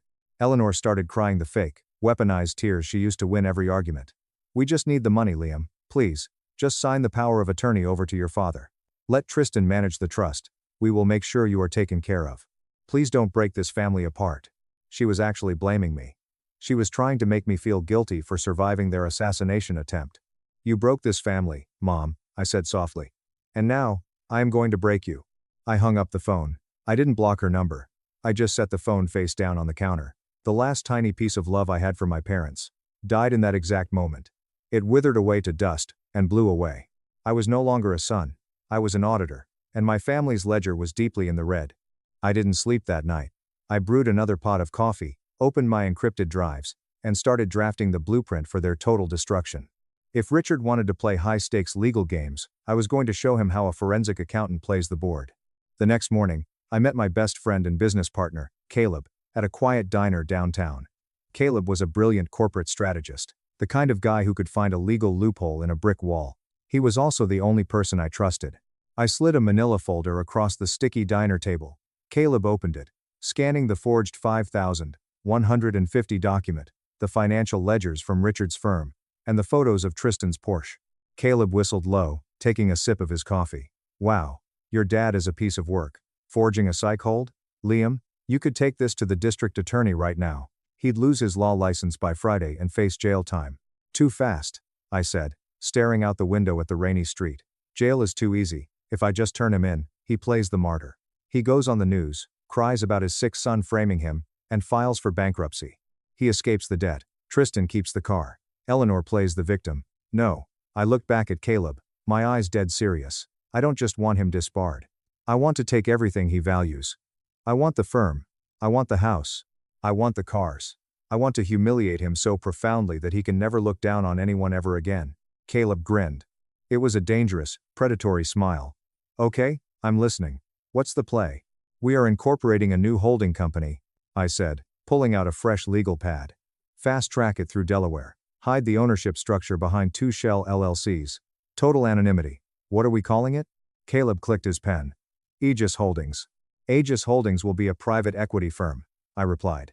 And Aegis's first official business move will be acquiring toxic debt in the legal sector.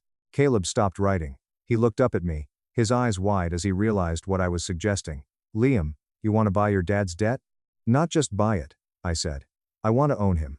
I hired a PI. He found out Richard is defaulting on a massive loan with Cascade Horizon Bank. The bank is getting ready to call the loan and seize the firm's assets. Richard is desperate for a lifeline. We are going to throw him an anvil disguised as a life preserver. We spent the next 4 hours mapping out the corporate structure. We registered Aegis Holdings. I wired $3.5 million of my grandmother's inheritance into Aegis's operating accounts. I wasn't blowing the money, I was investing it in karma. By noon, Aegis was a real, legally binding corporate entity. By 2 p.m., I had a meeting scheduled with the director of Cascade Horizon Bank. The bank director's name was Mr. Sterling, no relation. Just a funny coincidence, though he preferred to be called Matthew. He was a balding man in a cheap suit who looked like he hadn't slept in a week. When I walked into his office, representing Aegis Holdings, he looked at me with skepticism. But when I showed him the proof of funds, his attitude completely changed. Mr. Sterling, Matthew said, sweating nervously. I have to be honest. The debt portfolio for Sterling & Associates is toxic waste. Richard Sterling is completely unreliable. He misses payments.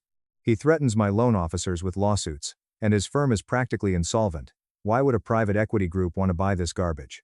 Aegis sees potential in distressed assets. I lied smoothly, sitting comfortably in the leather chair. We specialize in aggressive restructuring. We are willing to buy the entire debt portfolio, all his loans, his credit lines, the mortgage on his office equipment at 90 cents on the dollar. Cash today. Matthew looked like he was going to cry tears of joy. He was the unexpected traitor in Richard's life. The guy who smiled in Richard's face but was willing to sell him out to a stranger in a heartbeat just to clear his own spreadsheet. I'll have the transfer papers drawn up immediately, Matthew said, shaking my hand vigorously. Within 48 hours, the transaction was complete. Cascade Horizon Bank was out of the picture. Aegis Holdings was now the sole creditor for Sterling & Associates. Every computer, every desk, every client file in my father's office legally had a lien on it owned by me. But I knew Richard. If he found out his debt was sold to a faceless corporation, he might panic and file for Chapter 11 bankruptcy to protect himself. I needed him comfortable. I needed him arrogant. I needed him to think he was winning. So, I had Caleb, acting as the COO of Aegis, make a phone call to Richard. Caleb pitched Richard a fairy tale. He told Richard that Aegis was an angel investor group, looking to back aggressive, high-profile lawyers. He told Richard that Aegis admired his legal mind and wanted to inject fresh capital into his firm to help him expand. Richard swallowed the bait whole. His massive ego wouldn't let him question why a mysterious firm wanted to give him money. He just assumed the universe was finally recognizing his genius. 2 days later, Caleb sent the contract over to Richard's office. It was a proposal for an $850,000 cash injection. It looked like a standard private equity investment, but the devil was entirely in the details. I drafted the contract myself. I used my knowledge of corporate law to bury a massive, lethal trap in the fine print. Paragraph 14, Section C. It was a cross-collateralization clause combined with a personal guarantee. It basically stated that, if the firm defaulted on the loan, or if the guarantor, Richard, committed an act of moral turpitude or public disparagement against Aegis or its agents, the debt would instantly accelerate. It meant the entire $850,000, plus all the old debt Aegis bought from the bank, would be due within 24 hours. And because of the personal guarantee, if the firm couldn't pay, Aegis had the right to seize Richard's personal assets, his pension, his house, Eleanor's jewelry, and most importantly, Tristan's precious Porsche, which Richard had co-signed for. I sat in my apartment watching the secure digital portal. I saw the notification pop up, document opened by R. Sterling. 10 minutes later, another notification, document signed. He didn't even read it. He didn't have his bulldog lawyer, Marcus, review the clauses. Richard was so blinded by his own greed, so desperate for the cash, that he just scrolled to the bottom and slapped his digital signature on his own death warrant. I authorized the wire transfer. $850,000. Hit Richard's operating account. What did he do with the money? Did he pay the employees he owed? Did he settle the malpractice lawsuits? No. My private investigator sent me photos the next day. Richard used the money to pay for a massive renovation of his country club locker room to impress his friends. He bought Eleanor a diamond necklace. He paid off the late fees on Tristan's Porsche. He was partying with my money. He was celebrating his victory, completely unaware that he had just wrapped a titanium noose around his own neck and handed me the rope. With the financial trap set, I needed to secure the physical battlefield. Richard's law firm rented the entire third floor of an old, historic downtown building called the Apex Tower. It was an aging brick structure, slightly run down, but it had good bones. Richard always complained about the building, mocking it as a dump, but he stayed because the rent was cheap. I contacted a commercial real estate broker. I instructed him to approach the owner of the Apex Tower on behalf of Aegis Real Estate, a subsidiary I created. We made a cash offer that was 20% above market value. The owner accepted immediately. Within a month, Aegis owned the building. I owned the building. I fired the old, lazy property management company, and hired a strict, aggressive new team. I spent $500,000 renovating the lobby, upgrading the security systems, and fixing the elevators. But the most important renovation was the top floor, the penthouse suite. I gutted the penthouse and built a massive, modern, state-of-the-art office and living space for myself. It had floor-to-ceiling windows, biometric locks, and a private elevator. I moved out of my small apartment and moved into the Apex Tower. I was literally living right above my father's head. I would stand by my window with a cup of coffee, looking down at the street below. Every morning at 8:30 a.m., I watched Richard pull up in his leased BMW. I watched him bark orders at the valet. I watched him strut into the building like he owned the place. He had no idea that the roof over his head, the floor beneath his Italian leather shoes, and the very air conditioning he was breathing all belonged to the son he had tried to lock in an asylum. To throw him off my scent, I kept a small mailbox in the lobby, Unit 3C. It was just a drop box, but if anyone looked at the building directory, it looked like Liam Sterling was just a lowly tenant renting a tiny studio in the back. The stage was completely set. The pieces were perfectly positioned on the board. All I had to do was wait for him to make a move. I didn't have to wait long. 2 months after Aegis bought his debt, Richard filed the petition in family court.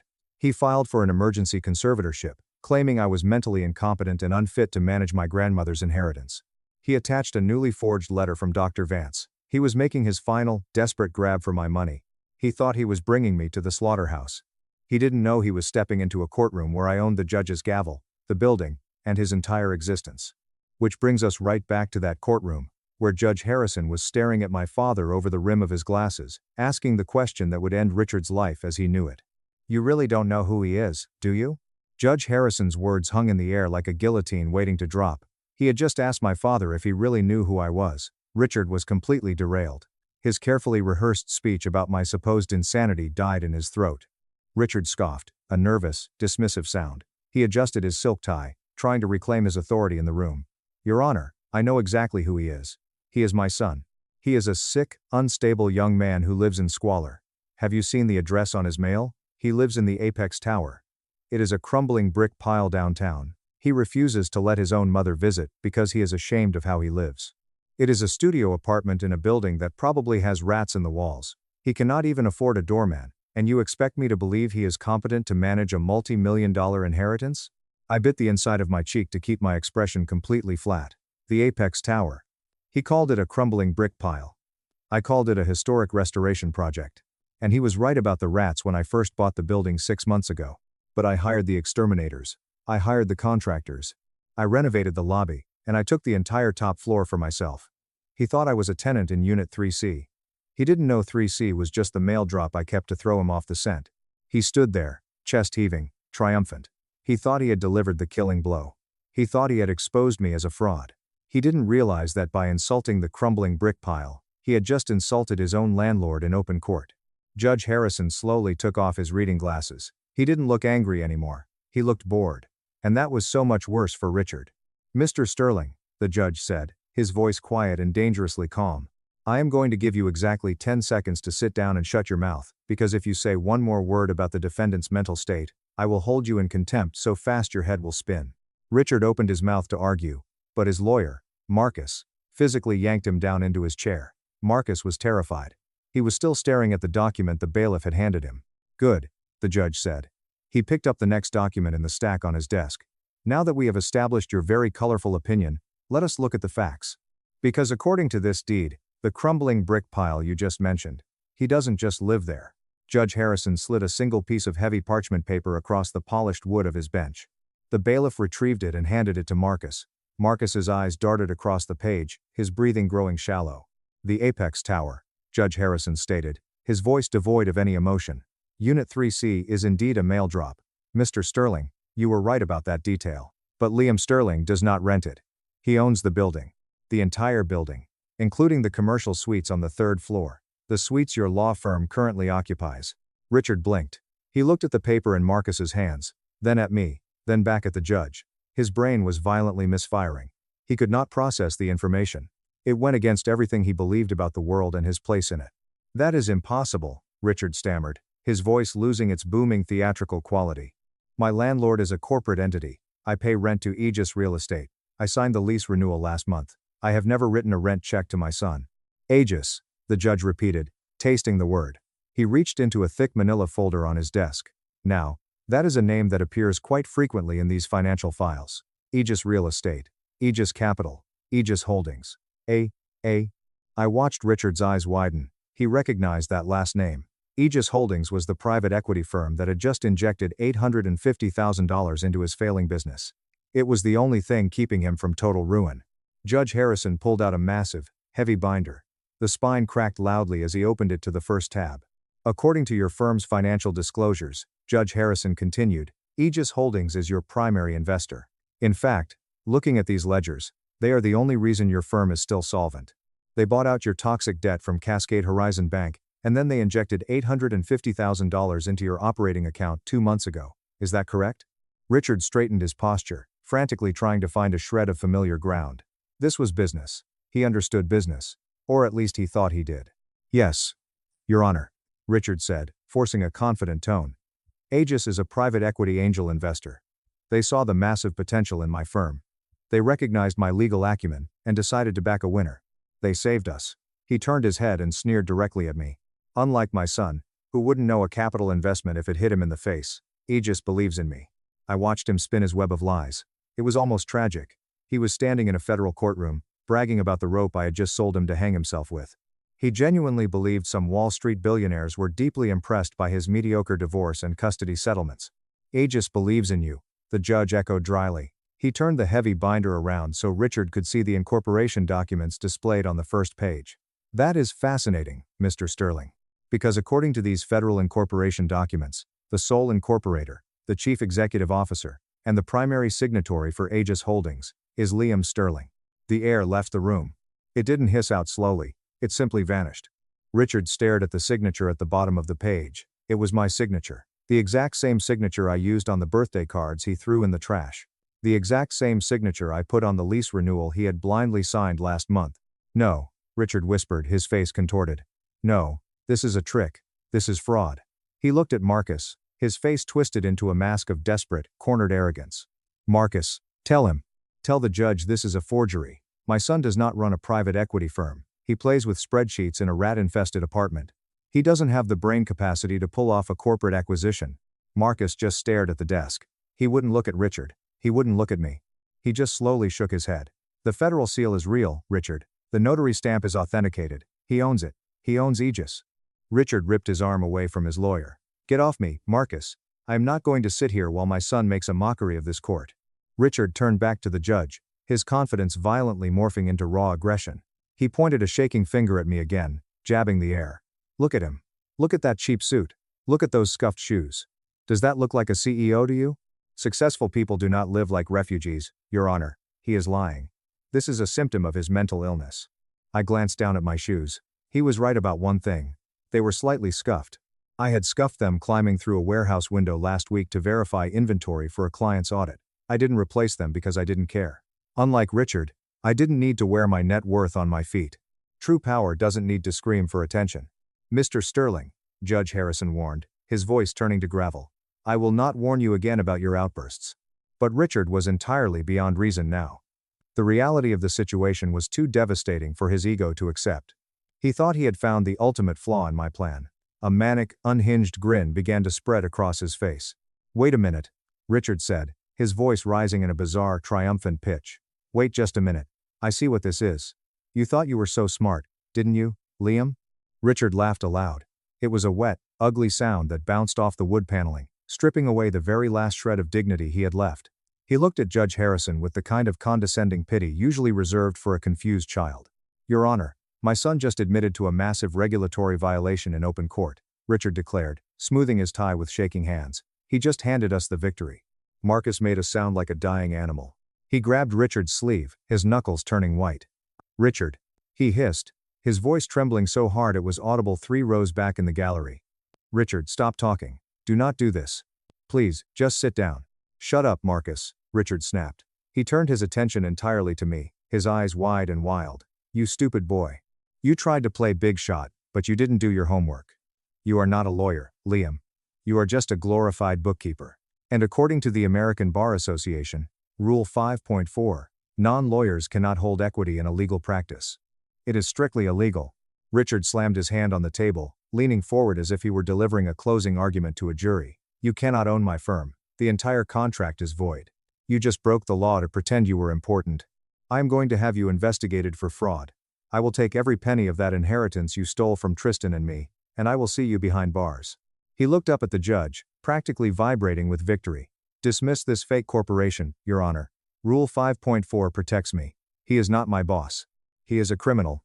I didn't move. I didn't flinch. I let his words echo in the silent room. I let him taste the absolute peak of his false victory. Then, I leaned forward, resting my elbows on the defense table. For the first time that morning, I spoke. You are right, Richard, I said softly, my voice perfectly steady. Richard's manic grin widened. He thought I was surrendering. I stood up. I walked slowly around the defense table, my heels clicking on the hardwood floor with a deliberate, rhythmic sound.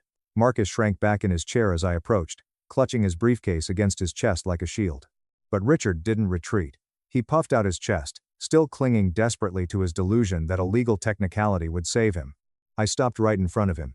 I was close enough to smell the stale scotch on his breath from the night before, close enough to see the heavy sweat beading on his upper lip. I cannot own equity in your law firm, I said, my voice cutting through the stale air of the courtroom like a scalpel. I know Rule 5.4. I memorized the ABA model rules before I even filed the paperwork to incorporate Aegis. But you didn't read the contract you signed last month, did you? Richard's smile faltered. A microscopic flicker of doubt crossed his eyes. What are you talking about? You bought the firm.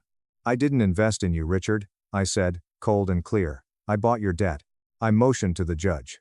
Judge Harrison nodded and handed me the thick file of loan agreements. I tossed the heavy file onto the table, right in front of Richard. It landed with a loud thud. 2 years ago, you were drowning, I continued, pacing slowly in front of him. 3 banks had rejected your loan applications. You were completely payroll insolvent. You were about to lose your license for commingling client funds to pay your country club dues. You lost that massive custody battle because you were too busy playing golf to file the paperwork. You were a dead man walking. Richard's face twitched violently. That was temporary. A cash flow issue. It wasn't equity, I said evenly, staring directly into his eyes. It was insolvency. Aegis bought your bank loan, your credit line, and the lien on your office equipment. Then, we extended you $850,000 on a senior secured basis. I am not your business partner, Richard. I am your senior secured creditor. I don't own your firm. I own the collateral. Marcus put his head in his hands. He understood perfectly. Every chair, every laptop, every single client file belongs to me, if you default on the loan, I said. I reached down, flipped open the contract on the table, and pointed to a specific highlighted section, paragraph 14, section D. Default on character. It is a standard moral turpitude and disparagement clause. Insulting your guarantor or questioning their competency in a recorded public hearing triggers immediate acceleration of the debt. I tapped the paper. You just spent the last 20 minutes calling me mentally incompetent, an embarrassment, and a fraud on the official court record. You defaulted. The loan is due. All of it. I checked my watch. Right now. Richard's face drained of the last drop of color. He looked like he was going to vomit. I don't have that money. You know I don't have that money. I have 12 grand in the operating account, and a maxed out credit card. I turned to the judge. Your Honor, as the sole proprietor of Aegis Holdings, I am officially calling the loan. I request an immediate enforcement order to seize all corporate assets of Sterling and Associates to satisfy the debt. Marcus rose to his feet, his voice shaking. Your Honor, please. If he takes the equipment and the files, the firm dies today. My clients will be ruined. I accept your resignation, Marcus, I said flatly, without looking at him. Richard finally exploded. The polished lawyer facade completely shattered. He looked like a trapped animal. He grabbed his phone from the table, his thumbs flying across the screen. I planned for this, Richard shouted, his voice cracking with hysteria. I knew you were plotting a takeover. I have a fail-safe. I am filing. Chapter 7, bankruptcy right now. Progress bar is literally on my screen. Liquidation. Automatic stay. You get nothing, Liam. The firm is dead, but you cannot touch me. He leaned back, breathing heavily, gripping the phone. Checkmate, he thought. Bankruptcy protects the company from creditors. I just shook my head. It was almost sad how predictable he was. I reached into my inside jacket pocket and pulled out one last sheet of paper. Bankruptcy protects companies, Richard, I said quietly. It does not protect guarantors. Richard blinked, the phone freezing in his hand. What? You didn't read the fine print, I said, placing the paper on top of his phone. Paragraph 14, Section C. Cross-collateralization with a personal guarantee. You were so desperate for the cash, you signed a personal guarantee. If the business goes bankrupt, and the assets do not cover the debt, the remaining balance transfers directly to your personal estate. Total, crushing silence fell over the room. You didn't bankrupt the firm, Richard, I said, delivering the final blow. You bankrupted yourself. I now have legal claims on your house, the vacation cottage, your retirement pension, your country club membership, and of course, the loan you co-signed for Tristan's Porsche. I leaned in close so only he could hear me. I own you. Judge Harrison brought his wooden gavel down with a sharp, echoing crack. This hearing is dismissed with prejudice. The petition for conservatorship is denied. Asset seizure for Aegis Holdings is granted. Mr. Sterling, you have 24 hours to vacate your personal residence. Commercial eviction at the Apex Tower is immediate. Marcus packed up his briefcase and practically sprinted out of the courtroom without saying a single word to his client. Richard remained frozen in his chair, small, stunned, and completely broken. He stared blindly at the wall, watching the illusion of his grand legacy evaporate into thin air. I walked out of the courtroom without looking back. My shoes clicked against the marble floors of the hallway, a steady rhythm of closure. I didn't feel a massive rush of adrenaline or overwhelming triumph. I just felt relief. The heavy, suffocating weight that had been pressing down on my chest for 31 years was finally gone. The tumor had been completely excised. That evening, I stood in the lobby of the Apex Tower with 2 armed security guards and a commercial locksmith. We rode the elevator up to the 3rd floor. The glass doors of Sterling and Associates were locked, but inside, the lights were still on. I watched without emotion as the locksmith drilled out the heavy brass lock. The door swung open. The office was empty. Richard hadn't even bothered to come back to pack up his personal desk. He had just run. I walked over to the receptionist's desk. Mounted on the wall was a heavy bronze nameplate that read, Richard Sterling, Senior Partner. I grabbed the edge of the plate and pulled. It ripped off the drywall with a satisfying crunch. I dropped the heavy metal plate into a cardboard liquidation box on the floor. The liquidation team would handle the rest tomorrow. They would auction off the leather chairs, the mahogany desks, the computers. I wouldn't profit from this, and I didn't care. The $850,000 I spent wasn't a business investment. It was the price of my absolute freedom. My phone buzzed in my pocket. I pulled it out. The caller ID flashed. Tristan. I answered it, putting the phone to my ear, but remaining silent. Liam! Tristan screamed into the receiver. He sounded hysterical, completely unhinged. Background noise indicated he was standing on a street corner. Liam, what the hell did you do? A tow truck just pulled up to my apartment. They took the Porsche. They showed me a repo order with Aegis's name on it. You cannot do this. I need that car. You don't need a Porsche, Tristan, I said calmly. You need a job. The free ride is over. You vindictive psycho. Tristan yelled, his voice cracking. Dad is having a breakdown. Mom is packing suitcases. They are taking the house. Liam. Our house. You have to fix this. Call the bank. Tell them it was a mistake. It wasn't a mistake, I replied. It was an audit. And your accounts are completely drained. I hung up the phone. A second later, a text message popped up from Eleanor. It was a long block of text filled with crying emojis. Liam, please. You are destroying your family. We have nowhere to go. Have mercy on your father. We love you. Please, call me back. I stared at the message. I thought about the night she calmly suggested locking me in a psychiatric ward so they could steal my grandmother's money. I thought about the total lack of mercy she showed me. I didn't reply. I pressed the settings button on her contact profile. Not blocked, deleted. I deleted Tristan. I deleted Richard. They were no longer family members in my phone. They were just random, disconnected numbers. I erased them from my digital life just as thoroughly as I had erased them from my financial life. I walked to the elevator, rode it up to the penthouse, and poured myself a glass of cold water. I stood by the massive floor-to-ceiling windows, looking out over the Seattle skyline. The city lights flickered in the darkness. I took a deep breath, inhaling the absolute, unbroken silence of my home. Sometimes, you don't have to destroy a toxic family. Sometimes you just have to give them enough rope, step back, and let them hang themselves. A year passed. Time really is the ultimate equalizer. Without the constant drain of Richard's manipulations and Eleanor's emotional guilt trips, my life accelerated in ways I never thought possible. Aegis Holdings evolved from a shell company designed for revenge into a legitimate, highly profitable corporate auditing firm. Caleb and I expanded our operations. We moved out of the Apex Tower and leased a massive commercial space in the financial district. We hired a staff of 50 accountants and legal analysts. My federal contracts doubled. I wasn't just surviving anymore. I was thriving. I still lived in the penthouse at the Apex Tower. I liked the building. It was a physical reminder of where I started and what I had overcome. I kept Unit 3C as a mail drop just for the irony of it. I spent my weekends reading, traveling, and occasionally playing terrible rounds of golf with Caleb. I didn't buy a fleet of sports cars. I upgraded my old sedan to a reliable SUV. But that was it. True wealth isn't about showing off. It is about the quiet comfort of knowing you never have to ask anyone for permission to exist. I was happy. Actually, genuinely happy. My mind was sharp, my conscience was clear, and my circle of friends was small but fiercely loyal. But karma has a funny way of finishing the paperwork even when you have already closed the file. I didn't actively seek out information about my former family. I didn't care enough to stalk their social media. But in the legal and financial circles of a city, gossip travels fast. 6 months after the courtroom incident, I ran into Marcus at a coffee shop near the courthouse. He looked older, more tired, but a lot less stressed. He bought my coffee, and we sat down for a few minutes. Richard got disbarred, Marcus told me, stirring his black coffee. The Bar Association investigated the Sterling and Associates bankruptcy.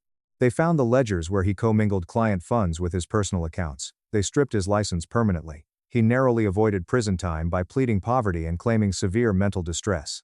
I took a sip of my coffee. Where is he now? He's working retail, Marcus said, shaking his head in disbelief. Selling luxury luggage at a department store in the suburbs. Eleanor left him. She filed for divorce as soon as the bank foreclosed on the big house. She moved to Florida to live with her sister. Last I heard, she was working as a receptionist at a dental clinic. It made sense. Eleanor loved the status of being a wealthy lawyer's wife. Without the money, Richard was useless to her. And Tristan? I asked. Marcus chuckled darkly. Tristan crashed and burned. After you repossessed the Porsche, Sarah dumped him. She realized he was completely broke. Tristan tried to launch another fake tech startup, but nobody would fund him without his dad's signature. He's currently waiting tables at a steakhouse downtown and living in a rented room. I nodded slowly. It wasn't a tragedy. It was just gravity. They had built their entire lives on a foundation of lies, entitlement, and stolen money. Once the foundation was removed, the collapse was inevitable. And as for Dr. Vance, the golf buddy who falsified my medical records, Officer Jenkins kept his promise. An anonymous tip containing the audio recording of Richard's plot was mailed to the state medical board. Dr.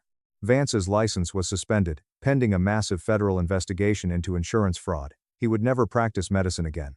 I thanked Marcus for the coffee and walked back to my office. I didn't feel the need to gloat. The ledger was perfectly balanced.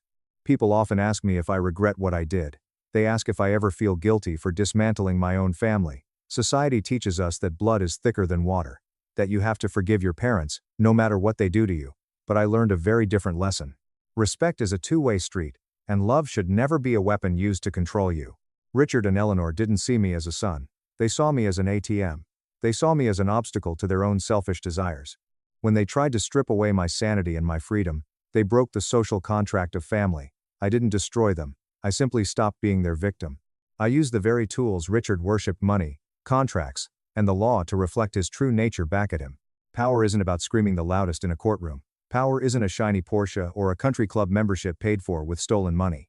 Real power is the quiet, unbreakable confidence that comes from knowing exactly who you are and what you are capable of building with your own two hands. Real power is standing in a storm, completely silent, watching the people who tried to break you shatter against your walls. I am Liam Sterling. I am not an embarrassment. I am not mentally incompetent. I am a man who rebuilt his life from the ashes of a burning bridge, and the view from the top of the apex tower is absolutely beautiful.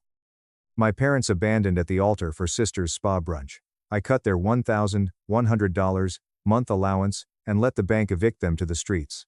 This is probably the hardest thing I've ever had to write, and honestly, I am still shaking as I type this out, but I need to get this off my chest because the guilt and the anger are eating me alive. My name is Marcus, and I am 35 years old. For as long as I can remember, I have been nothing more than the family ATM, a convenient backup plan, and the invisible workhorse. Meanwhile, my younger sister, Chloe, who is now 31, has been treated like absolute royalty her entire life. I am posting this because I honestly don't know if I am the bad guy here, or if I finally did the right thing by putting myself first. Maybe you guys can help me figure it out. Let me paint a very detailed picture of my childhood so you can understand the deep-rooted dysfunction I grew up in. I am the older child by 4 years, born and raised in Albuquerque, New Mexico. From the literal day Chloe was born, my parents, Thomas and Susan, made it crystal clear who the favorite was, and it wasn't me. While I was doing heavy household chores, working grueling part-time jobs since I was 14, and maintaining a 3.9 gigapascals just to get a basic nod of acknowledgement from them, Chloe was practically worshipped. Chloe could literally break something incredibly valuable, completely on purpose, and my parents would somehow find a way to blame me for leaving it where she could reach it. I remember this one specific incident when I was 15 that really shattered my illusion of a fair family. I had been working at an old, dusty HVAC repair shop on the east side of town every single day after school for 4 months straight. We are talking about the brutal New Mexico summer heat, hauling condenser units, breathing in fiberglass dust, and learning how to fix everything from broken air conditioners to complex ventilation systems. I saved up every single crumpled dollar, hiding it in a shoebox under my bed, to buy this vintage 1980s acoustic guitar I had been eyeing in a local pawn shop forever. It cost me $350, which was an astronomical amount of money for a 15-year-old kid in 2004. The day I finally brought that beautiful guitar home, feeling a sense of pride I had never felt before, Chloe took one look at it and went into one of her legendary, earth-shattering meltdowns. She was 11 at the time, but she could throw tantrums like a toddler denied candy. "I want it. How come Marcus gets everything and I get nothing? It's not fair," she screamed, her face turning bright red. She actually threw herself violently onto the living room floor, kicking the coffee table and screaming at the top of her lungs. My parents didn't even hesitate. They didn't tell her to calm down. They didn't tell her no. My dad looked at me with this expression of pure annoyance, like I was the one causing the problem, and said, "Marcus, just give your sister the guitar. You're older. You should understand that sometimes we have to make sacrifices to keep the peace in this family." Just like that. 4 months of backbreaking, sweat-drenched work in 100-degree heat, handed over to the golden child who had never worked a single second in her life. I tried to argue. I tried to explain the math, the hours, the blisters on my hands, but my mom cut me off sharply. "Don't be so incredibly selfish, Marcus. Family comes first. She just wants to learn music." That guitar was way too big for Chloe. She couldn't even hold it properly. She strummed it aggressively for about 10 minutes, broke the high E string, and then got bored. I found it 6 months later, shoved in the dark corner of her messy closet, completely out of tune and covered in dust. But the message they sent me that day was loud and clear. Nothing I ever did, no amount of hard work or personal sacrifice, mattered as much as keeping Chloe temporarily entertained. Despite this horrible treatment, I stupidly kept trying to be the perfect son. I figured maybe, just maybe, if I proved myself enough, worked hard enough, and achieved enough, they would finally see my worth and love me the way they loved her. I threw myself entirely into my academics and my jobs. I maintained honor roll status while putting in 30 hours a week at the HVAC shop. I was fully paying for my own clothes, my own school supplies, my own lunches, and anything else I needed by the time I was 16. Meanwhile, Chloe never had to lift a single finger. She got a weekly allowance just for breathing, while I earned every single penny I ever spent. She got brand new clothes from expensive boutiques whenever she threw a fit, while I wore the same 6 faded t-shirts in a constant rotation.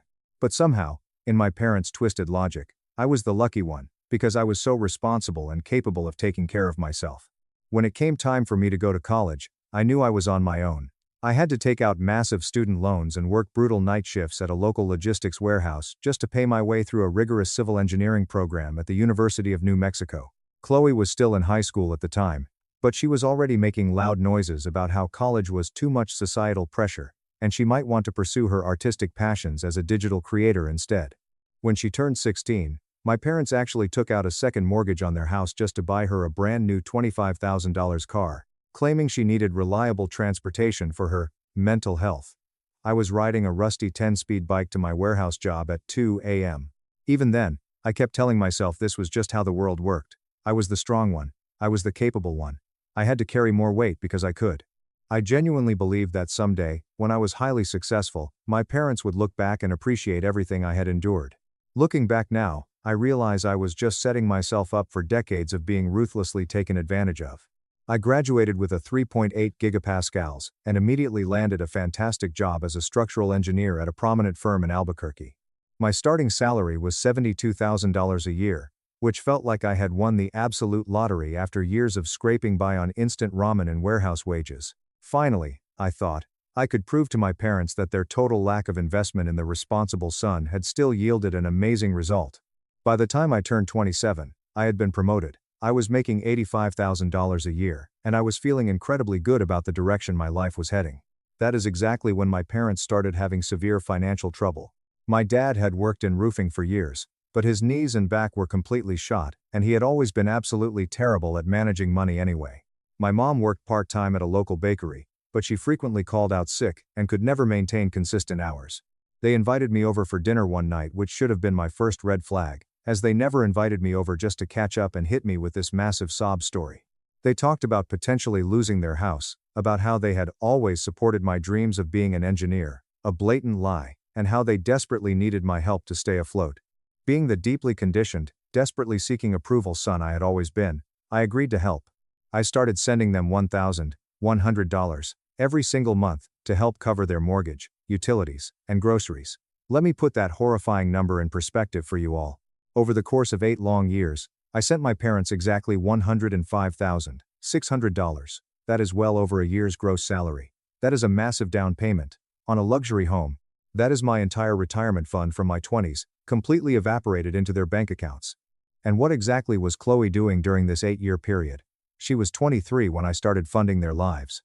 She was living at home, completely rent-free, driving the car they bought her, and she had never held a legitimate job for longer than a month. She tried working at a high-end clothing boutique once, but she quit after 3 weeks because the manager asked her to fold shirts, and she felt it was demeaning to her spirit. She attempted to be a receptionist at a yoga studio, but she couldn't handle the stress of waking up before 10 a.m. According to my parents, Chloe was just an incredibly sensitive soul. She was an artist. She was simply too special and delicate for regular corporate work. They constantly told me she just needed more time to find herself and discover her true passion in life. Meanwhile, I was finding myself $1,100 poorer every single month while working 50-hour weeks managing complex construction projects. The absolute worst part of this entire arrangement was Chloe's incredibly toxic attitude about my life. She would sleep until noon, spend her afternoons shopping online using the money my parents gave her, which was literally just my money being funneled to her, and then make horrific snide comments about my lifestyle whenever I visited. "Oh, look, the corporate drone is here." She would sneer when I showed up to drop off the monthly check or help fix a broken appliance. "Still wearing those boring button-downs to your soulless desk job? It must be so depressing having zero creative vision or personality." This vile commentary was coming from a woman who spent her entire existence taking heavily filtered selfies, posting toxic positivity quotes on Instagram about living authentically, and drinking $8 matcha lattes that I was inadvertently paying for. She had this infuriating way of making my hard-earned success sound utterly pathetic, like somehow having a stable career, paying taxes, and being a responsible adult made me an inferior human being. She would literally lounge on the living room couch wearing $200 Lululemon leggings that my hard work had purchased, lecturing me about how materialistic and corrupt modern society was, and how she was spiritually above all of that. And my parents just ate it up. They validated every delusional word she spoke. "Chloe just has such a wonderfully free spirit," my mom would sigh, dreamily. "She isn't trapped by conventional, rigid thinking like most people." Translation: she is spectacularly lazy, deeply entitled, and we are too cowardly and enabling to ever force her to grow up. But despite her free spirit, they had absolutely no problem calling me and begging for more money on top of the $1,100 every few months. "Marcus, the water heater completely rusted out. We need $800. Marcus, Chloe's MacBook died, and she desperately needs a new one for her digital art portfolio. Can you spare $1,200? It was always something.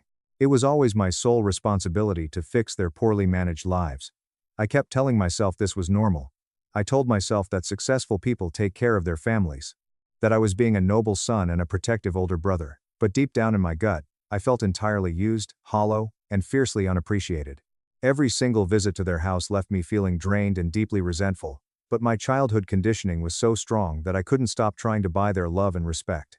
Everything in my miserable routine started changing when I met Emily at a large data and engineering conference in Austin, Texas. Emily was a brilliant data analyst for a major logistics firm. We ended up sitting next to each other during a brutally boring 3-hour presentation about supply chain automation. We started passing a notepad back and forth, making sarcastic jokes about the speaker, and trying to suppress our laughter. She was sharp, incredibly funny, and she had this amazing way of making eye contact and truly listening that made me feel seen for the very first time in my entire life. We spent the entire evening walking around downtown Austin, eating terrible street tacos, and just talking about everything under the stars. She was genuinely amazed by my career journey. She was fascinated by the technical aspects of structural engineering. When I mentioned some of the complex load-bearing problems I had solved for a recent commercial project, Her eyes lit up and she started asking highly detailed, intelligent questions. It was such a staggering contrast to my own family, who acted like my job was a dirty, shameful chore I only did for money. Emily saw the immense skill, the creativity, and the dedication it took. She understood that engineering was about building things that last, about keeping people safe. We dated long distance for a grueling but beautiful 8 months before she managed to get transferred to her company's Albuquerque office. Those were undeniably the best months of my life. To finally have someone who actually valued my mind, who thought my relentless work ethic was an attractive quality instead of a pathetic flaw, who never once made me feel guilty for being a responsible adult. After 2.5 years of being inseparable, I knew with absolute certainty that Emily was the woman I wanted to spend the rest of my life with. She was everything I had never dared to hope for. A true partner who loved me strictly for who I was, not for the financial security I could provide. When I proposed to Emily at the top of the Sandia Mountains during a breathtaking sunset, she cried and said yes immediately. For the very first time in my 30-plus years of existence, I felt like I had a real family. I had someone completely, fiercely in my corner. We enthusiastically started planning our wedding for the following May. I was so incredibly excited about finally establishing my own family unit, surrounding myself with people who would actually love, support, and celebrate me. We spent weekends looking at rustic venues, tasting different cake flavors, and talking about our future children with a kind of pure, unadulterated joy I had never experienced. In my foolishly optimistic mind, I imagined my parents walking me down the aisle. I imagined them finally showing a shred of pride in the son who had financially carried them for nearly a decade. I pictured them looking at Emily and me standing at the altar, and finally recognizing that I had built something deeply beautiful and meaningful. When I drove over to their house to personally deliver the news of our engagement, their reaction was devastatingly underwhelming. My dad was watching a football game and barely even rotated his head away from the television screen. "Well, that's nice, Marcus. I just hope she knows what she's getting into with your work schedule," he muttered. My mom just shrugged her shoulders, took a sip of her tea, and said, "Well, congratulations. But I hope you're not expecting us to contribute a single dime to this. Weddings are ridiculously expensive, and we have our own mounting bills to worry about." But Chloe? Chloe's reaction was the absolute worst. She actually laughed out loud, a cruel, mocking sound that echoed in the living room. "Marriage? You? Oh my God, that is hilarious. Emily is probably just settling for stability until someone infinitely more interesting comes along. I give it maybe 18 months before she realizes how suffocatingly boring you actually are." Her venomous words hit me like a physical punch to the chest, but I gritted my teeth and forced myself to brush them off. I handed out our beautiful, custom-designed wedding invitations a few months later, still desperately hoping that this massive life milestone would finally trigger some dormant sense of family loyalty or parental pride. My parents took their heavy envelope without a single ounce of enthusiasm. They just kind of nodded vaguely and said they would try to make it work with their busy schedules. Chloe looked at her invitation like it was a piece of radioactive waste. "I am seriously not going to waste a perfectly good Saturday watching you make the biggest, most expensive mistake of your life. I'd rather stay home and binge-watch reality TV than sit through that pretentious snooze fest." She then actually dropped the invitation straight into the kitchen trash can right in front of my face. She didn't set it aside politely. She didn't make a fake excuse. She literally threw it away like garbage while I was standing right there in their kitchen. Emily started noticing how deeply depressed and anxious I would get after every single family visit. "Marcus, they treat you terribly. It breaks my heart," she said one night while we were addressing envelopes. "You do not owe them anything. You are a wonderful man, and if they can't see that, it is their loss." But the trauma bond was so deep. I still couldn't shake this desperate, pathetic need for their approval. The 6 months leading up to our wedding were an absolute whirlwind of stressful planning. Emily and I paid for and handled every single detail ourselves, knowing we couldn't count on a shred of help from my family, and we absolutely refused to financially burden her incredibly sweet parents, who were already paying for my lovely rehearsal dinner. We found a stunning, rustic mountain resort venue in Santa Fe, arranged high-end catering for about 100 guests, hired an amazing local photographer, and picked out gorgeous floral arrangements. We kept everything elegant but grounded. This wasn't about showing off our money, it was about celebrating our love with the friends and colleagues who actually cared about us. The total cost was around $22,000, which we aggressively saved for together by cutting back on our own luxuries, though I was still stubbornly sending my parents their $1,100 every month. One specific tradition I desperately wanted to include was something I had seen at a colleague's wedding. Both sets of parents walking their children down the aisle together, then joining the couple's hands in a special unity ceremony. It seemed like the perfect, highly visible opportunity for my parents to step up, show they were proud of me, and be a meaningful part of my life in front of everyone. Every single month when I drove over to drop off their massive check, I desperately tried to talk about the wedding details. The ceremony starts exactly at 4 p.m. We are having an open bar cocktail hour right afterward. The prime rib dinner should be really fantastic. But they always seemed completely distracted, or they would immediately pivot the conversation back to their own endless problems. "That's nice, Marcus," my mom would say, staring blankly at her phone. "Hey, while you're here, the garbage disposal is jammed again. Do you think you could crawl under the sink and take a look at it?" It was like they physically lacked the capacity to focus on my happiness for more than 5 seconds before turning the spotlight back to what manual labor or financial favor I could provide for them. Chloe got progressively more toxic as the wedding date rapidly approached. She seemed to take deep, personal offense at my visible happiness. "Seriously, Marcus, that charcoal suit makes you look like a depressed funeral director," she sneered when I showed them a picture of my fitting. "And Emily's dress? Very practical. A perfect match for two incredibly unexciting people." She would say these horrific things while aggressively lounging on the couch in designer clothes, scrolling through social media, looking at luxury vacation photos from trips funded by people with actual jobs. Unlike Chloe, who was still entirely living off my monthly $1,100 blood money. A month before the wedding, I made what I now realize was the most foolish, enabling mistake of my entire life. I offered to completely pay for my parents' outfits for the ceremony. "Just go get something really nice," I told them. "Send me the receipts. I want you both to look fantastic in the professional family photos, and I know money is tight right now." Chloe immediately perked up from her phone when she overheard this conversation. "Wait, what about me? If you're buying expensive clothes for them, I should get a new outfit too. It's completely unfair if I'm the only one left out of the shopping spree." Before I could even form a response to this audacity, my mom jumped right in to defend her. "Chloe is absolutely right, honey. If you are generously helping us with our outfits, she should definitely get something nice too. She'll be in all the formal family portraits after all."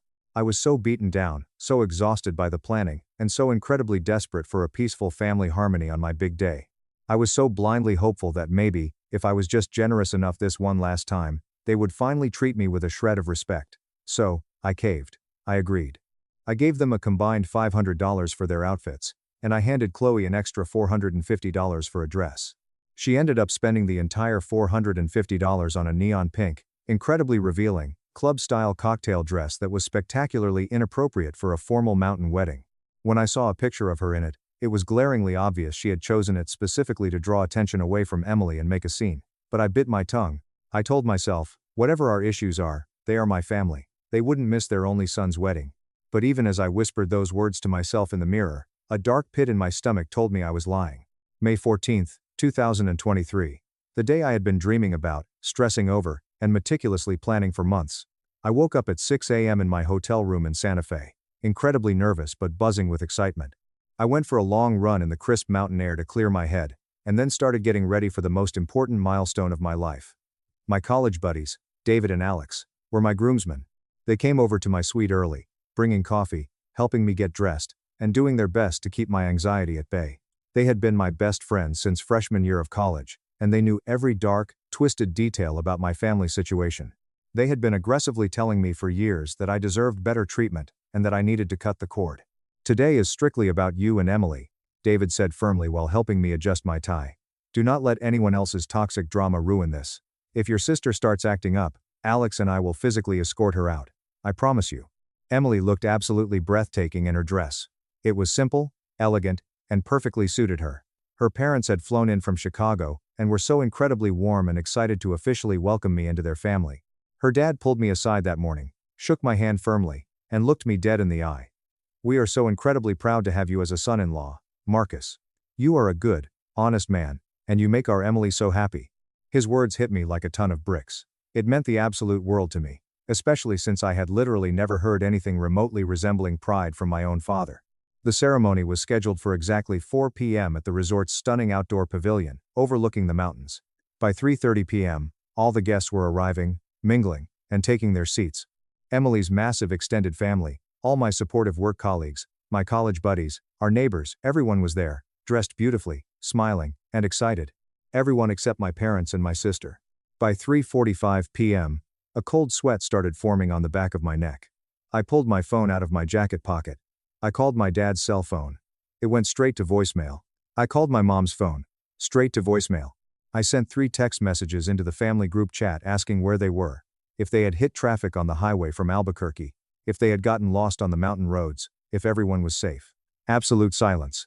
Zero response. Emily's dad came up to me around 4:05 p.m., looking highly concerned. Marcus, son, we really need to start soon. The string quartet has been looping the prelude music for 20 minutes. Everyone is waiting. My heart was pounding so hard I thought it was going to crack my ribs. I kept obsessively checking my phone screen. I kept looking desperately down the long gravel driveway toward the entrance, praying to see their beat-up sedan come rushing in with some panicked excuse about a flat tire or a massive traffic jam. I would have accepted any excuse. Any lie. But 4:10 p.m. came and went. Then 4:15 p.m. I was standing perfectly still at the flower-draped altar next to the minister, trying with every ounce of my strength to maintain a composed, happy expression in front of 100 staring guests. When I finally felt my phone vibrate in my pocket, I immediately pulled it out. It was my dad's number. Dad. Thank God. I whispered harshly into the receiver, turning slightly away from the crowd. Where are you guys? We have been holding the ceremony for 20 minutes. Is everyone okay? But the background noise coming through the speaker was completely wrong. Instead of the loud rushing sounds of highway traffic or the chaotic noise of a broken-down car, I heard soft, elegant acoustic music. I heard the distinct clinking of crystal glasses. I heard women laughing. It sounded exactly like they were at a high-end restaurant. Oh hey Marcus, my dad's voice came through the speaker, sounding completely casual, relaxed, and utterly unbothered. Yeah, about that. Listen. Dad, where are you? I demanded, my voice shaking. Well, Chloe woke up feeling really stressed and overwhelmed about the whole wedding situation, he said, chewing on something. She really wanted to try out that new luxury place, the La Luz VIP spa and brunch, down in the city. You know, the one with the bottomless mimosas and the fancy imported caviar? We've actually been here for about 2 hours already. The massage was great, and the food is just incredible. My brain completely short-circuited. I literally could not process the English words he was speaking to me. What do you mean you are at a spa brunch? My wedding started 20 minutes ago. I am standing at the altar, Dad. Everyone is waiting for you. Oh, right, he chuckled slightly. A literal chuckle. Well, Chloe really had her heart set on this specific VIP package, and it was non-refundable. You know how severely depressed she gets when she's disappointed. We figured you would understand. You are always so practical and reasonable about these things. In the background, clear as day, I could hear Chloe's shrill voice laughing. Tell him the crab legs are amazing, she yelled. She was absolutely reveling in the chaotic drama she had orchestrated. She had intentionally booked a lavish, hours-long spa brunch at the exact time of my wedding ceremony, just to force my parents to choose, and they chose her. This is my wedding, Dad. You promised you would be here. You are supposed to walk down the aisle, I choked out, tears of pure humiliation stinging my eyes. Marcus, please don't be so overly dramatic, my dad sighed, clearly annoyed that I was ruining his vibe. It is literally just a ceremonial party, right? You and Emily are still going to be just as married whether we are sitting in those folding chairs or not. Besides, Chloe really needs us right now. She's been going through a severe creative block. I was completely speechless. 35 years old. A highly successful career. Getting married to the most amazing woman on earth. And my parents actively chose to indulge my unemployed, parasitic sister's brunch craving over witnessing the most important day of my entire life. Then came the final, sickening twist of the knife. Oh, and hey, my dad added casually, since the spa package was so expensive, we went ahead and used that $500 you gave us for the outfits to help cover the bill. We figured you wouldn't mind since it was a family emergency for Chloe's mental health. We'll try to swing by the late reception if she feels up to the drive. Have fun, kiddo. Click. He hung up on me. I just stood there, frozen at the altar, holding my dead phone, feeling like the ground had completely opened up and swallowed me whole. The silence in the pavilion was deafening. Emily walked out from the holding room, saw the absolute devastation on my face, and immediately rushed over to me, ignoring the gasps from the crowd. I had to whisper to her exactly what had just happened. She was furiously angry, her eyes blazing with a protective rage I had never seen, but she took both of my trembling hands in hers. Forget them, she said fiercely, her voice steady. They are dead to us. This day is about us, Marcus. Not them. We are going to have a beautiful, perfect wedding with the people who actually value and love us. David and Alex stepped up immediately, placing their hands on my shoulders, grounding me. Emily's father walked over, put his arm around me, and told the minister to begin. The minister, who had been briefed on my family's toxic dynamics, pivoted beautifully. He made some incredibly touching, profound comments about chosen family, and how true loyalty is forged by actions, not just by blood. The ceremony was gorgeous, despite the massive gaping hole where my parents should have been sitting. We exchanged our handwritten vows, which made nearly everyone in the crowd cry, including myself. We had our first kiss as a married couple while 100 people cheered so loudly it echoed off the mountains. For those few beautiful hours, surrounded by dancing, amazing food, and genuine love, I almost forgot about the profound betrayal. But later that night, lying in the dark hotel room next to my sleeping new wife, the adrenaline completely wore off, and the soul-crushing hurt came flooding back like a tidal wave. How could they do this to me? How could a mother and father actively decide that their daughter's brunch was more important than their son's wedding day? How could they steal the money I gave them for clothes to fund her spa day? As I lay there staring at the ceiling, the deep, agonizing sadness slowly crystallized into a cold, hard, unbreakable rage. I made a definitive decision that night that would change the trajectory of all our lives forever. The Monday morning after our wedding, Emily and I were sitting in our apartment living room, happily sorting through beautiful wedding gifts, reading heartfelt cards, and drinking coffee. We had received so many generous, thoughtful presents from friends, colleagues, and Emily's family. We received absolutely nothing from my family. Not a gift. Not a card. Not even a text message congratulating us. At exactly 10 a.m., my phone rang. It was my mom. I put it on speakerphone and set it on the coffee table so Emily could hear. "Hello?" I said. My voice completely devoid of emotion. "Marcus, sweetheart," my mom chirped brightly, entirely too cheerful.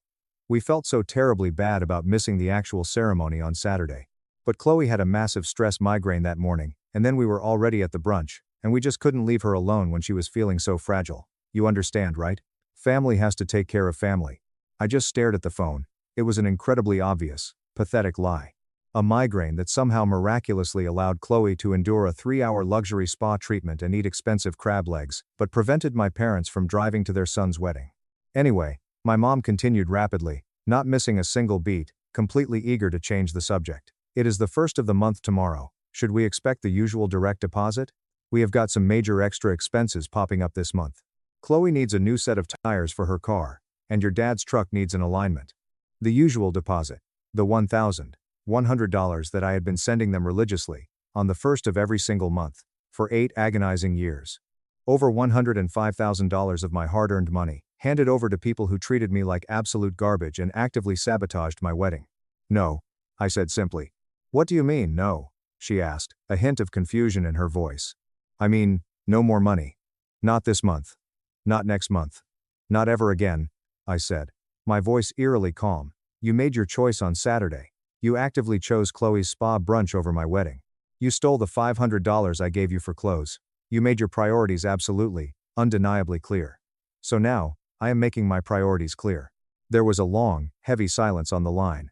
Then my mom's voice pitched up, becoming frantic and panicky. "Marcus, you cannot possibly be serious right now. We desperately need that money for the mortgage. Your father's back has been acting up terribly. He can barely take on extra roofing jobs. You are being completely unreasonable and vindictive over a silly little party." "I am being unreasonable?" I asked, a bitter laugh escaping my throat.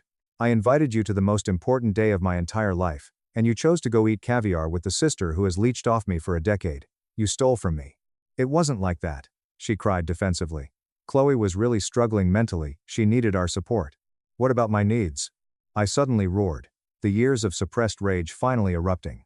Emily jumped slightly but placed a supportive hand on my knee. "What about supporting me for once in 35 years? You have treated her like a flawless princess and treated me like a disposable ATM my entire life." I could hear my dad in the background, aggressively telling my mom to hand him the phone. His voice came on the line, gruff, loud, and demanding. "Marcus, you stop this selfish nonsense right this second. We are your parents. We raised you.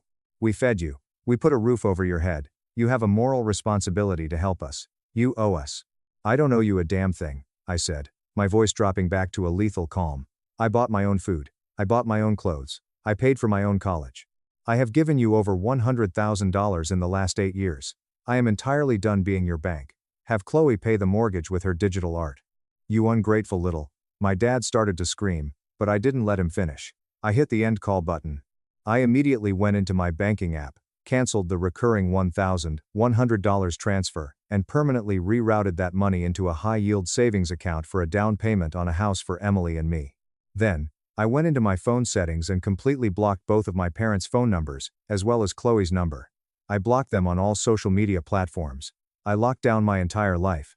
Emily hugged me so tightly I could barely breathe. She told me she was incredibly proud of me. For the very first time in my adult life, I had an extra $1,100 sitting in my bank account at the end of the month. We used the first 2 months' savings to book a spectacular, 2-week honeymoon to Ireland, something we had originally put off because I had been so deeply conditioned to believe I needed to keep a cash reserve for my parents' emergencies. That first month of complete no contact felt absolutely incredible. It felt like a massive, suffocating boulder that I had been carrying on my chest for 3 decades had finally been lifted. But I knew in my gut that this was only the beginning of the fallout. It has been roughly 14 months since I completely cut my toxic family out of my life, and the absolute chaos that has unfolded is almost hard to believe. About 6 months after the wedding, I started getting detailed updates through my cousin, Leo. Leo works in the logistics department at the same engineering firm as me, and he has always been the ultimate hub for our extended family's gossip. We were having lunch in the break room when he dropped the first massive bomb. "Dude, your mom called my mom completely sobbing yesterday," Leo said, shaking his head. "They are in deep, deep trouble. They literally cannot make the mortgage payments without your monthly money. Your dad tried to pick up a massive commercial roofing job to cover the gap, but his back completely gave out on the second day. He's basically bedridden right now." I felt a tiny, fleeting flicker of old guilt try to surface, but then the vivid mental image of them clinking mimosa glasses while I stood humiliated at the altar flashed in my mind, and the guilt instantly evaporated into nothing. "What about the golden child?" I asked, taking a bite of my sandwich. "Is Chloe finally stepping up to help?" Leo completely lost it and started laughing hysterically. "Bro, that is the best part of the whole story. They finally, desperately told Chloe she had to get a full-time job or they were all going to be homeless. She apparently threw a tantrum so massive the neighbors almost called the cops. She was screaming about how they were destroying her artistic spirit and forcing her into the nightmare of corporate slavery. According to Leo, reality had hit Chloe like a freight train. She had aggressively applied to about 10 different entry-level places. She got instantly rejected from 6 of them for having a horrific, entitled attitude during the interviews. She finally got hired at a local artisan bakery, but got fired after literally 4 days because she kept eating the expensive inventory and refusing to sweep the floors. Then she got a job at a high-end doggy daycare, but walked out on her second shift because picking up dog waste was violating her boundaries. "She keeps telling your parents that this entire nightmare is completely your fault," Leo continued, wiping a tear of laughter from his eye. "She says if you weren't being such a vindictive, cruel narcissist, she wouldn't be subjected to this peasant labor." The irony was so thick you could cut it with a knife. After 30 years of calling me a pathetic, boring corporate drone for having a stable career, my sister was brutally discovering that exchanging labor for currency was actually a mandatory requirement for human survival. Around month 9 of no contact, the situation reached its absolute breaking point. I was sitting at my desk, reviewing blueprints, when I got a call from an unknown local number. Against my better judgment, assuming it was a contractor, I answered it. "Marcus, please don't hang up the phone." It was my dad. His voice sounded completely unrecognizable.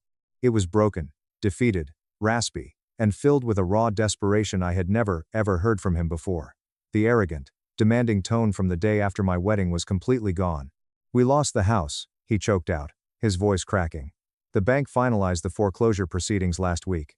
We have to be completely moved out by the end of the month. Your mother has been working brutal double shifts at a grocery store, but it isn't even close to enough.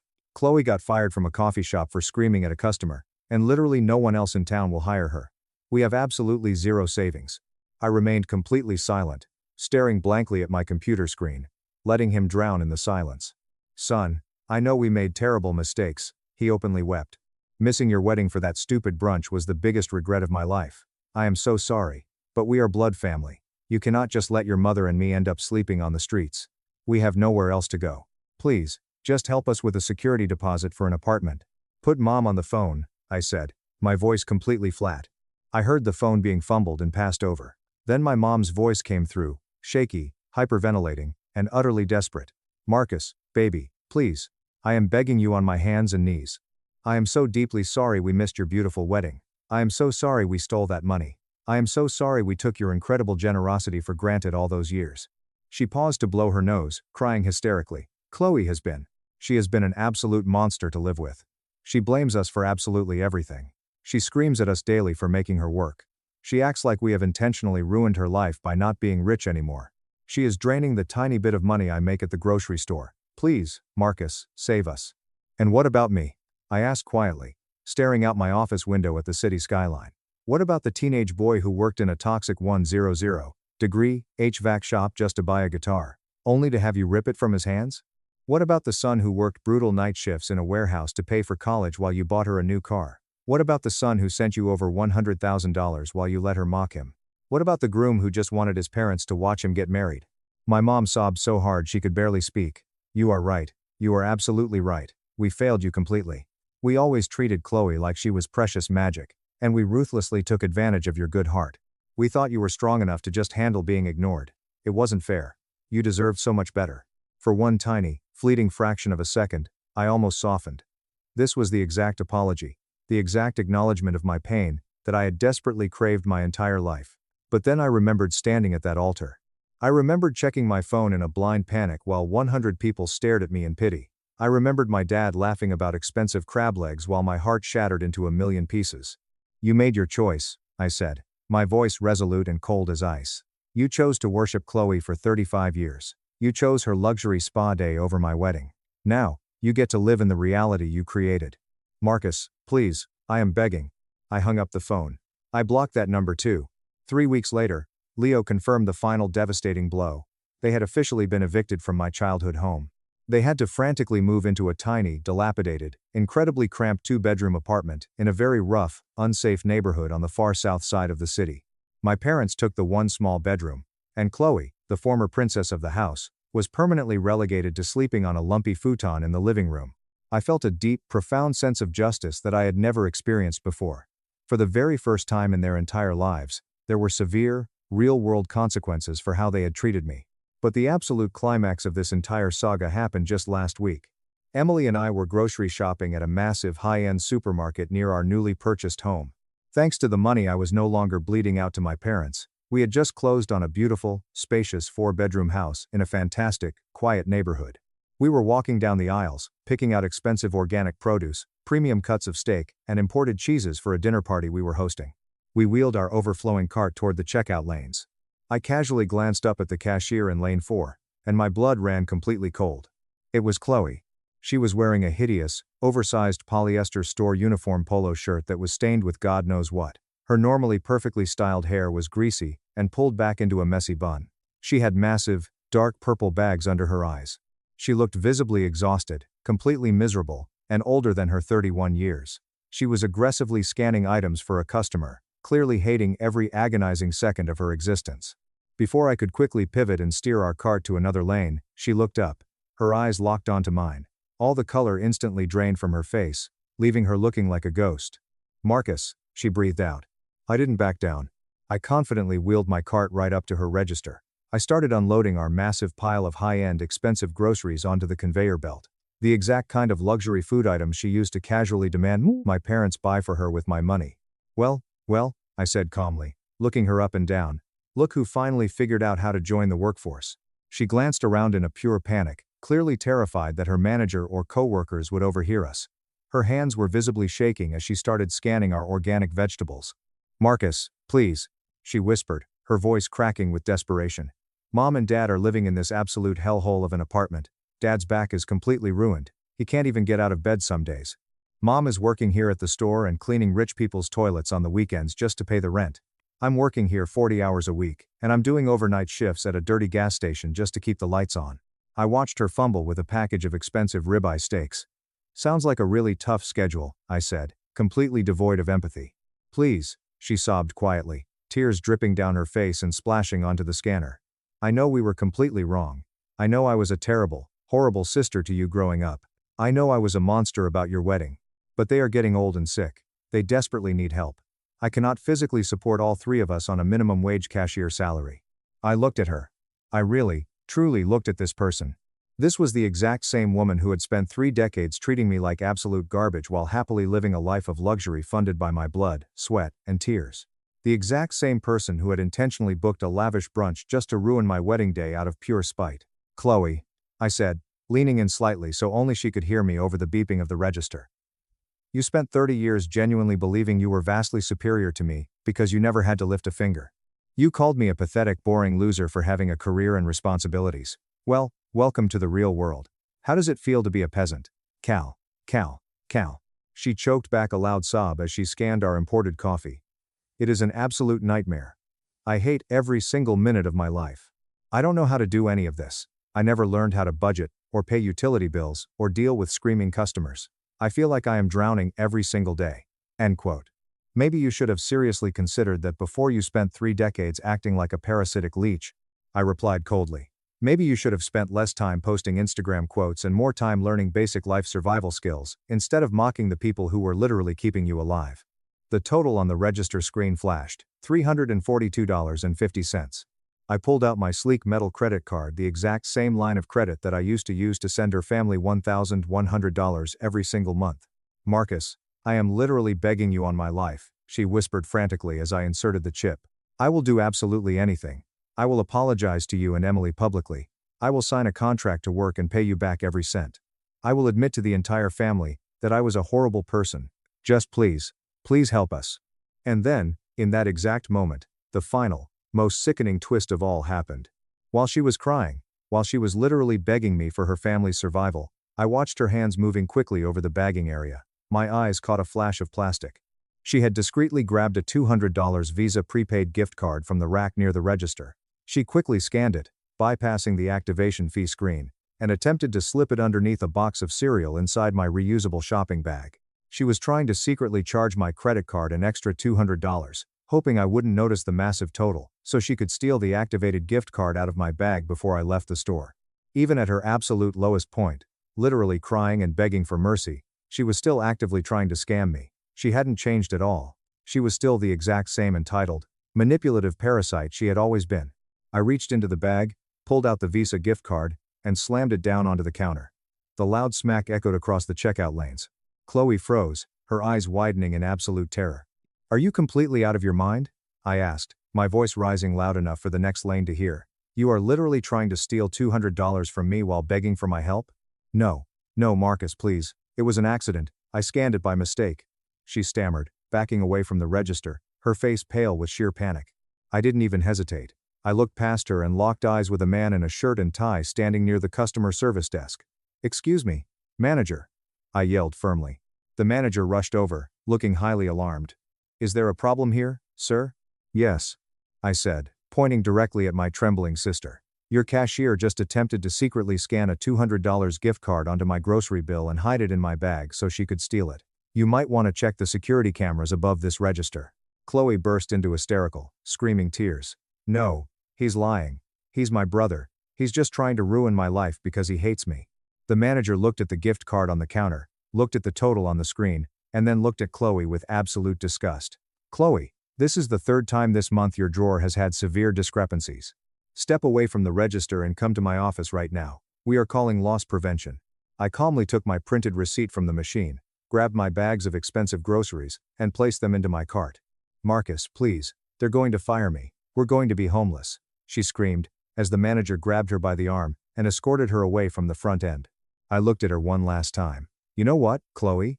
For the very first time in my entire life, your self-inflicted problems are absolutely not my problem. I proudly walked out of the sliding glass doors into the bright New Mexico sunshine, holding my beautiful wife's hand. That night, we cooked those expensive steaks in our gorgeous new kitchen, drank a fantastic bottle of wine, and laughed together. Emily asked me if I felt even a tiny ounce of guilt about getting my sister fired and leaving my parents to rot in that horrible apartment. Honestly, I slept better that night than I have in 35 years. My brother stole my 3-year-old kid's project for a corporate deal. I sent proof to his lawyer, tanked the contract, and watched him get fired on New Year's Eve. They say you'll never forget the moment you realize your family considers you disposable. For me, that moment occurred on Christmas Eve, surrounded by twinkling lights, sugar cookies, and the kind of cheer that usually hides the cracks in a family. My name is Matthew.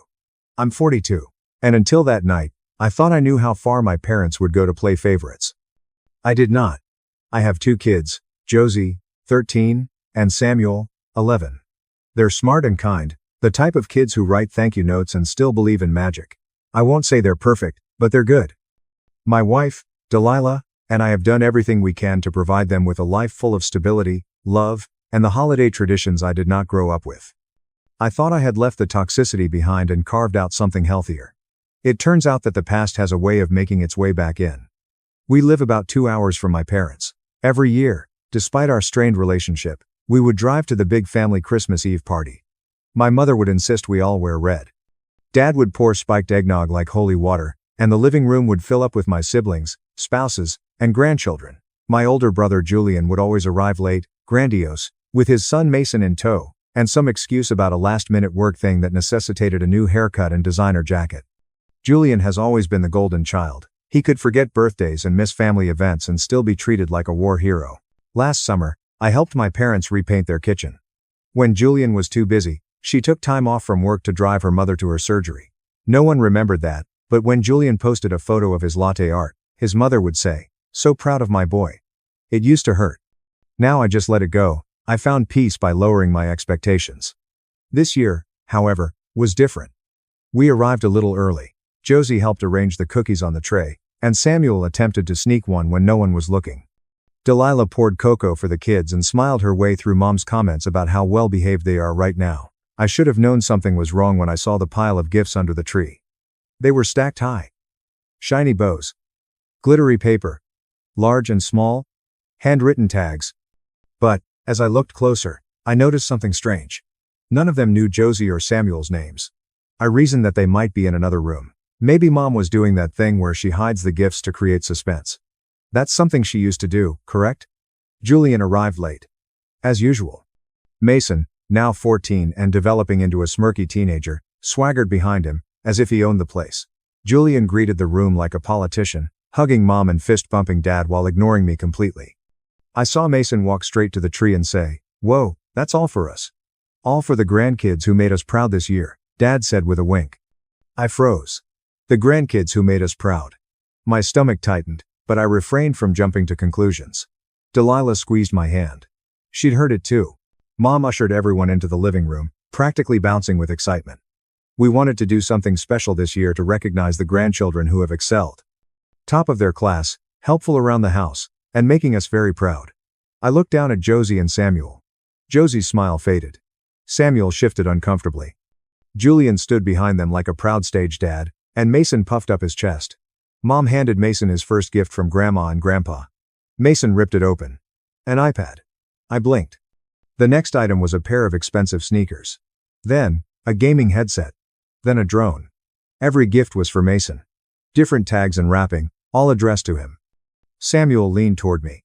Are ours arriving later? I couldn't respond. Then came the kicker. Mason held up the drone and laughed. He looked directly at Josie and Samuel and said, "I suppose you didn't deserve one." My jaw clenched.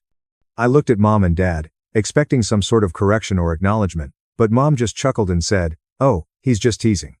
Josie appeared to be trying not to cry. Samuel stared at the floor. Delilah's face was pale. Her mouth opened slightly, as if she intended to say something, but she did not. And me? I did not cause a scene. I didn't yell or flip the table, despite my overwhelming desire to do so. Instead, I took a deep breath, and slowly stood up, saying, "Come on, guys. We're on our way home." Mom blinked. "Oh, don't be silly. Dinner's in an hour." "We're not hungry," I said, my voice calm but cold. "Come on, get your coats." Josie said nothing. Samuel followed quietly, the drone still buzzing in the background. Julian muttered, "Drama queen." And that was it. We drove home silently. Samuel fell asleep in the back. Josie sat beside him, her head leaning against the window, tears running down her cheeks. Delilah stared out the front window, her hands in her lap, the tension between us building. I did not speak. I was too preoccupied with replaying the scene, each time cutting deeper than the last. The gifts, the laugh, the way my parents smiled through it all, and my daughter's expression when she realized she didn't matter to them. That night, after tucking the kids in and watching Josie clutch the small stuffed bear she used to sleep with years ago, I reached for my phone. I was staring at the message I was about to send. Not dramatic, not angry, simply final. Do not ever invite us again. We are not your punchline. I hit send, and the fallout began the next morning. The text returned as read. No response, no apologies, nothing. I watched the screen for a few minutes, hoping that my parents would realize what they had done and call. But the only notification I received that morning was from our local pharmacy, which reminded me to pick up Josie's allergy medication. Delilah entered the kitchen, holding 2 mugs of coffee. She handed me one without saying anything and sat across from me, asking, "Are you okay?" I slowly nodded, but I wasn't. Something inside me had popped open. I wasn't simply hurt anymore. I was angry, quietly and deeply, in a way I hadn't felt in years. And beneath the anger was shame, not for what I did, but for how long I endured it. See, Christmas was not the first time my parents made my children feel invisible. It wasn't the first time they'd overlooked Delilah or referred to Julian as the second coming of Steve Jobs. But it wasn't until I saw the look on my daughter's face that I realized she understood, that she could feel the difference, and that she was beginning to believe it. Over the next few days, I tried to focus on our own vacation. We played board games, baked cookies, exchanged gifts, and lit the fireplace. But something had changed in the atmosphere, as if a window had been cracked open in a room that we thought was sealed. We tried to move on, but the cold persisted. New Year's arrived and went quietly. Then, a week into January, my phone broke. It was a group chat my mother had started years ago, simply called Family. It was mostly quiet, with the exception of the occasional happy birthday or blurry photo of my father's barbecue attempts. But this time, Mom. Hello everyone. I just wanted to start planning Mason's big birthday weekend. He will be 14 this year. Can you believe it? We are thinking about a ski lodge getaway. Cabins cost around $350 per night, but we can split. Who is in? I stared at the message, my thumb hovering above the screen. Delilah was putting away groceries when she noticed my face. What is wrong? I directed the screen toward her. She read it, blinked, and laughed. It was a bitter and sharp sound. They are unbelievable. I did not respond in the group chat. I didn't say anything. Julian did, however, respond a few minutes later. Julian sounds amazing. Mom, count me in. And Mason too. Matthew can probably cover our cabin, too. He still owes me for the laptop I gave him in high school. That wasn't even the truth. He gave me an old broken Dell during senior year because he was getting a brand new MacBook. Even then, he made me borrow it, as if he were doing me a favor. However, no one corrected him. Not my mother, father, or sister Ava, who chimed in shortly after. Ava, haha, yes. Mason's birthday is basically a holiday. Let's make it big. I did not respond. I left the group chat that afternoon.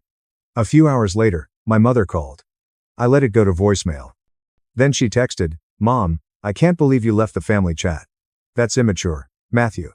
I typed and deleted at least 4 responses before deciding on one word. Me. Was noted. Her response was immediate. Mom, what's your problem lately? This is about the Christmas thing, isn't it? You always overreact. I did not respond again. I was done explaining things to people who wouldn't listen. But I didn't realize how deep the favoritism went until a week later, when Josie returned home from school with a folder full of class assignments. She was excited and smiling, finally regaining her energy. Guess what? She asked, holding out the folder. I was chosen for the school STEM fair. I grinned. That's awesome, Jay. What are you going to build? I want to do a solar-powered oven, she told me. My teacher said it was a good idea. Delilah and I pumped her up all evening. We ordered some materials online, printed out diagrams, and even started designing presentation boards. That weekend, I shared a photo of her sketching ideas at the dining table. Just a quiet father moment. Nothing showy. The caption read, "Proud of my little engineer." A day later, my sister Ava shared a photo of Mason holding a basketball. Ava's caption read, "My nephew equals next NBA MVP. Sorry, not sorry." Mom then commented on her post. "Genius boy.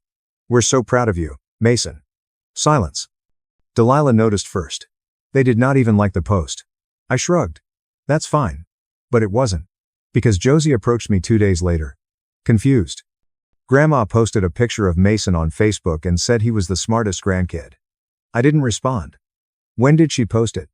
Josie inquired quietly. He won something at school, a spelling bee. She wasn't crying, but her face had that hollow look I'd seen around Christmas. That quiet, defeated confusion that children experience when confronted with something too large to comprehend. I pulled her closer. Hey, you're amazing, okay? And we'll always be proud of you.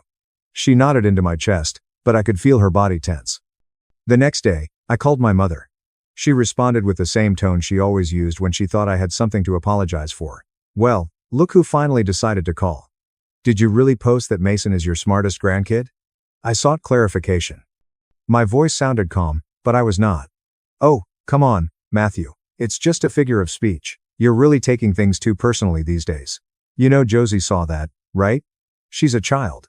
She'll get over it. That's when something inside me changed. No.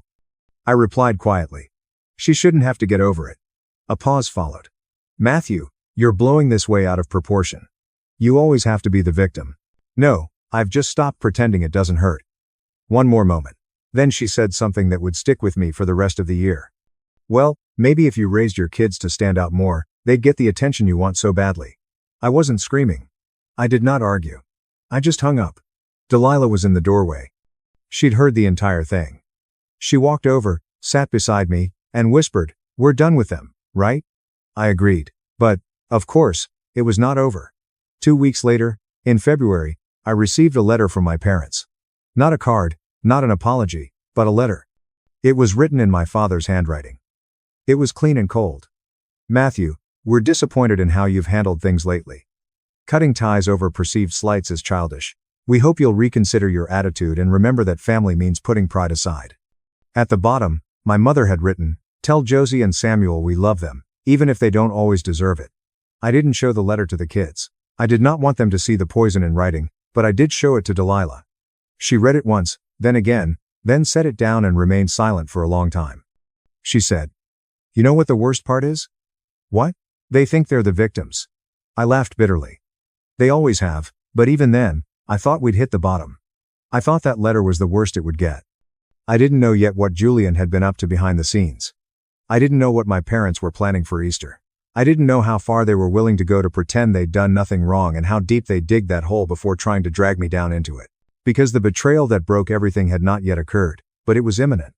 And once it did, there would be no turning back. The aftermath of that letter hung over our house like dense fog. For weeks, everything I did, every dish I washed, every meeting I sat through at work, and every bedtime story I read had a faint background noise of Mom's scribbled line at the bottom of the page. Even if they don't always earn it. Josie didn't see it, but she felt it. I could see it in the way she hesitated to show us her schoolwork now. Samuel looked at her before asking for help with homework, as if he was afraid his older sister would snap. She never did. However, the lightness in her step had dimmed, as if someone had taken her pride and examined it with disapproval. I was drowning in shame and frustration. Not because I thought I was wrong, but because I had let it get this far, by allowing my children to love people who could not love them back in the way they deserved. By the middle of February, Delilah and I were sitting down one night after the kids had gone to bed, the TV quietly humming with a cooking competition. Neither of us were looking. She reached over and muted it. "I know you're spiraling," she said gently. "But you've got to pull yourself out of this. You did the right thing, walking away." I let out a sigh. I just feel like I let them steal something from me. From the kids. They didn't steal it. They tried, but you stopped it in time. You protected them. It didn't feel like it. But that conversation started a debate. Not a burst of motivation. Not some grand phoenix rise from the ashes moment. Just a small click in my brain, a quiet decision to stop waiting for validation from my family. If they weren't going to be the village behind my children, I'd build one from scratch. So I started small. I offered to chaperone Josie's STEM club one Friday after school. It felt awkward at first. I was the only father there, surrounded by enthusiastic mothers and a slightly frazzled science teacher who appeared grateful just to have another adult present. Josie smiled when she saw me in the hallway. "You came," she whispered, half embarrassed and half excited. I stayed in the corner, mostly assisting kids with taping down poster boards or testing circuits that kept shorting out. But I noticed how Josie stood a little taller that day. She raised her hand more and explained her solar oven idea to two of the younger kids who were struggling with their own. "When we got in the car," she said, "it was cool that you were there." It hit me harder than I expected. Later that week, Samuel came home and mentioned a soccer skills workshop he wanted to attend. It was early Saturday morning, which typically meant cartoons and pancakes, but I signed us both up. I hadn't kicked a soccer ball in years, but Samuel wasn't concerned. He simply wanted to do something with me. And gradually, life began to shift. I joined a local dads group that focuses on community volunteering and mutual support, rather than one that meets to drink beer and complain. We made toy kits for children in hospitals, organized cleanup days at local parks, and even hosted a Dad and Me event at the library, where I watched Samuel read the BFG aloud to 3 other children, like a tiny motivational speaker. Meanwhile, I became more focused on my work. I was a mid-level project manager for a logistics software company. And, while I was always good at it, I never sought to improve. I'd spent too many years trying to keep my head down and seeking approval from the wrong people. With nothing to lose, I stepped forward. I volunteered to lead a difficult cross-departmental initiative that had been stuck for months. I stayed late, learned the parts of the system that I'd always avoided, and took responsibility when things broke. My boss took notice. At the next all-hands meeting, he addressed me by name. "Matthew's been quietly keeping this whole operation afloat," he told me.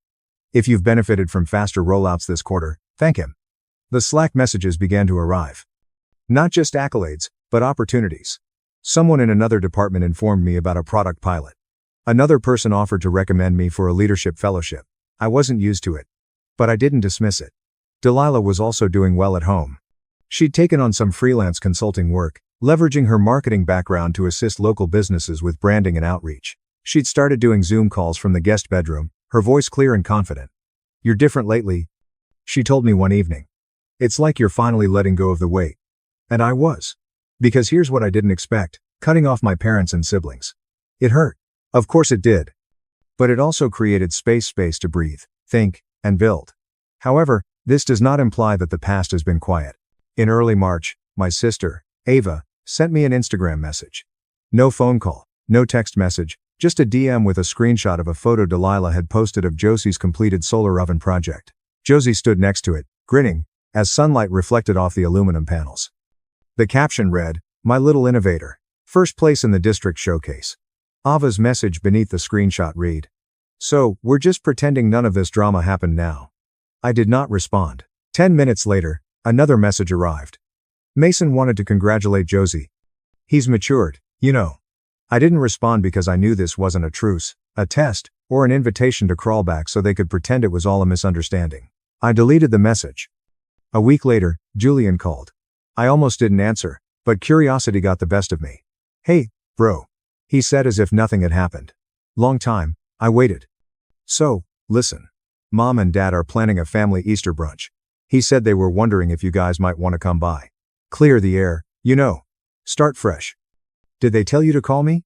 "No." He lied. I thought it was time. What exactly would I be clearing the air about?" He took a seat. "I mean, come on, man. You got real sensitive over some gift mix-up. Mason's a kid. He jokes around. And Mom and Dad, look. They love your kids. You know that. They just show it different." I let the silence continue. Then I asked, "Do you even remember what Mom wrote in that letter?" He laughed. "Letters? Who reads letters anymore?" I hung up, but the call had shaken me. Because it wasn't only about me. Easter was approaching, and Josie and Samuel had asked if we were planning anything with the whole family this year. They didn't miss the drama, but they did miss the sense of belonging, and I wanted to give them that back, not through forced vacations or fake apologies, but by creating something better. That week, Delilah and I decided to host our own Easter brunch. We invited 3 of Josie's STEM friends and their families. Samuel brought 2 soccer friends. Delilah contacted a coworker who was new to town and had twin girls. We purchased folding tables, string lights, painted eggs, and baked far too much food. I even borrowed a bunny costume from the community center and walked around the backyard like an idiot for 2 hours, handing out treats. And you know what? It was the best vacation we had had in years. There was laughter and warmth, but no forced smiles or passive-aggressive comments. Just pure joy. Josie ran up to me, face flushed, and said, "Dad, this is the best Easter ever." That's when I realized we hadn't just left something behind. We were creating something new.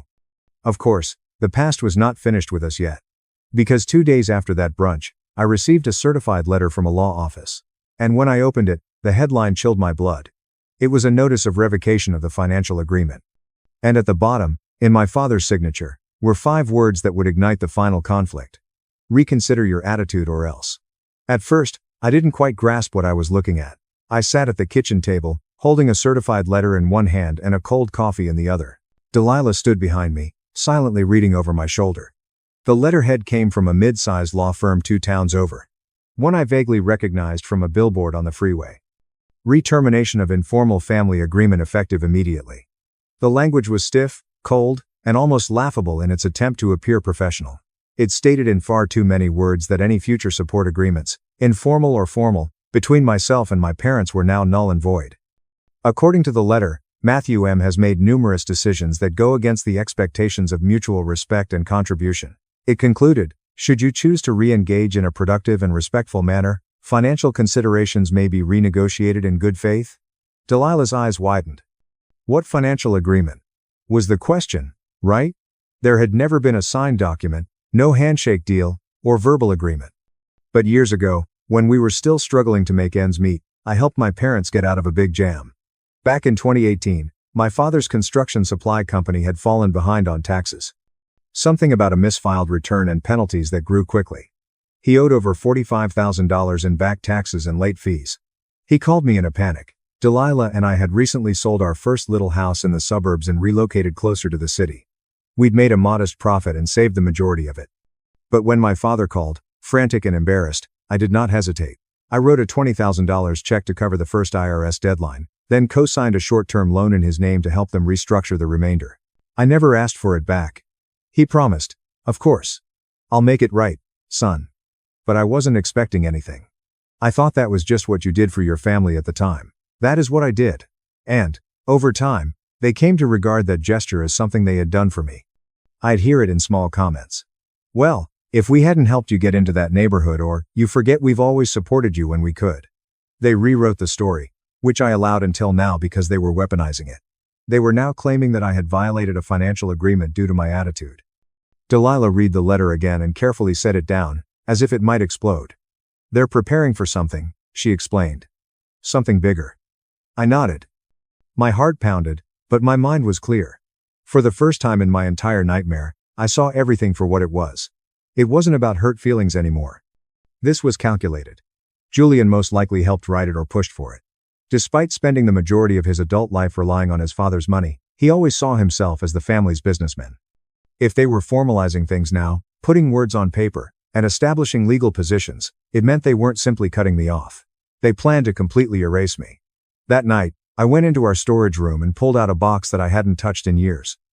Old bank statements, email printouts, and a manila folder labeled Dad IRS Loan 2018. I had kept it because of habit, not paranoia. But as I flipped through the paperwork, I felt something spark. There it was, the signed promissory note from the credit union, my name co-signed, the payment history, a wire transfer receipt, and, most importantly, an email from my father with the subject line, "Re needed help just until we rebuild." He wrote in the text, "Matthew, I don't know what I'd do without you. I'll make this right. Once we finish the new contract in July, we'll square up. I promise." I stared at that line for a long time because, in their world, that promise had faded. However, now I had a paper trail. Over the next week, I made subtle movements.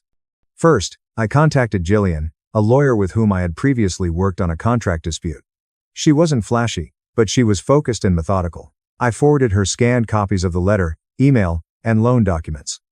She called me the following morning. "This isn't a financial termination," she clarified. "It's a setup." "What do you mean?"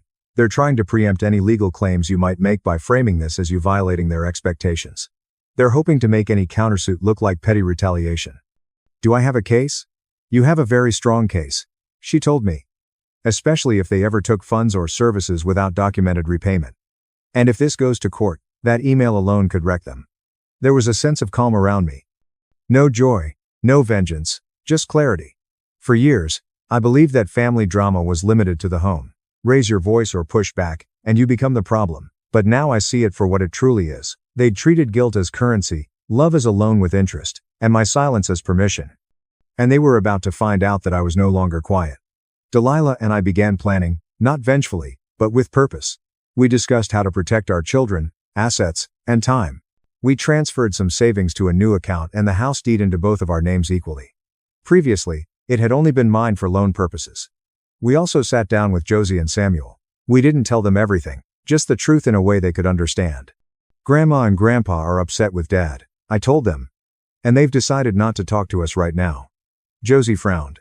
"Because we didn't attend Easter?" "No, sweetie," Delilah responded. "Because we stopped allowing them to treat us unfairly." Samuel inquired, "Are we still allowed to miss them?" That one hit home. I nodded. Of course, just because someone is a family member does not mean they are always safe to be around. And it's okay to be sad about it. The kids handled it better than we anticipated. Honestly, better than I had at their age.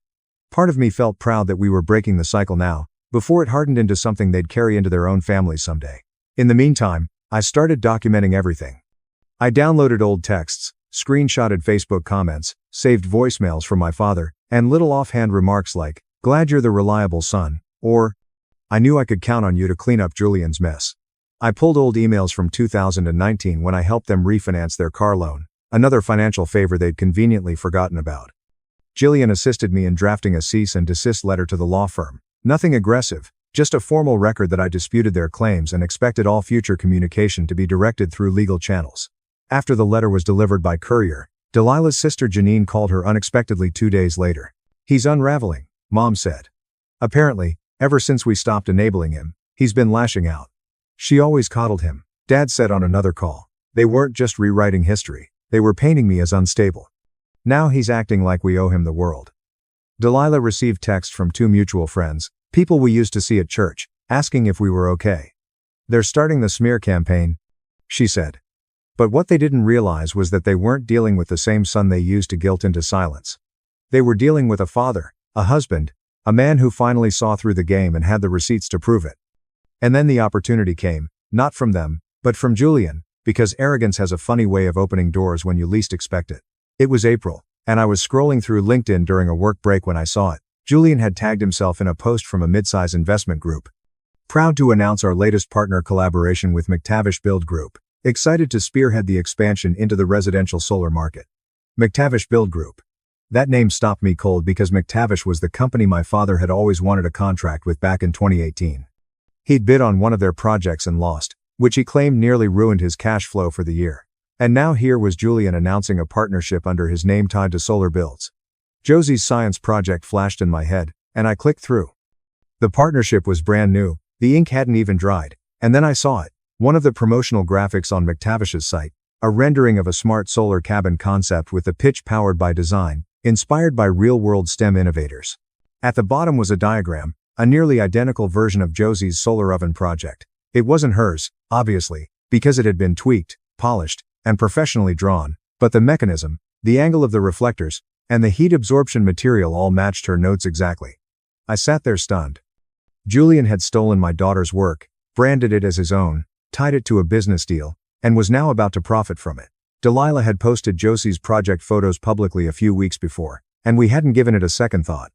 I sat across from Jillian in her office, neat and quiet, with the sun streaming in through half-closed blinds, and laid out the McTavish partnership post, the solar oven diagram, screenshots of Josie's original sketches, photos, and Delilah's social media.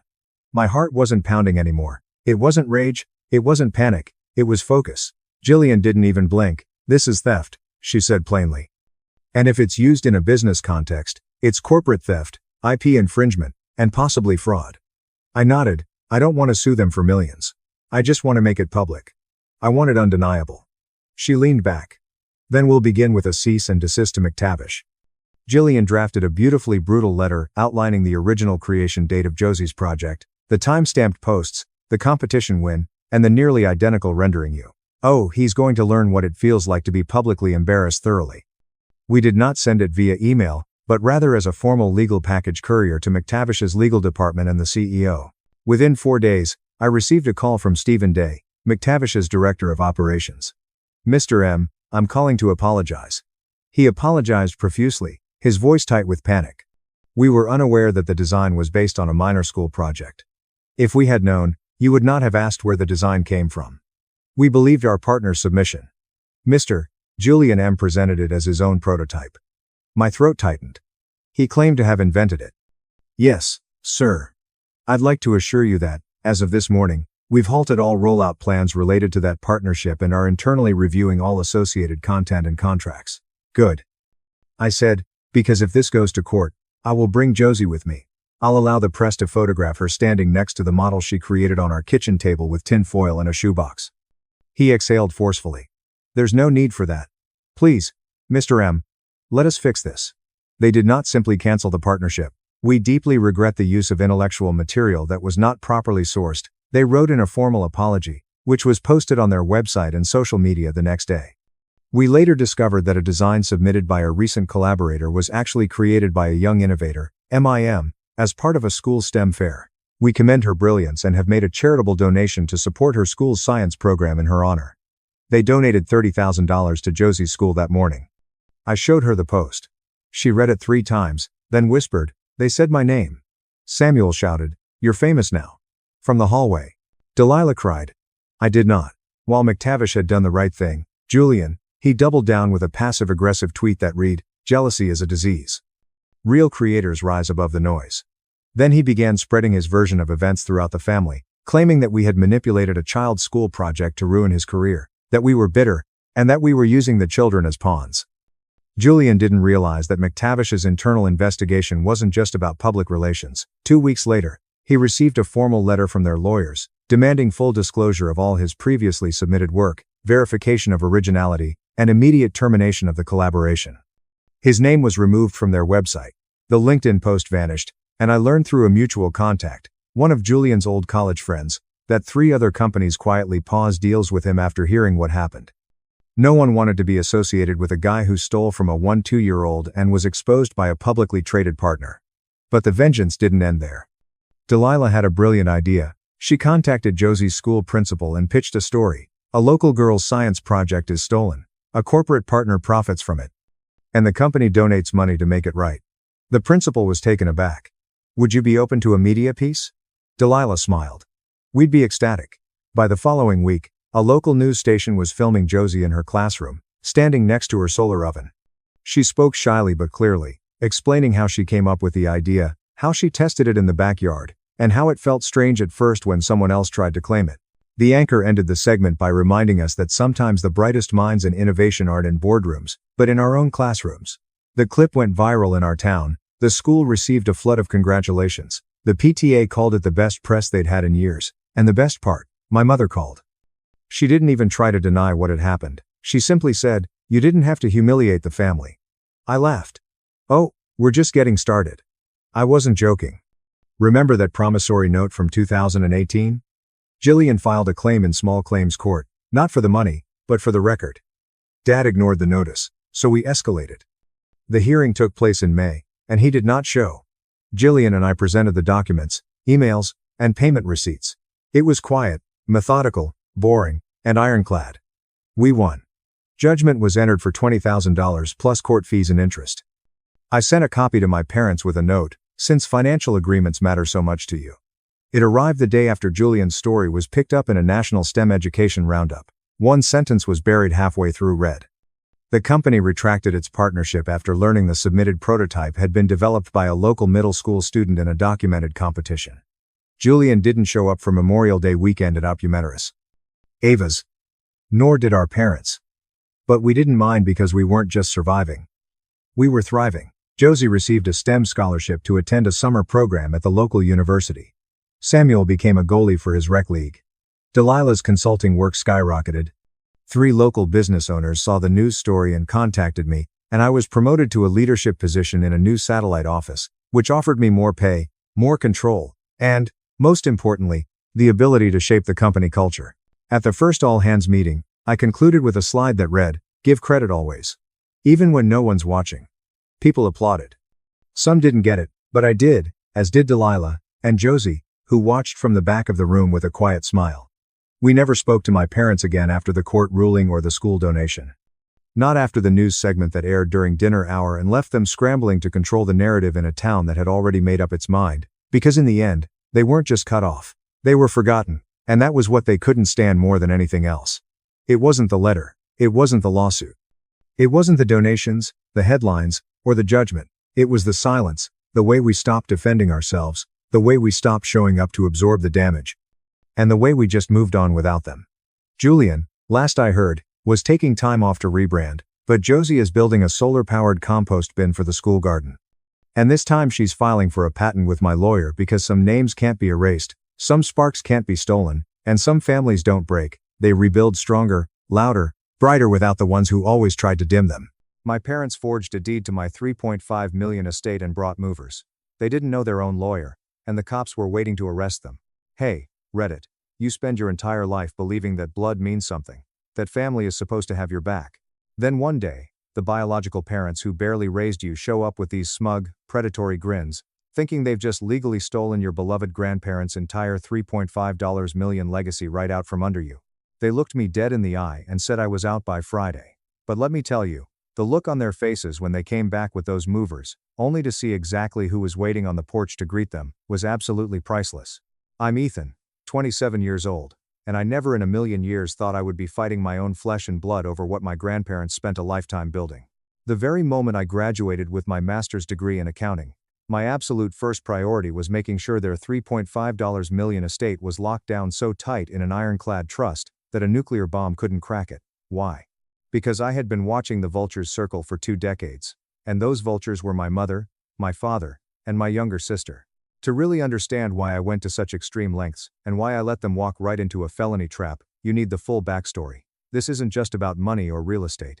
This is about 20 years of manipulation, rampant entitlement, and watching people who were supposed to be family treat the kindest, most generous souls I ever knew like walking ATMs. So, buckle up, because this gets incredibly messy.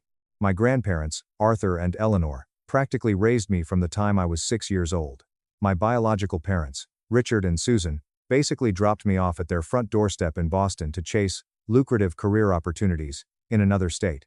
But honestly, what they were really chasing was a life entirely free from parental responsibility, bouncing effortlessly between one get-rich-quick scheme after another. Every single one of their ventures crashed and burned spectacularly. I still vividly remember the exact day they abandoned me. It was pouring rain. I was 6 years old, standing on the wet pavement of my grandparents' driveway with a tiny blue suitcase and a stuffed dog. My mother was crying these theatrical, entirely fake tears, dabbing her eyes without ruining her makeup, while my father kept impatiently checking his gold watch. "It's just temporary, buddy," he kept saying, patting my head like I was a neighbor's dog. "Just until we get settled in our new executive roles." Those executive roles involved selling some miracle dietary supplement that turned out to be a massive, illegal pyramid scheme. They lost absolutely everything within 8 months. But by then, I was already deeply settled in with Arthur and Eleanor. I was already calling them Grandpa and Grandma. I was already feeling more safe, secure, and at home than I ever had with my actual parents. My childhood home wasn't just any regular house. It was a stunning, massive brownstone in a historic Boston neighborhood, built in 1892. It had the original dark mahogany woodwork, breathtaking stained glass windows in the foyer, and a heavy oak front door that slammed with a satisfying, solid thud. The house had been in Grandpa Arthur's family for 3 generations. His grandfather had been a successful maritime merchant who built it for his growing family. It passed down through the years, each generation meticulously maintaining its original character. But it wasn't just the primary house. There were 3 highly profitable rental properties. My grandparents owned a beautiful duplex in Cambridge and 2 historic row homes in Somerville. Grandpa had bought them back in the late 1970s when Boston real estate was actually affordable. He fixed them up with his own 2 hands and rented them out to working-class families at incredibly reasonable rates. He wasn't trying to squeeze every dime out of his tenants. He just wanted steady, reliable income and to provide decent housing for good people. Those 3 properties alone were worth roughly $950,000 today. Then there were the investments. Grandpa Arthur had worked for 45 years as a senior accountant at a major logistics firm. He lived modestly, drove a 10-year-old sedan, and saved aggressively. He methodically pumped money into index funds, municipal bonds, and blue-chip stocks. Nothing flashy, nothing high risk, just solid, boring, steady growth over 4 decades. By the time I came to live with them, their investment portfolio was worth over $1.2 million, add in the brownstone, and altogether, the estate was sitting at around $3.5 million. It was no small change. But for me, I swear to you, it was never about the money. That brownstone was my sanctuary. It was where I actually learned what a real family felt like. Every single morning, I would wake up to the smell of Grandma Eleanor's baking. She had a strict rotation. Blueberry scones on Mondays, chocolate chip muffins on Wednesdays, and fresh cinnamon rolls on Fridays. "Rise and shine, my little numbers guy," she would call out from the kitchen, long before I ever dreamed of becoming an accountant myself. Grandpa Arthur taught me how to fish at the local reservoir with endless, unbreakable patience. Even when I was 7 and kept tangling the fishing line into a bird's nest, or when I accidentally kicked the bait bucket into the water, he would just let out a booming laugh, untangle the mess, and show me how to cast again. "Patience, Ethan," he would say, putting his rough hand on my shoulder. "Good things come to those who wait. Fish, careers, the right partner. Rushing only causes mistakes." Sunday mornings were absolutely sacred in that house. Grandma would make this massive, elaborate breakfast, spread eggs, thick-cut bacon, homemade biscuits, and fresh fruit. We would sit around the grand dining room table for hours, just talking. We discussed current events, history, and what I was learning in school. They treated me like an intellectual equal. They never talked down to me. They were genuinely interested in my opinions, even when I was just an 8-year-old rambling about dinosaurs. From them, I learned the core values that shaped my entire existence: honesty, brutal hard work, personal responsibility, and integrity. Grandpa always looked me in the eye and said, "Your word is your absolute bond, Ethan. Break it, and you lose something no amount of money can ever buy back." He lived and breathed that principle. If he told a tenant he would fix a leaky pipe on Tuesday, he was under their sink with a wrench on Tuesday morning. Rain or shine. Grandma Eleanor always pushed hard for education and financial independence. A person must always be able to stand on their own 2 feet. She would tell me while teaching me how to balance a physical checkbook at age 10. She had grown up poor, watched her own parents struggle through brutal recessions, and was absolutely determined that I would have the financial literacy to survive anything life threw at me. Little did I know just how prophetic those lessons would turn out to be. My relationship with my biological parents, Richard and Susan, and my younger sister, Chloe, was toxic at best. Actually, toxic is too generous. It was entirely transactional. They were basically non-existent ghosts in my life, except for when they desperately wanted something. They would show up unannounced maybe twice a year, usually around Christmas when expensive gifts were expected, or randomly in the summer when they had inevitably gone broke and needed a cash bailout. I learned to recognize their sickening pattern by the time I was 12. Dad would call the house a few days ahead of time, suddenly acting incredibly interested in how I was doing, asking about my middle school grades, and playing the role of a devoted father. Then, they would arrive at the brownstone with these massive, fake smiles and elaborate, rehearsed stories about whatever new business venture they were involved in. Every single visit followed the exact same tired script. First came the over-the-top, suffocating affection hugs that lasted way too long, hollow compliments about how tall I was getting, and questions about my life that they didn't actually listen to the answers for. Then came the casual, probing observations about the estate. "Wow, Dad, the neighborhood has really gentrified. This house must be worth a fortune now," my father would say, eyeing the mahogany trim. Or my mother would casually ask, "So, Arthur, how are those municipal bonds performing in this market?" This would always culminate in some teary-eyed, dramatic story about unexpected, catastrophic expenses. Their leased luxury SUV broke down. There were sudden medical bills from some mysterious, undiagnosable ailment. Or, the classic, and once-in-a-lifetime investment opportunity that just needed a little seed capital to explode into millions. It was always something. It was always urgent. And it always required Grandpa to write a check right that second. And the requests for loans? They were never, ever, repaid. Not a single dime in 20 years. I distinctly remember one Christmas when I was 14. My father spent the entire holiday dinner cornering Grandpa, aggressively pitching his latest scheme, selling unregulated crypto, mining rigs. He needed $8,000 to buy his initial inventory. "This is it, Pop," he kept saying, leaning over the turkey. "This is the one that's going to make us multimillionaires. We'll buy you a yacht." Grandpa, looking exhausted, gave him $5,000 just to get him to stop talking and leave. By April, the company had been raided by the feds for operating a Ponzi scheme. My father never once mentioned paying Grandpa back. When I angrily asked Grandpa about it a few years later, he just sighed and shook his head. "Some lessons cost money to learn, Ethan. I learned a long time ago that my son is allergic to both hard work and reality." My parents lived wildly beyond their means, constantly chasing that one massive score. My dad drove a leased BMW he absolutely couldn't afford the payments on. My mom wore designer clothes and carried authentic Prada bags, all financed by high-interest credit cards they were constantly defaulting on. They rented a flashy townhouse in a high-end suburb of Chicago and blatantly lied to their friends, claiming they owned it outright.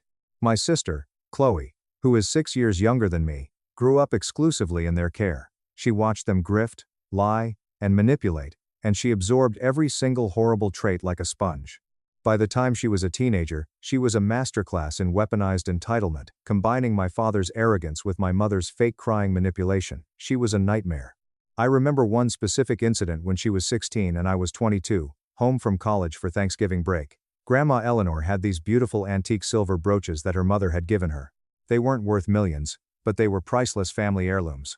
Chloe secretly stole 4 of them from Grandma's jewelry box during dinner, pawned them the very next day for $400, and used the cash to buy VIP concert tickets for her and her deadbeat boyfriend. When Grandma noticed they were missing, and frantically asked the family about it, Chloe immediately burst into hysterical tears. She looked right at me and said she had seen me snooping around Grandma's bedroom, heavily implying I had stolen them to pay for my college textbooks. My parents immediately jumped to her defense and started screaming at me, calling me an ungrateful thief. They didn't even question her. It was only when the local pawn shop owner called the house because Chloe had been stupid enough to use her real ID and the owner recognized the family name that the truth came out. Did my parents punish her? Did they apologize to me? No. My mother's actual response was, "She's just a teenager, Arthur. Teenagers make mistakes. At least she didn't spend the money on drugs. You're overreacting." Grandpa had to go down and buy his own family heirlooms back from the pawn shop. He paid, like he always paid, but I could see the profound, soul-crushing disappointment in his eyes. The realization that his own son had raised a remorseless, manipulative thief was eating him alive. As my grandparents aged into their late 70s and early 80s, their health began to steeply decline, and the family dynamic shifted from tense to aggressively predatory. I was deep into my college years by then, pursuing my accounting degree, splitting every waking second between grueling classes and helping care for them. And that is exactly when my parents' interest in the estate became blatantly transparent. My father started calling the house constantly, but he never asked how they were feeling. He asked pointed, aggressive questions about their wills, their life insurance policies, and the names of their financial advisors. My mother would constantly email me brochures for cheap, state-run nursing homes, subtly suggesting that the Boston brownstone was simply too much house for them to manage, and that we should sell it immediately and split the proceeds. Every rare visit they made became incredibly stressful. The house would be filled with hushed, whispering conversations between my parents that would abruptly stop the exact second I walked into the room. They were circling. Throughout my entire college career, I excelled academically, entirely fueled by my grandparents' unwavering, absolute support.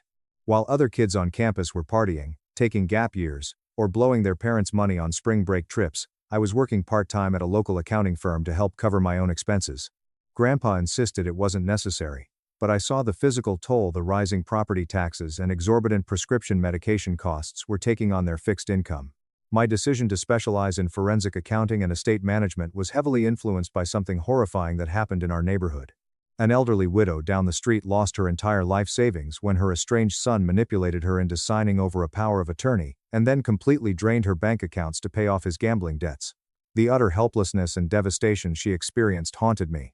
I swore to God I would understand the law and finances well enough to prevent that exact kind of injustice from ever happening to Arthur and Eleanor. College became an absolute gauntlet as their health rapidly deteriorated. Grandpa Arthur developed severe congestive heart failure that required multiple terrifying surgeries. My father walked down the steps, holding a thick manila folder. "We've handled the situation, Ethan. We went down to the county recorder's office this week.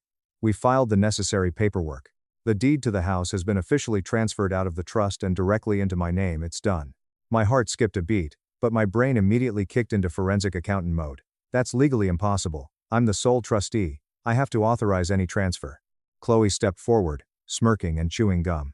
"Yeah, well, we found a sympathetic judge who reviewed the case and agreed that Grandpa was mentally unfit when he made the trust. The court voided it. Dad is the rightful next of kin. The house is ours. You have until next Friday to pack your crap and get out. We're being generous giving you 7 days." I got out of the car, my blood running cold. "Show me the court order." "No need," my father said, quickly pulling the folder back against his chest. "You'll get the official copies in the mail. We're being very reasonable here, Ethan.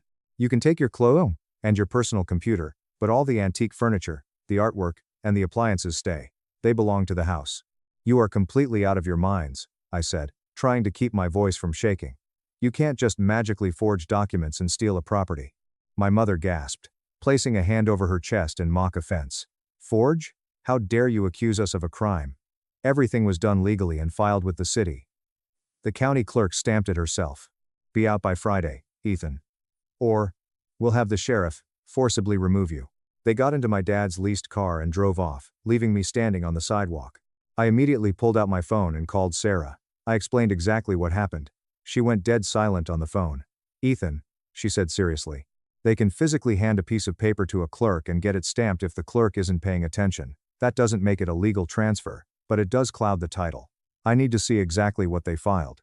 Be at the county recorder's office at 8 a.m. on Monday." That weekend was pure psychological torture. I barely slept. I paced the hardwood floors of the brownstone, running through every horrible scenario. Had they bribed a judge? Had they found some obscure legal loophole? I called Marcus, who immediately drove over. "They forged it, man," Marcus said, looking at the ceiling as he lay on my living room rug. "There is no judge. There is no court order. They either forged your signature as the trustee, or they forged a fake deed from your grandparents predating the trust. Either way, it's massive, federal-level fraud. Monday morning, I was standing outside the county recorder's office before the doors even unlocked. Sarah met me there, holding her briefcase like a weapon. We went straight to the clerk's desk and requested the property records for the brownstone. The clerk typed away at her computer, frowned, and printed out a 5-page document. Sarah and I stared at it. It was a quitclaim deed. It purported to transfer the title of the property from the Arthur and Eleanor Estate Trust directly to Richard Bennett. And at the bottom of the page, supposedly authorizing the transfer, was my signature. Except it wasn't my signature. It wasn't even a good forgery. It looked like someone had tried to copy my signature from an old birthday card while driving over a pothole. Furthermore, the document had a notary stamp on it from a notary public, located in a completely different county. This is a blatant, amateur forgery, Sarah said, her voice dripping with venom. She looked at the clerk. Who accepted this filing? The clerk looked terrified. Ma'am, we just process the paperwork. We aren't handwriting experts. If it has a notary stamp, we file it. If it's fraudulent, you have to take it up with the courts. I felt a massive wave of relief wash over me, quickly followed by a burning, white-hot rage. My parents had literally forged my legal signature to steal a $2 million house. Sarah immediately sprang into action. Okay, they've just committed multiple first-degree felonies, forgery, uttering a forged instrument, real estate fraud, and criminal conspiracy. We are going to crush them. But we aren't going to tell them we know. We are going to let them walk right into their own trap. By Tuesday afternoon, Sarah had filed an emergency injunction with the civil court to freeze the title, preventing my parents from taking out any massive loans against the house. Then, Marcus and I went straight to the Boston Police Department's Financial Crimes Division. We sat down with 2 seasoned detectives and laid out the entire mountain of evidence, the original trust documents, my actual, notarized signature for comparison, bank records proving no money ever changed hands. The detectives took one look at the forged quitclaim deed and shook their heads in disgust. They actually filed this with the county? Detective Miller asked, looking at me like my parents were the dumbest criminals on earth. They left a paper trail, a mile wide. They told me they're coming this Friday with movers to physically kick me out, I told the detectives. Detective Miller smiled, a cold, hard smile. Well then, I think we should be there to help them move. Thursday night, I didn't sleep a wink. I was running on pure adrenaline and black coffee. Friday morning arrived. The deadline my parents had given me to vacate my own home. At 7:30 a.m., Sarah and Marcus arrived at the brownstone. They were both wearing sharp, professional suits and carrying briefcases filled with the real trust documents, the emergency injunction, and the police reports. At 8:15 a.m., an unmarked police cruiser pulled into my back alley. Detectives Miller and Hayes stepped out, wearing plain clothes, but with their badges clearly visible on their belts. We all sat in the grand living room, drinking coffee in absolute silence, waiting for the trap to spring. At exactly 9 a.m., a massive, commercial moving truck rumbled down the historic street and parked illegally right in front of the house. Right behind it pulled up my father's leased BMW. My parents and Chloe stepped out of the car. They were practically skipping up the front walkway. My father was holding a clipboard, looking like he owned the entire city. My mother was pointing at the front windows, probably telling Chloe which drapes they were going to tear down first. 3 burly movers hopped out of the truck, looking confused as to why they were doing an eviction on a Friday morning. I took a deep breath, unlocked the heavy oak front door, and stepped out onto the porch. "Morning, Ethan," my father boomed, clapping his hands together. "I see you haven't packed a damn thing. I told you, if you didn't pack, the movers were going to put your stuff in garbage bags on the curb. Time's up, kid." "I'm not leaving, Richard," I said, leaning against the doorframe. Chloe rolled her eyes, pushing past her father. "God, you are so annoying. Dad, just call the cops and have him trespassed. We have the deed." "Actually," a voice said from behind me. Sarah stepped out onto the porch, followed immediately by Marcus. My father's confident smirk instantly vanished. He recognized Sarah from the trust reading. "What the hell is this?" my father demanded, taking a step back. "Who are these people?" "I am the attorney representing the Arthur and Eleanor Estate Trust," Sarah said crisply, her voice cutting through the morning air like a knife. "And this is Mr. Marcus Vance, Ethan's civil litigation attorney. We are here to inform you that the quitclaim deed you fraudulently filed on Monday has been legally frozen by a judge." My mother's face went completely ashen. She clutched my father's arm. "Richard, you're lying," my father yelled, trying to regain his bravado. "That deed is legal. I had it notarized. The house is mine." Marcus stepped forward, holding up a blown-up, laminated copy of the forged deed. "You forged his signature, Richard. Badly, I might add. The notary stamp you used belongs to a woman whose license expired 3 years ago. You committed real estate fraud, forgery, and conspiracy. The three movers, realizing they were standing in the middle of a massive legal catastrophe, didn't say a word. They just slowly backed down the steps, got into their truck, and drove away. Smart guys. Chloe started to panic. Dad, you said this was legal. You said the lawyer you talked to said it was fine. Shut up, Chloe.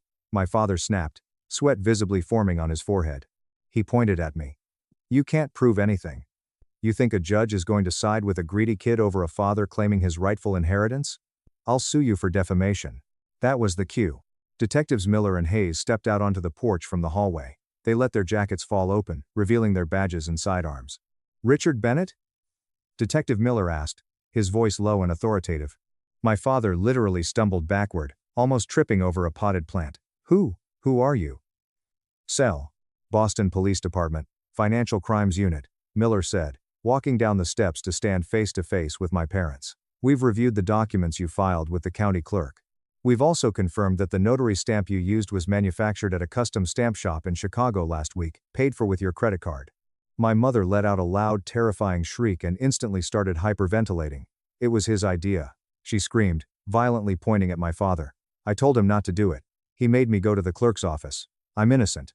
It took exactly 4 seconds for the loving family facade to completely disintegrate into a vicious, backstabbing frenzy. You crazy bitch, you signed the fake notary log, my father roared back at her. But then came the ultimate, mind-blowing twist.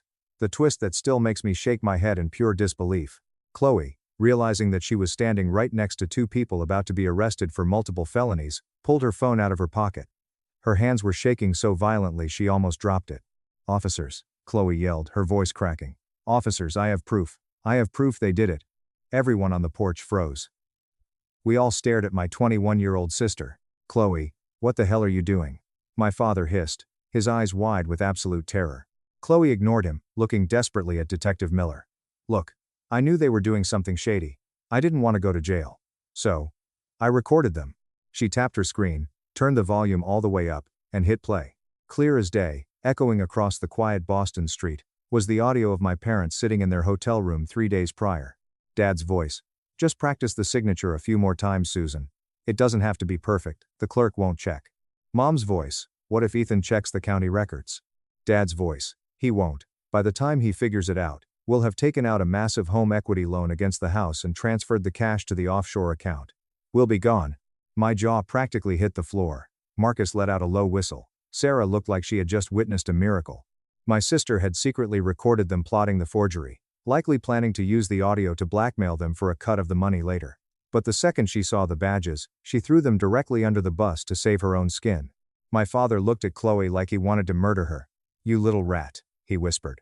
Detective Hayes pulled out his handcuffs. Richard and Susan Bennett, you are under arrest for forgery, uttering a forged instrument, conspiracy to commit fraud, and attempted grand larceny. Watching my parents get handcuffed on the exact same porch where they had abandoned me 21 years earlier was a surreal, out-of-body experience. My mother was hysterically crying, begging me to tell the cops it was a misunderstanding.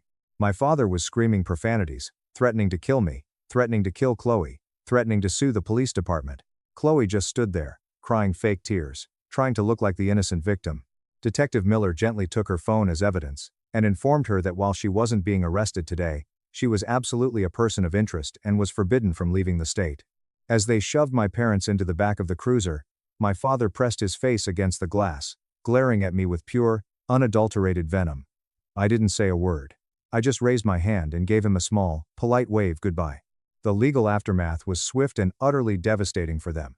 Because of the audio recording Chloe provided, my parents' chief defense attorney begged for a plea deal. The evidence was insurmountable. They had manufactured a fake notary stamp, forged a signature on a legal deed, and attempted to steal a $2 million asset. Last month, a judge sentenced both Richard and Susan to 4 years in a state penitentiary, plus massive financial restitution for the legal fees they forced the trust to incur.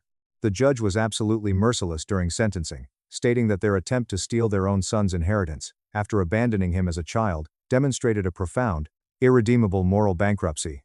Chloe wasn't charged with the forgery, but she is currently under investigation by the IRS because the police found evidence of her pawning stolen goods, again on her phone, while searching it for the audio file. She tried to call me once, sobbing, begging to move into one of the rental properties because she was broke and her boyfriend dumped her. I blocked her number. Living alone in this massive brownstone was deafeningly quiet at first. Everywhere I look, I see Arthur and Eleanor. I see Grandpa, in his favorite leather armchair by the fireplace. I smell Grandma's blueberry muffins in the kitchen. For a while, the survivor's guilt ate at me. But I realized that sitting in an empty house hoarding wealth wasn't what they taught me. 2 weeks ago, using a portion of the investment portfolio dividends, I formally established the Arthur and Eleanor Bennett Memorial Foundation. It's a fully funded scholarship program at my university, specifically designed to pay the tuition for students who grew up in the foster care system or who were abandoned by their parents, and who want to study financial law or accounting. I'm making sure that what my grandparents did for me, their legacy of saving a kid who had nothing, continues forever. I was sitting on the porch yesterday, drinking my morning coffee, watching the neighborhood wake up. The same porch where I was abandoned. The same porch where I watched my parents get hauled away in handcuffs. And for the first time in my entire life, I felt completely, utterly safe. They tried to break me. They tried to steal the only home I ever knew. But they forgot one crucial thing.